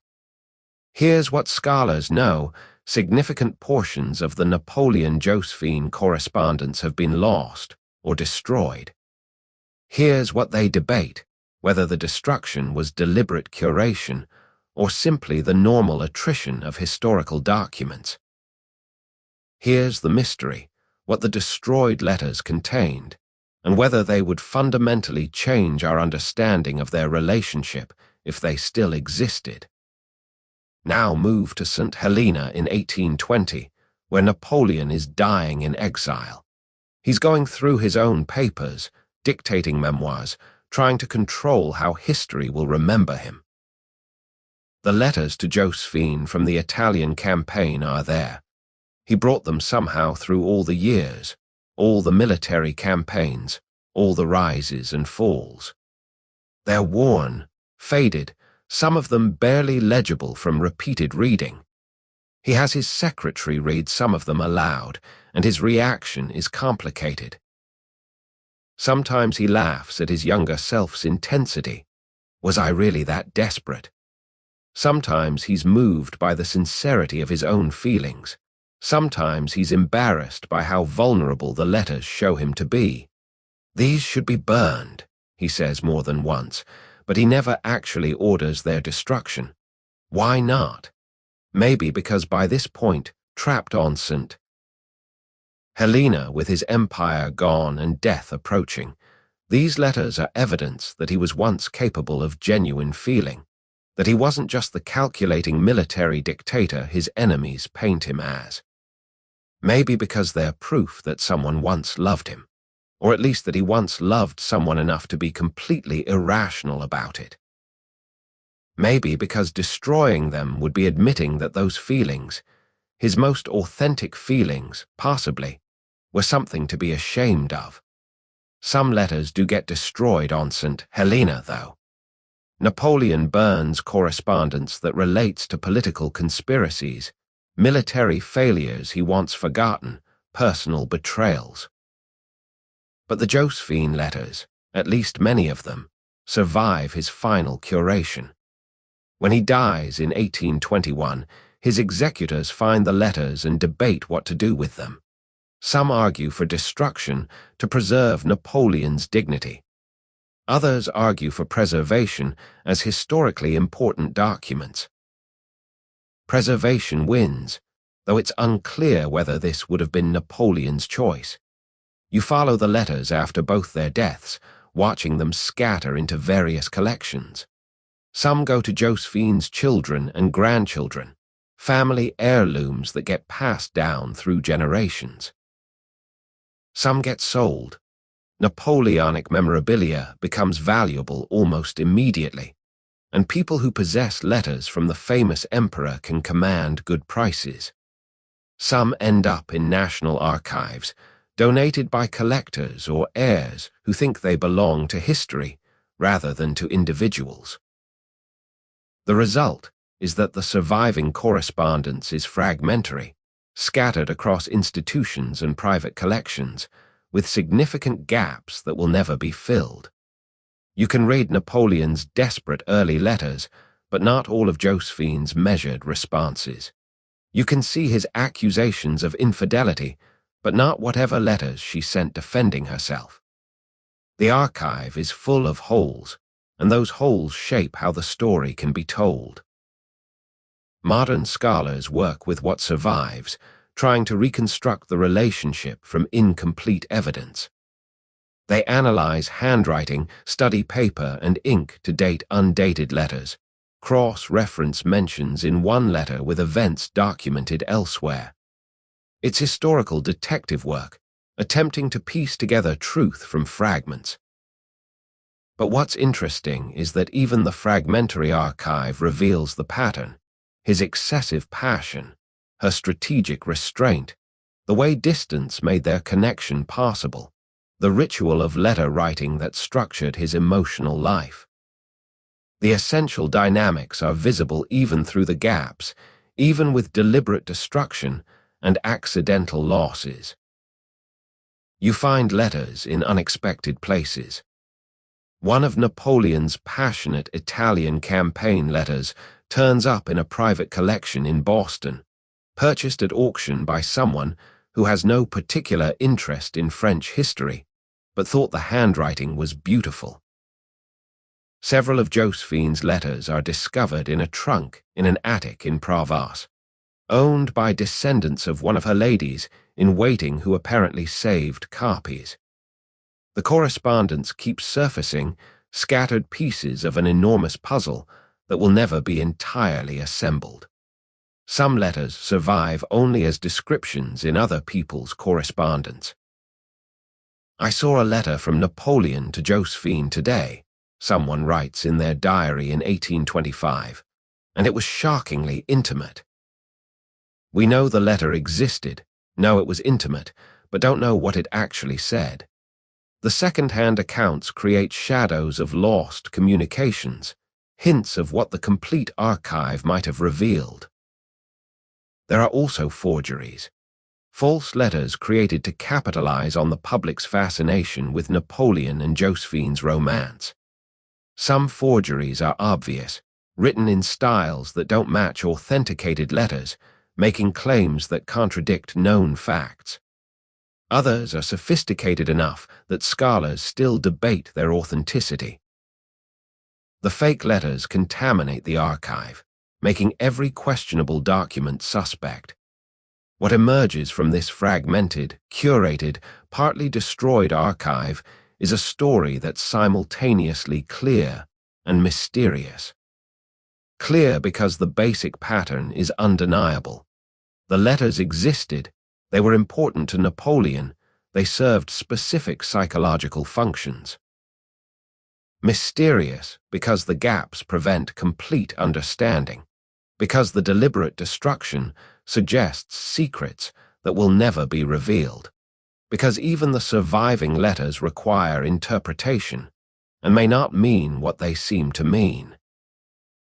You realize that the archive itself is like the relationship it documents, incomplete, complicated, shaped as much by absence as by presence. The burned letters are as much a part of the story as the surviving ones, the gaps as meaningful as the content. What Napoleon and Josephine chose to destroy tells you what they were afraid of revealing, what parts of their relationship they wanted forgotten. The letters that survived, passionate declarations, measured responses, accusations and reconciliations, formal post-divorce communications, create a narrative arc that's compelling precisely because it's incomplete. The missing pieces allow projection, imagination, the construction of romantic narratives that may or may not match reality. Josephine curated for legacy. Napoleon curated for dignity. Heirs curated for family reputation. Collectors curated for value. Archivists curated for historical importance. Each curation removed pieces, emphasized others, shaped how the story could be told.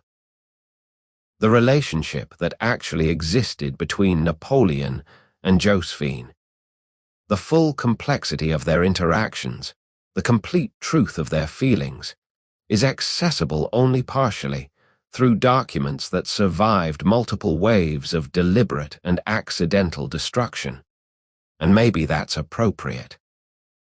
Maybe the relationship itself was always partly fiction, partly projection, partly the story they told themselves through letters rather than the reality of who they were to each other. Maybe the fragmentary archive reflects the fragmentary nature of what actually existed between them. Moments of genuine connection surrounded by gaps, misunderstandings, willful ignorance, and strategic performance. What survived tells one story. What was burned hints at another. The full truth exists somewhere between the archived letters and the smoke from Josephine's fireplace, between Napoleon's final curation on St. Helena and the documents that his executors chose to preserve. The letters that calmed his tents are preserved, scattered, studied, and endlessly interpreted. But they'll never fully reveal what they meant to the people who wrote and received them, what comfort they actually provided, what truths they contained or concealed. The archive is permanent but incomplete. The letters exist but don't explain themselves. And you, watching across centuries, understand that some mysteries survive precisely because the evidence was deliberately destroyed. Some questions persist because the answers were fed to flames in a Chateau fireplace in 1814. Some truths are irretrievable because the people who knew them chose silence over revelation. You stand in the final silence now, after both their stories have ended, after all the letters have been written and read, and some burned and others preserved, and understand what remains when passionate correspondence becomes historical artifact. You're in multiple places at once. The tent in Italy that no longer exists, the rooms where letters were written and read, the archives where they're now stored behind glass, and the strange eternal present where their words continue to echo across centuries. Start with Napoleon on St. Helena in 1821, days before his death. He's 51 years old, but looks 70, destroyed by exile and illness, and the simple impossibility of being Napoleon Bonaparte while trapped on a small island in the middle of the Atlantic. He's no longer writing letters to anyone that matters. His correspondence now is with doctors, with the British officials who guard him, with the handful of loyal followers who have accompanied him into exile. The compulsive letter writing that once structured his days has dwindled to almost nothing. But in his final delirium, witnesses report that he speaks Josephine's name. Not Marie-Louise, his second wife who gave him the son he wanted. Not his mother or his siblings or his political allies. Josephine. The woman he divorced 12 years ago, who's been dead for 7 years, who broke his heart and whom he broke in return. In his dying moments, it's a name that surfaces as if all the other relationships, strategic marriages, political alliances, family connections, were somehow less real than those early desperate letters written in Italian tents. What does this mean? Maybe that first love imprints differently, that the person you were most vulnerable with remains somehow present no matter how much time passes. Maybe that the letters created a version of Josephine in Napoleon's mind that was more powerful than the actual woman, and that mental construct outlasted everything else. Maybe just that dying mind's reach for intense memories, and nothing in his life was quite as emotionally intense as those months when he was conquering Italy and writing to her nightly, when her letters were the difference between sleep and sleeplessness. He dies without writing a final letter to her, though he'd written that unsendable one on Elba after learning of her death. The tent that needed calming has fallen permanently quiet. The man who couldn't function without writing has written his last word. The insomnia that plagued him for decades finds its final resolution in death rather than in letters read by lamplight. Now stand in the archives where the surviving letters are kept.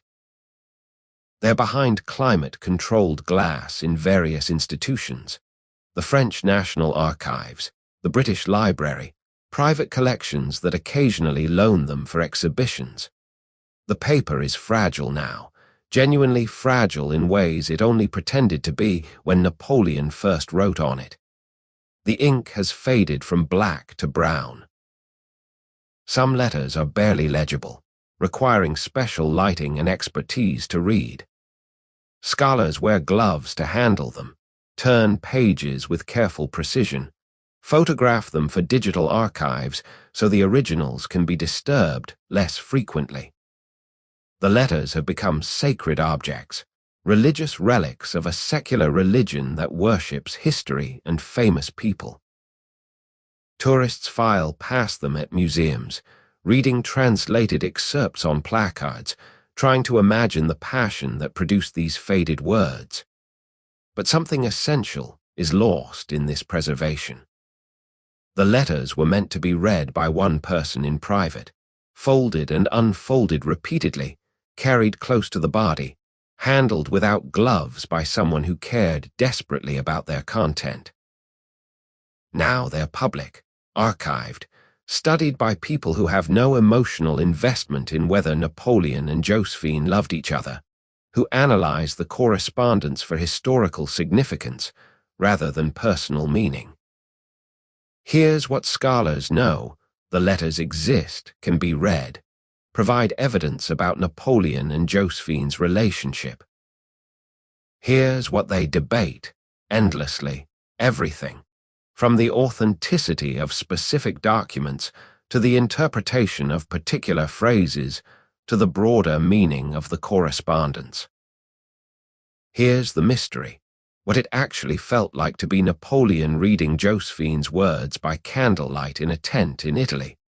What psychological alchemy transformed paper and ink into something that could calm his racing mind?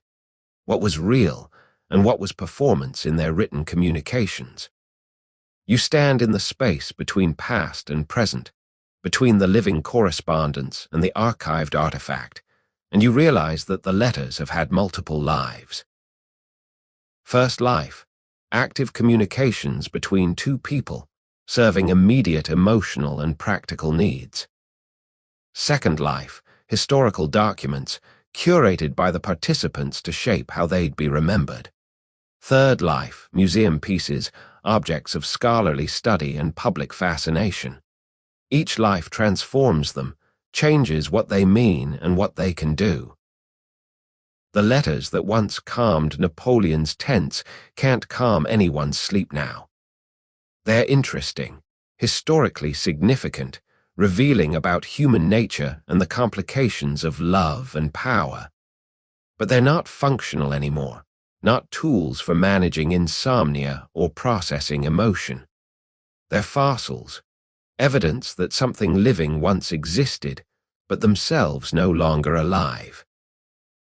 Think about all the letters that were never written, all the nights when Napoleon didn't write to Josephine, all the responses she didn't send. Think about the gaps between letters, the days of waiting, the silences that were as much a part of their correspondence as the words. The archive preserves presence, but can only hint at absence, can document what was said, but not what was left unsaid. Think about all the other soldiers in Napoleon's army who were also writing to wives and sweethearts, whose letters have mostly disappeared because the writers weren't famous, whose intimate correspondence has been lost because history doesn't preserve the words of ordinary people with the same care it preserves the words of emperors. Napoleon's letters survive partly because of who he became, which means we're reading the correspondence of an exceptional person and trying to draw conclusions about universal human experiences. The tent has grown quiet, but the quiet is complicated. It's the silence of death, Napoleon and Josephine both gone, their actual voices and personalities irretrievable.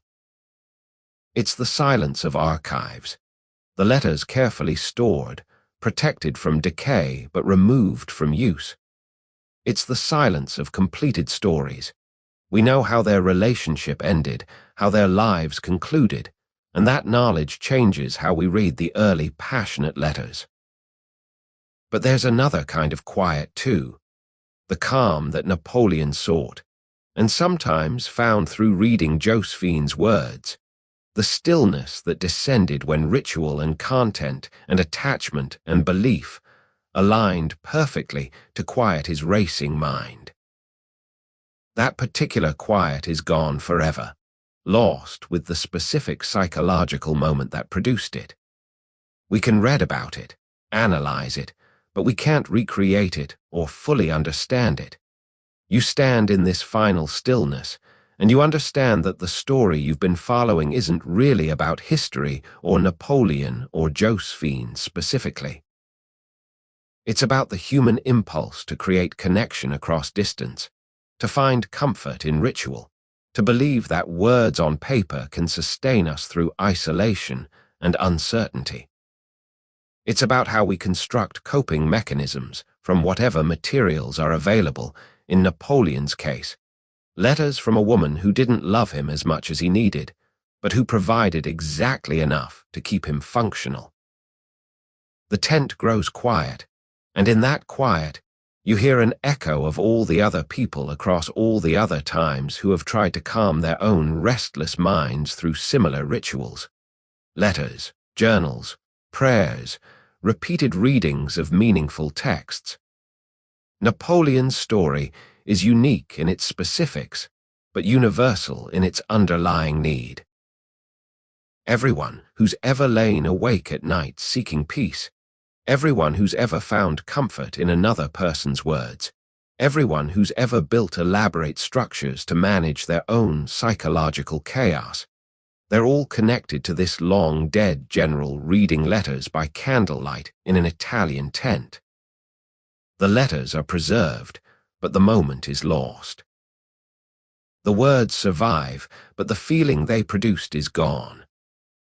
The tent is quiet because there's no one left to calm, no restless emperor pacing canvas floors, no distant wife crafting measured responses, no couriers riding through dangerous terrain carrying intimate words between them. History has filed away the correspondence, labeled it, analyzed it, drawn conclusions from it. But history can't quite capture what it meant to the people who lived it. The specific comfort Napoleon found in Josephine's words, the precise mechanism by which reading her letters helped him sleep, the exact nature of the bond that words on paper created and eventually failed to sustain. The tent is quiet. The letters are archived. The story is over. And yet something persists. Not the actual experience, which is irretrievable, but the pattern it revealed, that humans need connection. That distance requires bridging, that sometimes words on paper are enough, and sometimes they're catastrophically insufficient, that we build elaborate structures from simple materials, and hope they'll support us through the endless difficult nights. Napoleon is gone. Josephine is gone. The tents have been struck, and the camps have moved on, and the wars have ended, and the empire has fallen. What remains are words on aging paper, evidence of need and response, passion and restraint, the attempt to create through correspondence what couldn't be created through presence. The quiet that descends now is permanent, the calm of stories completed, the silence that follows when even memory has become artifact, when the last person who knew them directly has died, when all that's left are the letters and the endless attempts by strangers to understand what they meant. The tent grows quiet. The words remain. And in the space between what was written and what was felt, between what survived and what was destroyed, between the historical record and the lived experience, the story finds its resting place, incomplete, contradictory, endlessly fascinating, forever beyond our complete understanding. The general sleeps his final sleep. The letters sleep in their archives. And the calming they once provided exists now only in the telling, in the attempt to capture across centuries how words on paper once made the unbearable bearable, how absence created presence, how distance sometimes sustains what proximity destroys. The quiet is complete. The story is told. The letters have done all they can do.